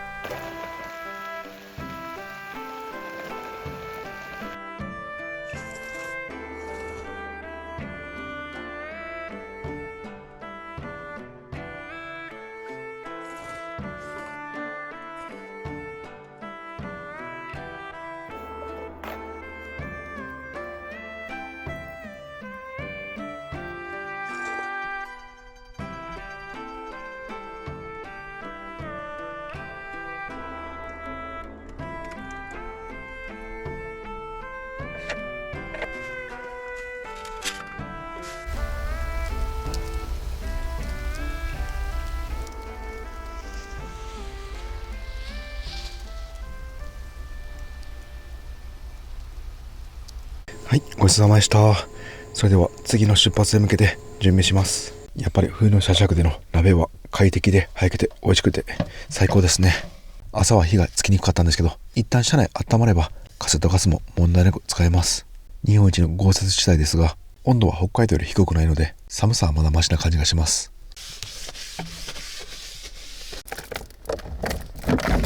今回山形県の南の方来ましたんで、次は北の方や海側も探索してみたいですね。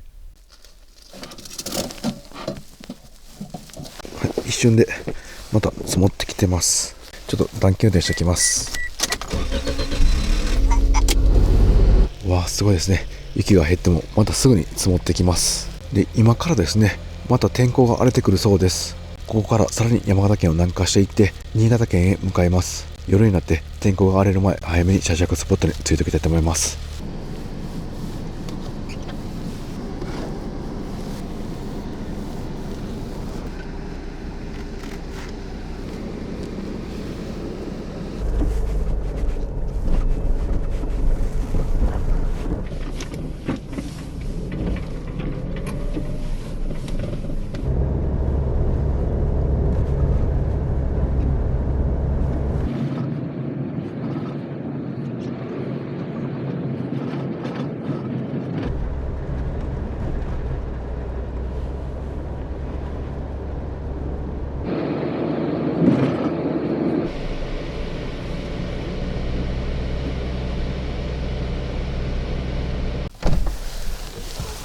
うわ、雪が増えてきましたね。ここ道の駅ですぐ横山なんですけど、もう全く見えません。山形県が本気出してきましたね。町に降りて一番最初の道の駅朝日町という場所です。ここはリンゴが名産なんですね。たくさん売ってます。リンゴの冷麺とかあるみたいです。面白いですね。あ、道の駅の大型電光掲示板に現在の山形県の道路状況リアルタイムで表示してくれてます。これはいいですね。じゃあ次の道の駅に行ってみます。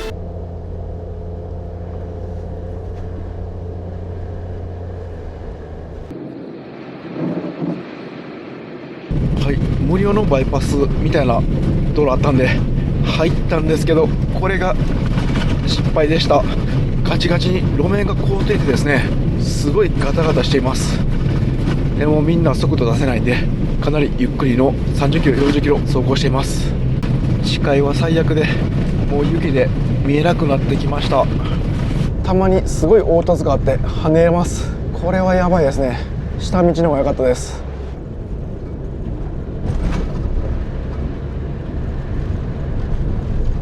山形県と新潟県の県境に向かってるところなんですけど、今前にトラックあるんですけど、そのもう前の車が吹雪で見えなくなってきました。もうこ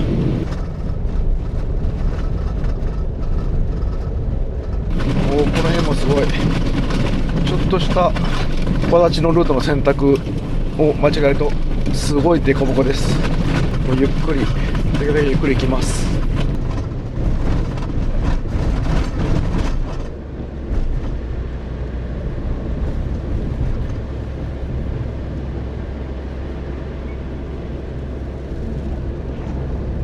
もう今日は全然止む気配ありません。そしてここの道の駅、なんとスキー場すぐ横ですね。空こんだけ降るわけですね。いやー、しかし山形県の道、肝を冷やしました。今までこの旅で一番激しい雪道でした。北海道より気温が高いんで、たまに雪が溶けるんで、それがまた凍ってツルツルになります。でまた山形から新潟への交通手段の国道だったんで、交通量が多いので凸凹でした。いろんな条件が揃った道でした。屋根から落ちた雪、もう壁になってます。どのぐらいでしょうか。もう 2.5 メーターぐらいありそうです。この辺の建物の屋根の近くは結構危険です。それではちょっとショップ寄ります。フードコートもあるんで、なんか食べていこうかなと思ったんですけど、暗くなったら怖いんで、もう先に新潟に入ります。なんか先から雪がですね、真横に飛んでいます。そのぐらい風が強いです。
いやー、ホワイトアウトびっくりしました。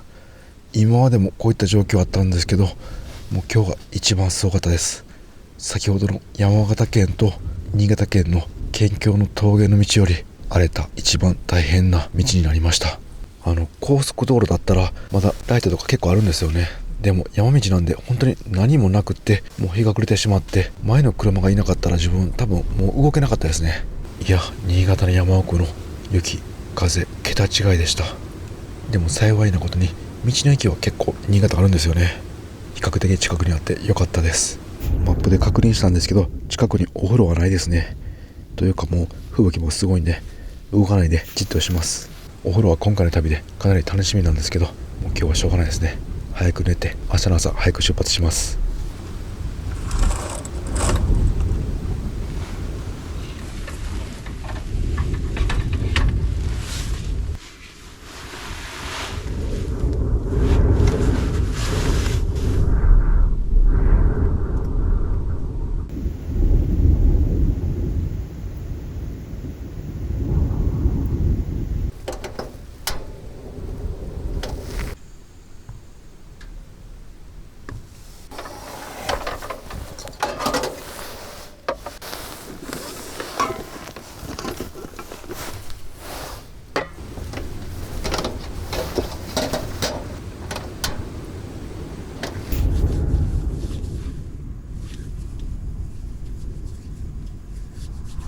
やっちゃいました。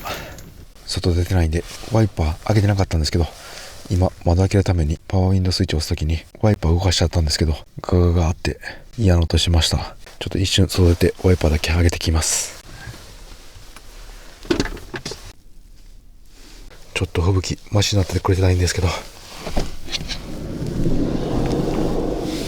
うわ、もうすでに結構積もってる。うわ、すごい、サイドミラーがえらくなってます。はい、これで OK です。なんか異様な雰囲気です。車内入ります。いや、ちょっと吹雪マシになってくれててよかったです。自分違う車なんですけど、一回車出た時に鍵を持っていくの忘れて勝手にオートロックみたいなかかった時あったんですね。なんでもう入れなくて JAF 呼んだことあります。それを思い出しました。もし今この状態で外出てオートロックかかってしまったら本当にやばいかもしれません。携帯も持って行ってなかったんで、絶対携帯はもう身に離さず持っていった方がいいですね。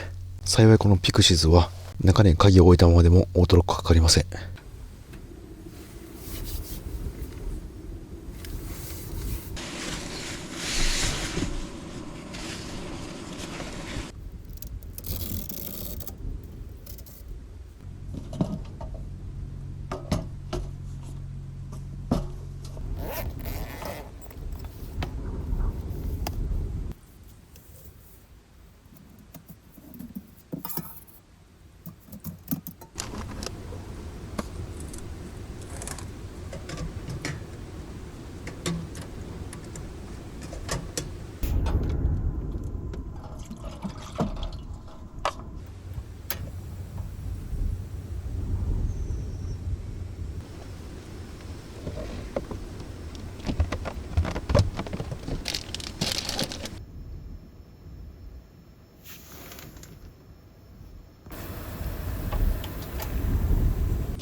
いただきます。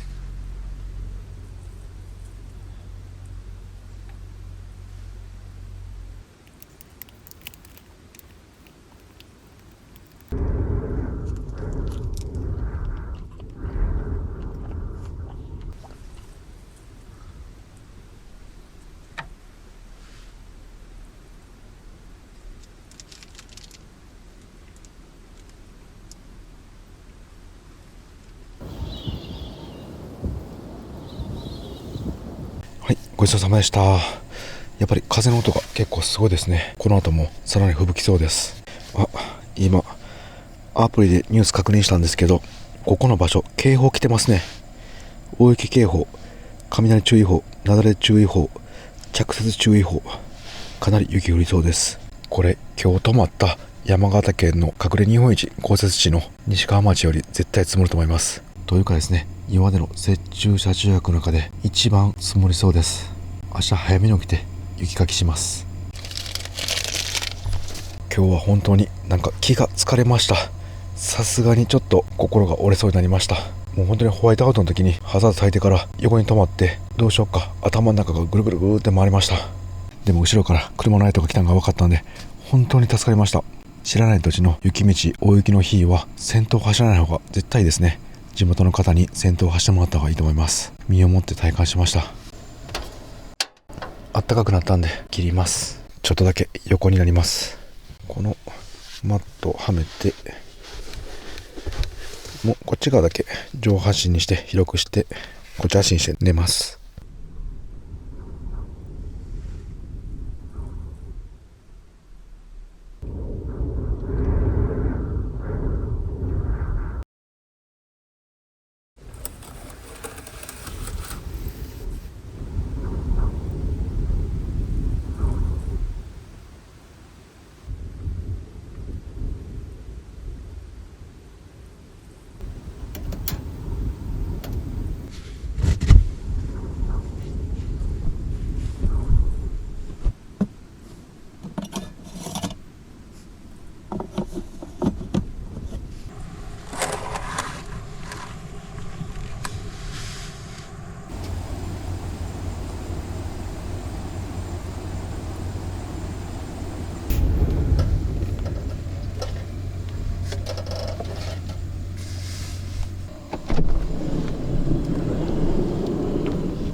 すごいいい香りがしています。横手焼きそば初めて食べます。どんな味なんでしょうか。それではいただきます。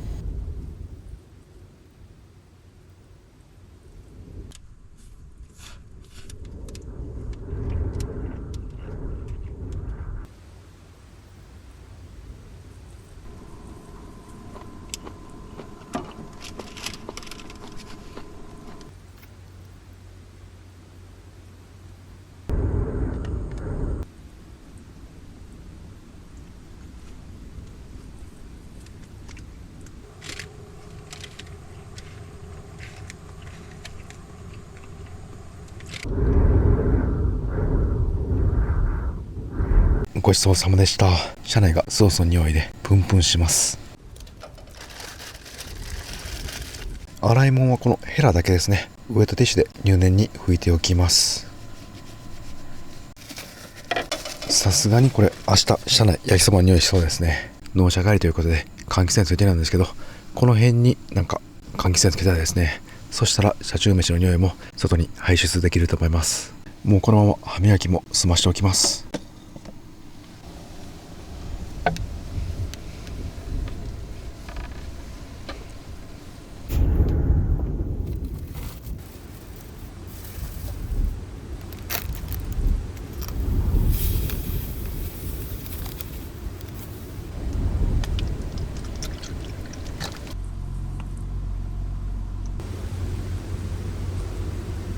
着替えてベッド展開して寝る準備します。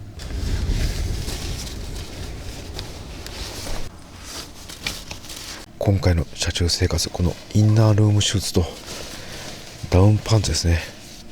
これ大活躍しました。寝るときはこれ着たら本当にあったかいです。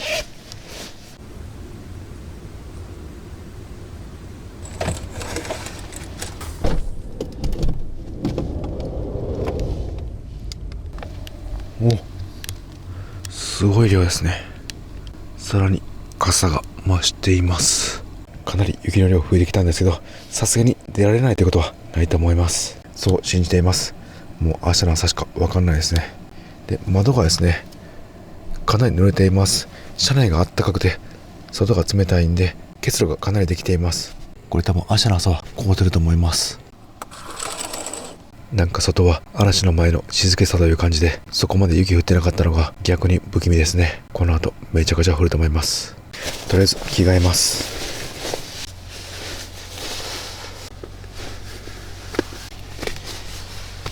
明日の朝方は現在の予報ではマイナス4度ですね。カセットガス使えないんで、またお弁当ウォーマーで温めておきます。30度設定ですね。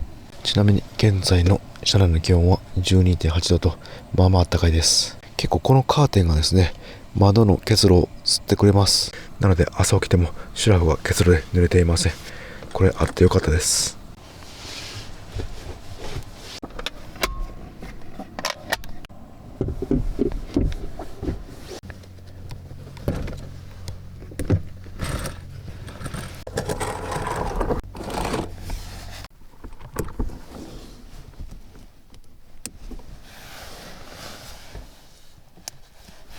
先ほど少し寝たんですけど、もう今まだ眠たいです。今日はすぐに眠れそうです。またシュラフは二重で眠ります。いやー、ここに着いた時はもう風がゴーゴー言うて車も揺れて結構怖かったんですけど、風が収まって本当良かったです。でもこの後大量の雪が降るということで少し不安ですが、風が弱いことを祈ります。でもやっぱりこの鉄のテントは安心です。今日来る時も本当に不安だったんですけど、車内入った瞬間にかなり落ち着きました。この納車車中生活を通じてマイクロバカンチャスがだんだん自分の体に合ってきて、自分のもののようになってくるのが実感できました。それではこのまま眠ります。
寒すぎるので風なんで車内を温めます。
お、すごい積もってます。よいしょ。昨日ここ入った時はどうですか、5センチぐらいだったんですけど、これもう結構深いところまで行きます。手とかはもうすっぽり入ります。一晩でこんなに降るんですね。ちょうどタイヤのホイール半分まで埋まっています。で、車体下は開いてくれています。マフラーも大丈夫ですね。これでも今日一日置いていたら絶対埋まってしまうと思います。このリアバンパーのあたりなんですけど、この車内があったかくて熱で雪が溶けて、でまた朝寒くて凍って、こんな感じでカチンコチンです。もう氷の鎧でまとわれているようです。完全にこれ凍結してるんで、リアのドアは開かないですね。このドア付近下とか全部溶けて固まっています。この辺は風断のあったかいんですけど、弊害というところもあります。このサイドウィンドウも雪も取り付いてますんで、しっかり取らないと危ないですね。それでは一旦除雪して、それから車を動かして朝ごはんいただきます。さあ、開くでしょうか。開いた。よかった。これドア開けたらもうここ吸っています。すごい高さですね。でルーフから下ろしていきます。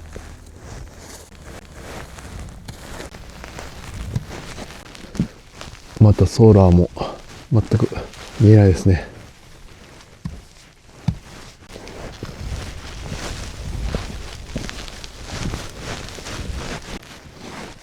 あ、この辺はなんか凍ってますね。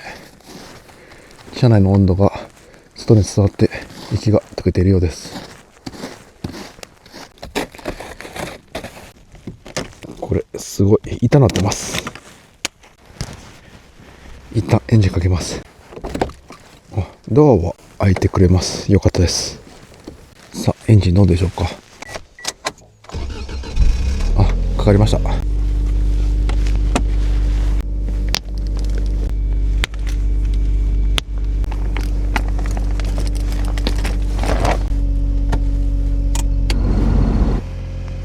あとはフロントですね。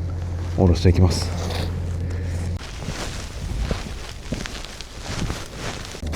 この辺ちょっと凍っちゃってますね。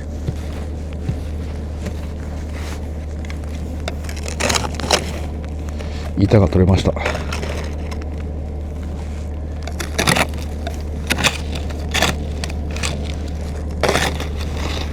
このぐらいの雪ならこのマイクロバカンチェスでもうそのまま進みたいところなんですけど、今回の雪が結構ね重たいんですよね。でなんかもう固まってる氷っぽい雪もあります。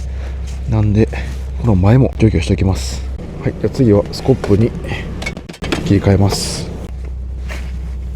あ、やっぱ重たいですね。これはいい運動になりそうです。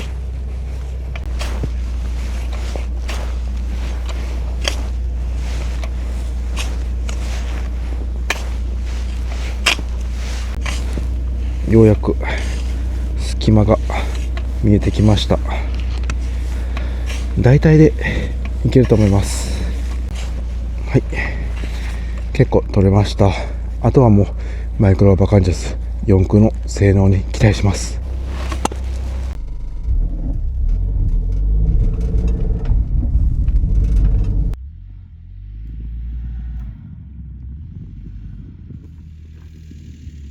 こっちの駐車場綺麗に除雪されています。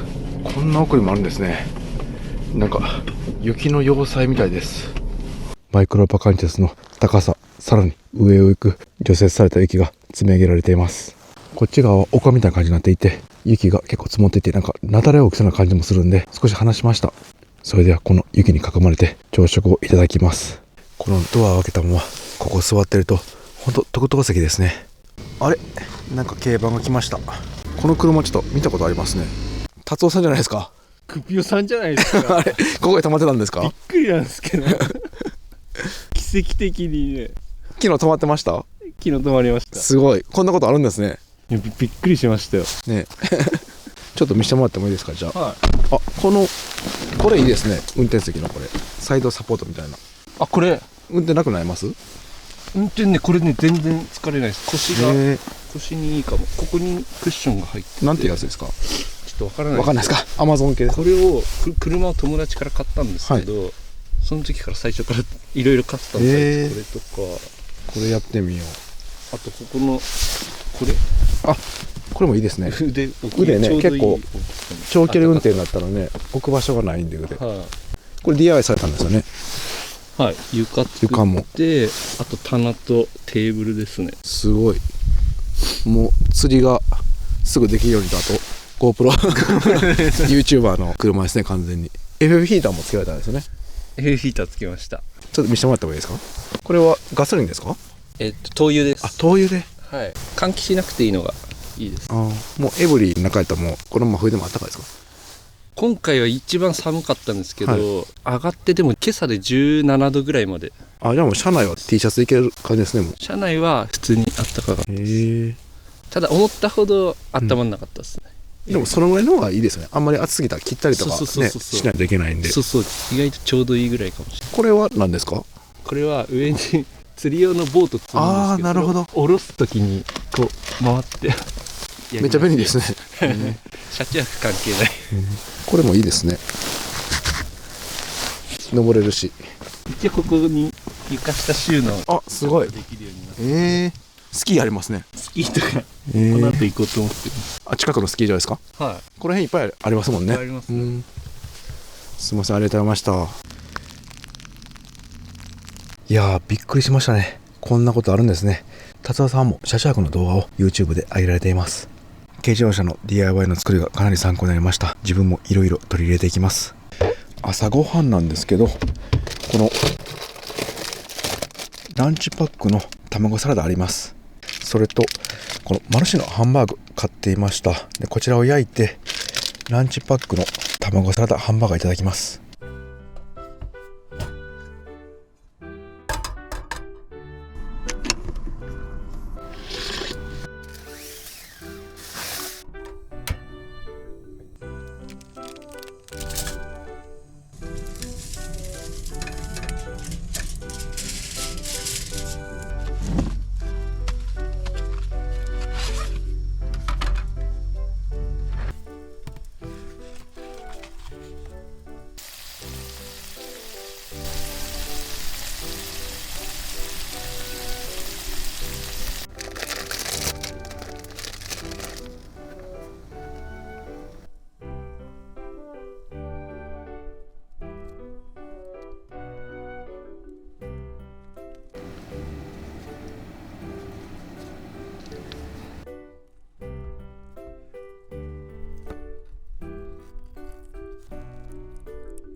それでは思いっきりかぶりつきたいと思います。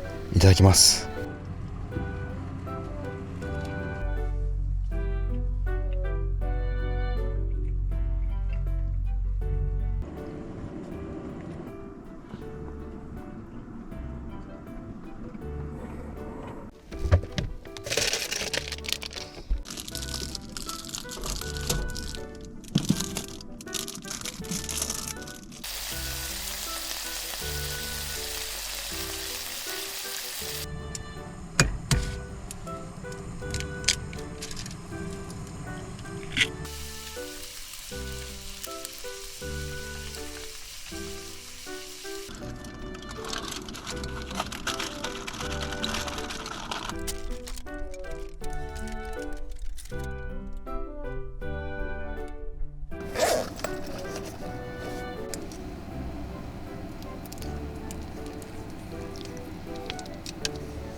いただきます。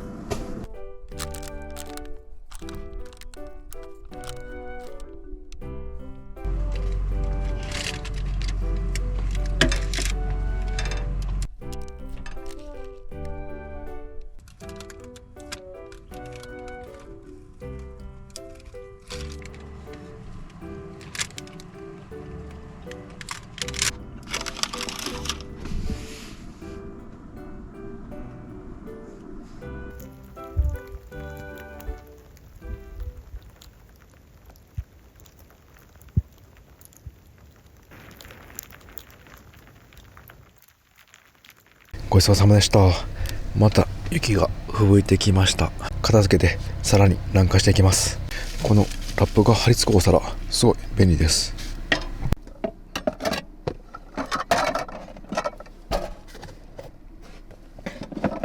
このマネンタシートなんですけど、もうカット済みのやつを購入しました。これはニトリで買いました。やっぱりカットされてないロールのやつだったら使うときにこんな感じで曲がってて使いにくいんですよね。でもこれは全く癖がないんで使いやすいです。この折りたたみまな板もニトリで買いました。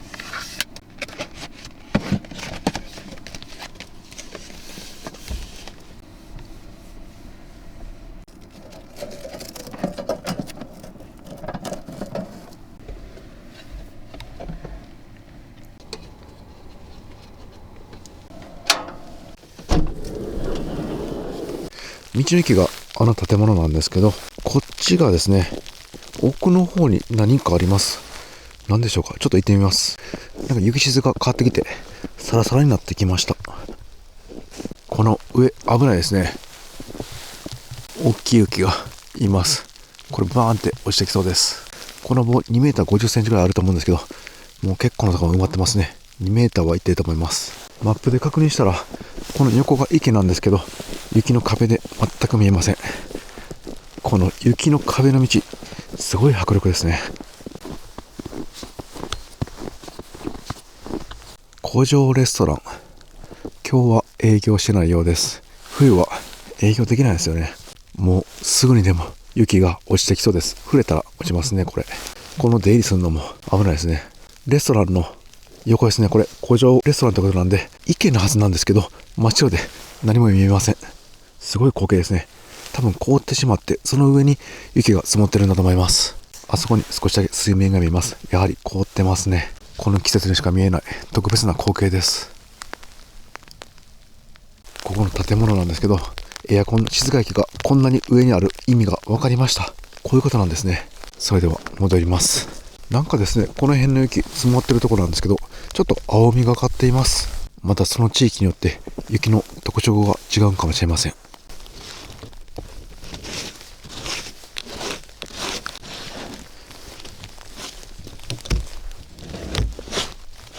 ちょっと温度が高いんであられのような雪になっています。北海道を出発して今ここです。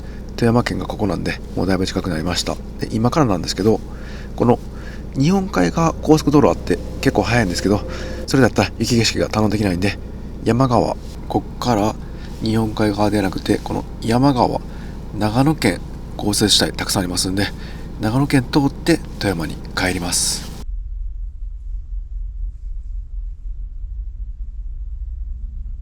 後ろのカーテン開けるの忘れていました。これで走行中もルームミラー見えます。納車時ついていたデジタルインナーミラー、デジタルのカメラがなんかもう見えなくなっちゃったんで、もう外して直接鏡で見ています。あ、もう道の駅営業していますね。何か地元の食材買ってから行きます。熊注意の看板ありますね。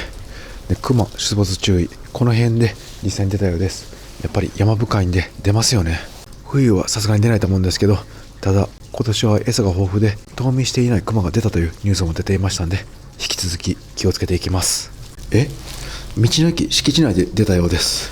やばいですね。ここは確かに人通りが少なくて夜中もほとんど車止まっていなかったんで、クマは出てきやすそうです。はい、出発します。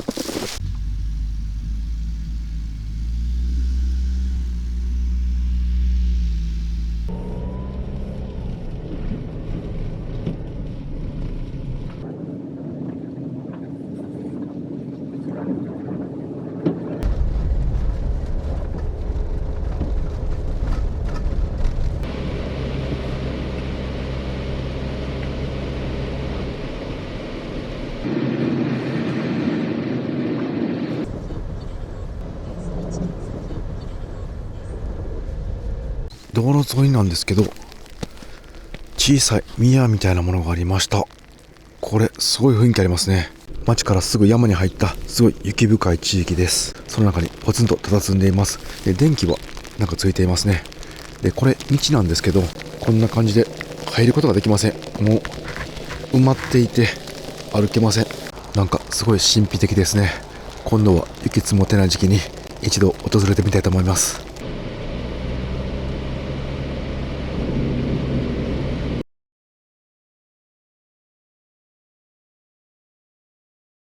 あれ、今ねちょっと進んで気づいたんですけど、なんか線がいってます。あれ、これワイパーで動かしても取れないんですよね。ちょっと外から見てみます。これ飛び石ですね。割れてます、完全に。あ、こっから分かりやすいですね。飛び石、これここに当たってなんか線がブワーって伸びてます。ここまで多分手のひらなんでもう30センチぐらい飛び石あります。最悪や。どうしましょう。ちょっと保険屋さんとか車屋さんで電話してみます。大変お待たせいたしました。すいません、フロントガラスなんですけど、多分飛び石でひびが入ってしまったんですけど。承知いたしました。お怪我などはなさいませんでしたか？ではまず事故の受付をさせていただきまして、お客様に担当者がつきますので、そのものより、今回保険対象かどうか含めてご連絡させていただく流れになっております。はい、お聞きしたいんですけど、車乗らない方がいいって感じですかね。走行に不安がないようでしたら乗っていただいて大丈夫なんですけれども、はい、フロントガラスにひびが入っていって走られるのが不安なようでしたら、はい、乗らない方がよろしいかと思います。でも自己判断で。自己判断で大丈夫でございます。わかりました。よよろしくお願いいたします。ろしくお願いします。はい、失礼します。失礼いたします。なんか聞いたらですね、広がる可能性があるみたいなんで、養生テープで貼っときます。これ以上広がらないようにお願いします。こんなことあるんですね。飛び石初めてです。走っちゃダメかと思いましたが、大丈夫そうな感じですかね。でも走行中急に割れたら怖いですね。近場で休憩します。いろいろネットで調べてから焦らずに行きます。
いただきます。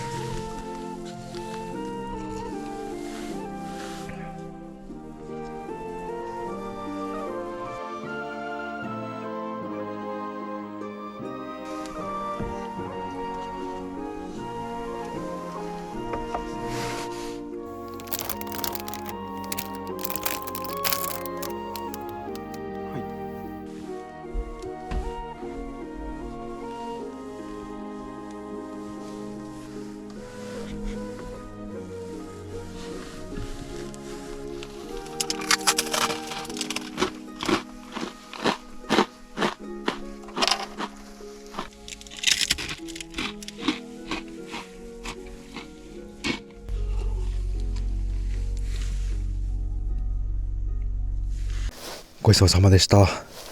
おせんべいのカスがたくさん落ちています。このテーブル動くんで下に落ちなくて助かりました。ゆっくりネットで色の例を調べたんですけど、やはりフロントガラスのひびは広がることがあり、広がると危ないということなんで走行不能になるようです。今んところ広がってる感じはしないので、もう少し進みながら様子見たいと思います。で、修理する車屋さんは別にどこでもいいそうです。保険屋さんの紹介でも修理できるそうです。とりあえず暗くなってしまったんで、もう移動はやめてきます。ひび割りに進行があっても夜だったら分かりにくそうです。ここで一晩様子見て、明日の朝また判断します。一旦外行ってトイレ行ってきます。かなり静かです。音が全くしません。駅が近いんでもっと賑やかかと思いましたが、静かです。で、止んでいた雪がまた降り出してきました。これは積もりそうですね。ワイパー上げてきます。この軽トラすごいですね。多分長時間放置されていたんだと思います。ワイパーがこれ多分上げてたんでしょうね。でももう折れちゃってます。この雪の多さは恐ろしいですね。もうタイヤの上まで積もっています。それでは車内でヒーターつけて温まります。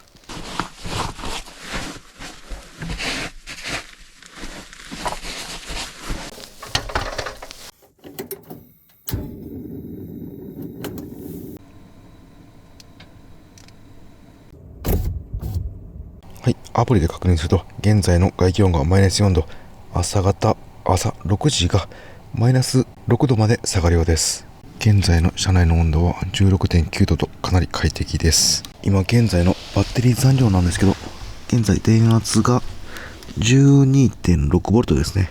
で、ネットで教えた鉛バッテリー 12V バッテリーの電圧からの残量がわかるんですけど 12.6V なんで現在 80% 結構ありますね。今日の晩ご飯なんですけど、いつも調理はこのガスでしてたんですけど、今回場所も場所ということなんで一回オール電化で調理しています。 IH と電子レンジ、こちらを使います。マイクロバカンチェスのサブバッテリーはこのソファーの下に 12V100A が2台あります。電子レンジと IH 調理器持つかちょっと心配です。 IH はできるだけ手短にパパッと調理していきます。食材なんですけど、この油揚げのうま煮というのがあります。これ新潟県の名物ですごい美味しいんですよね。で、レトルトのご飯もあります。半分は普通にカットして食べて、半分は卵とじ丼にしていただきます。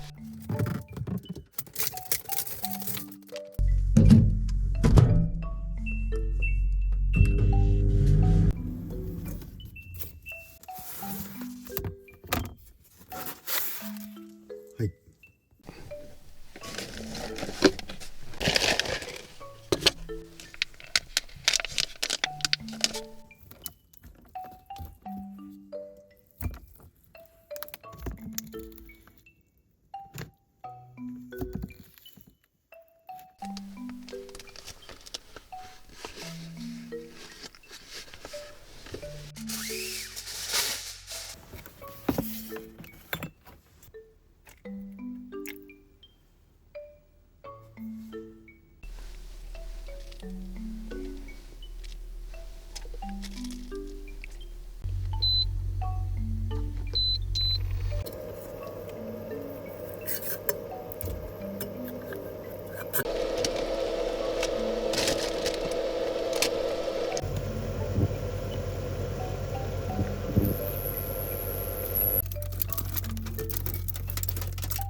本当にこれカツ丼のように見えます。で、さっき自分油揚げって言ったんですけど、これ油揚げというそうです。一旦単品で食べてみます。それではいただきます。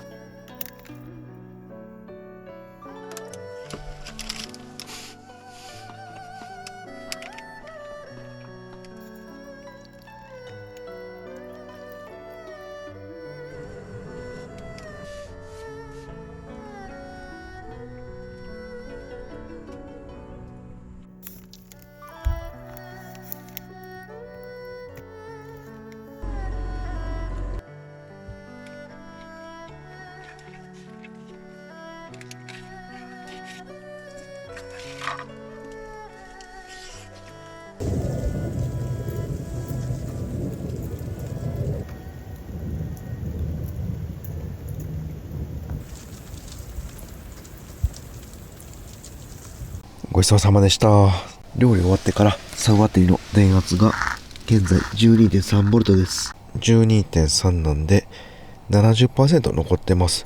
10% しか減ってないですね。今回使った電気はこの照明以外に電子レンジご飯温めるので2分使いました。 IH 調理器の調理時間はだいたい10分ぐらいだったと思います。鉛バッテリー2つのサブバッテリーでもオール電化調理で1食分は余裕で作れました。1泊2日ぐらいでしたら節電すれば全部電気でも持ちそうな気がします。汚れはついてないんですけど、軽くアルコール腕ティッシュで拭いておきます。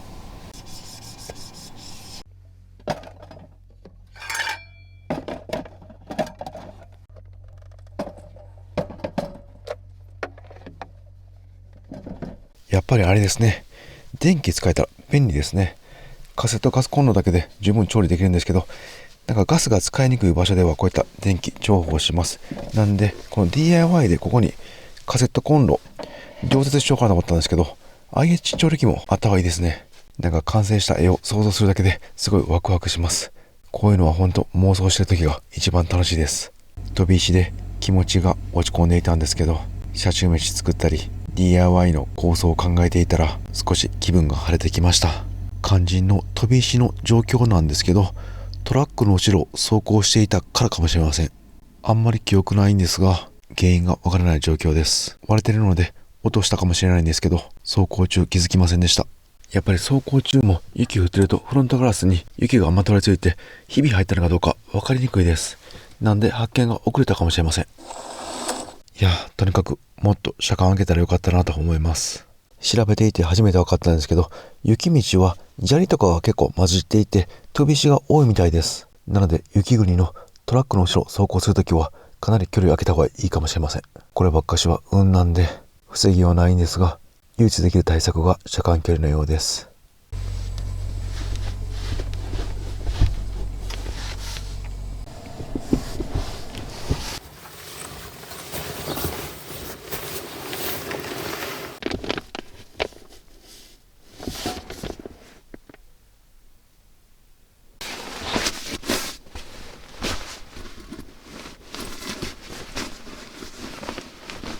いやー、しかし納車帰りでフロントガラスを破損する人なかなかいないと思います。もしかしたら今日発見したあの雰囲気のいい小さな神社のような建物、あそこでちゃんと挨拶しなかったのでたたりが起きたのかもしれません。いや、逆に本当は守ってくれたのかもしれません。当たり所悪かったらフロントガラス割れて怪我している可能性もあります。多分守ってくれたんでしょう。ありがとうございます。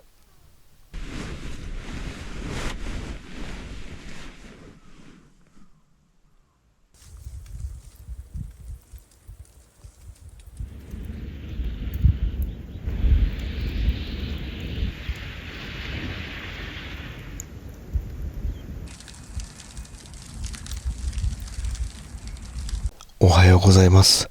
今外気温がアプリで確認したらマイナス7度でした。車内は 1.5 度とそこまで冷えていません。結露も凍ってないですね。カーテンがびしょびしょに濡れています。今回の旅、このカーテンが本当にいい仕事してくれています。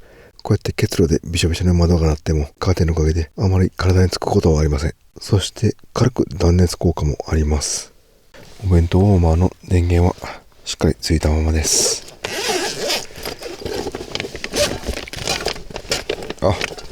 あったかい感じはしないんですけど、キンキンに冷たい感じはしなくてちょうどいい感じです。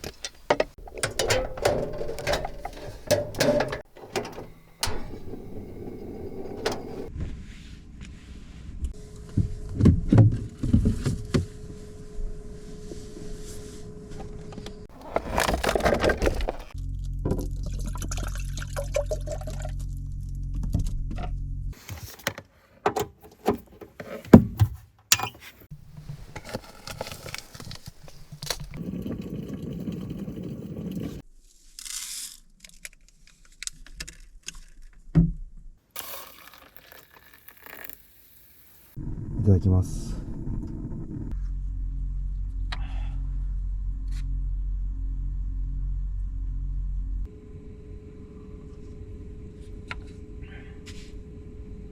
結構雪積もってきてるっぽいです。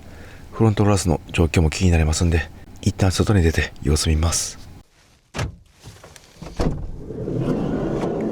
やっぱりフロントウィンドウは結構積もってますね。でルーフは今回そこまで積もっていません。地面なんですけど積もってないとこ何箇所かあります。向こうもぽっかり雪が積もってない空間があります。で昨日の夜はマイナス7度ぐらいまで下がったんで積もる条件は整ってるんですけど、もしかしたらここの駐車場除雪車も来てないんでロードヒーリングが入ってるかもしれません。こんな感じで雪が溶けてる箇所があります。この辺は雪国豪雪地帯の駐車場はよく考えられてますね。ではフロントウィンドウの雪だけ落としておきます。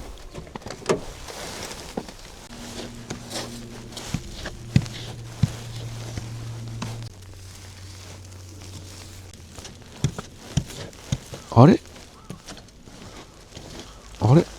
ひびがですね、もしかして伸びてる？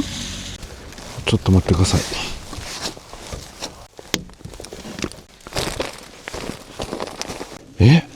嘘。養生テープの端までひびが入っていて、それ以上は入ってなかったんですけど、伸びている。マジか。5センチぐらい伸びてる。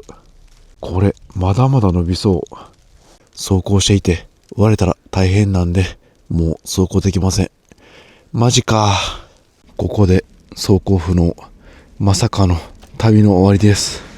北海道で車買ってそのまま車中生活しながら北海道、青森、秋田、山形、新潟、長野県まで来て、次富山県でゴールだったんですけど、おっさんの大冒険途中リタイアです。こんな結末になってしまうとは。ちょっと中で車屋さん探します。近くの車屋さん見つかって来てくれることになりました。そのまま修理工場に持っていくようです。ここ駅近いので自分は電車で帰ります。この車はレッカーではなく乗っていかれるそうです。車屋さんが来られるまで時間ありますので、今回の旅の締めと納車車中生活で感じたこのマイクロバカンチェスの良かったところ、悪かったところをお伝えします。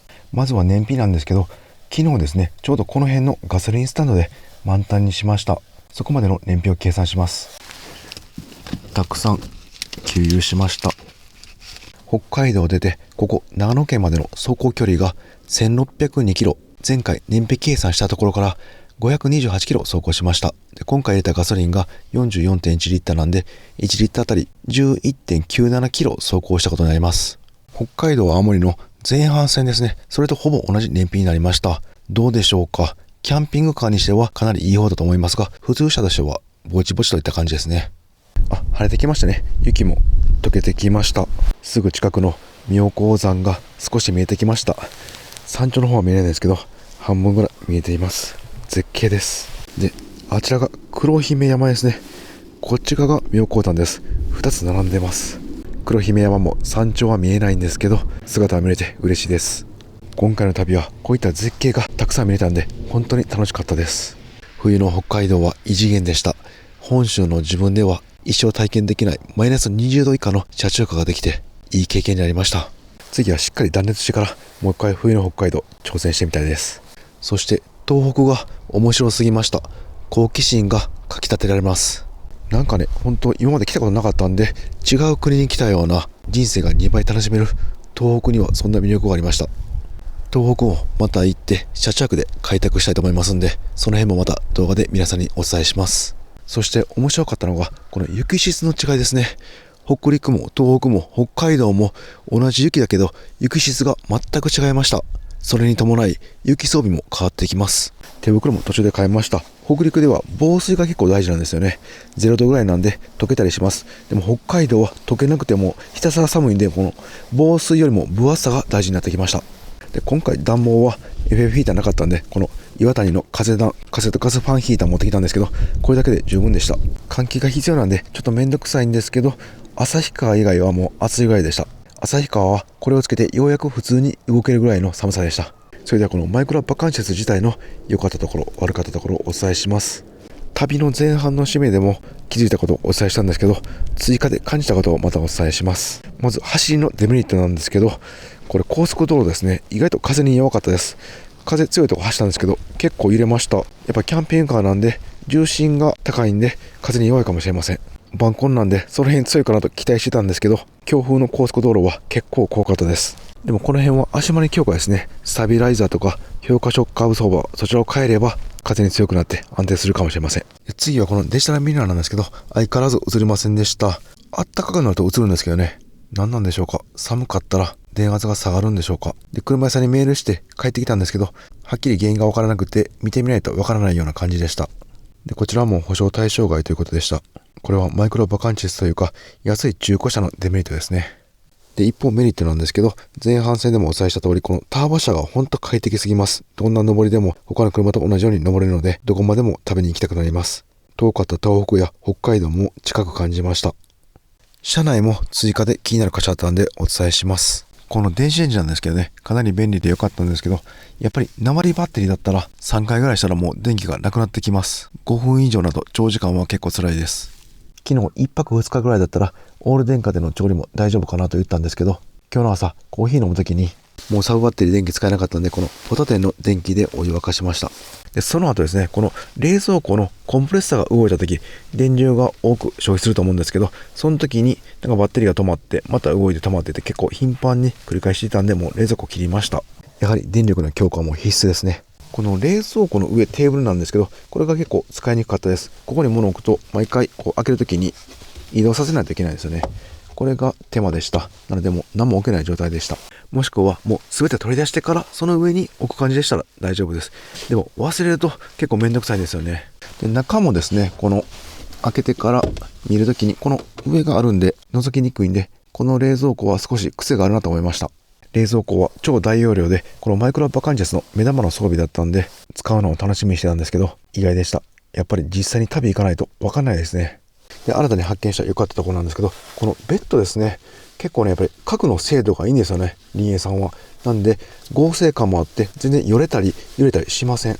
ここも全く隙間なくてもガチガチにはまっています。自分も N1 でベッドキットを作ったことあるんですけど、結構やっぱりよれたりするんですよね、揺れたりとか。この辺はやっぱりプロなんで、ビルダーさんの作るキャンピングカーベッドはすごいなと思いました。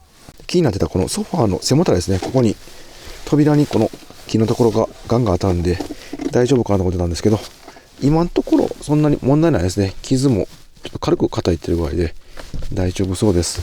この辺は長期使ってみないと分からないと思いますんで、また何か不具合ありましたら動画にしたいと思います。しかしこのレイアウトは本当に秀逸です。長期の車中生活で使ってみて再確認しました。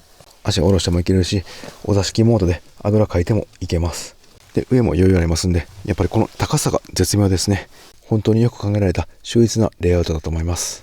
で、今後なんですけど、やりたいことを追加で思い浮かびました。まずはゴミ問題解決するために、ここにリアラダーをつけて、で、ゴミ箱をですね、設置するか、もしくはもう大きいサイクルキャリアですね。自転車も設置できる大きいタイプです。そちらを設置します。大きいタイプの方がゴミ箱とか、あとはいろんなものとか収納できます。で、次はソーラーパネルですね。こちらちょっと容量少ないんで、大きいタイプに変えたいと思います。このソーラーパネルは夏場の遮熱効果も期待します。なので、ちょっと大きめのやつですね。ルーフキャリア乗せて、そこに大きめの、もうできれば 400W とかのソーラーパネルで発電したいと思います。これから暑くなってきますんで、夏対策もやっていきます。もう一旦外そうかなと思ってます。で、断熱して、あとはクーラーですね、設置します。今考えているのはラクールというのを設置考えています。当初は DC12V クーラー設置しようと思ったんですけど、結構ですね、この雪国は塩カルで下から塩がバーってつくんですね。なんで静外気つけてもすぐにダメになってしまいそうです。で、ラクールをですね、静外気外に出せますんで、サイクルキャリアに設置しようかと思ってます。で、ラクールはもう発注しました。5月ぐらいに来る予定です。その次は冷蔵庫ですね。少し使いにくかったので、一応変えるかもしれません。もしくはもう冷蔵庫自体を変えるかもしれません。で、この入り口のすぐ横、ここにですね、キッチン作りたいんで、もうこの棚自体を取ってしまって作り変える可能性もあります。そっちの方がやりたいことに近づいて早いかもしれません。その辺もまたおいおい動画にしていきます。それでは車屋さんもうすぐした来るみたいなんで、帰る準備して電車に乗ります。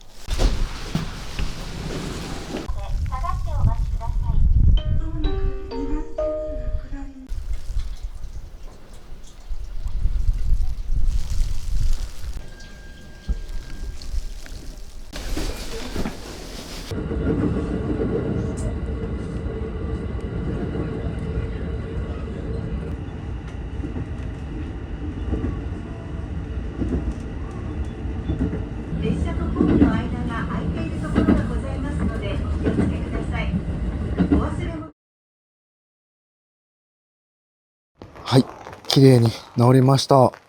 純正のフロントガラスに交換で、費用は12万円でした。なのでもう保険使いました。等級一つ上がるようですが、保険屋さんが使った方が得と教えてくれました。そして今回、ガラス交換と別に遮熱フィルムを貼りました。わかりますかね？ちょっと紫っぽい感じになってます。これが遮熱フィルムで、色がついているタイプで、中が見えにくいようになっています。フロントとこの運転席と助手席のサイドガラス、こちらにも貼りました。夏、クーラーがよく効くようにと日焼け防止、透過率も車検対応なので、中から外は普通に見えます。なので、車内でご飯食べるくらいだったら、もうカーテンしなくても外から見えません。初めてこういった遮熱フィルムを貼りました。キャンピングカーとの相性バッチリですよね。また使い心地など実際に使用してみて感じたことがありましたら動画にします。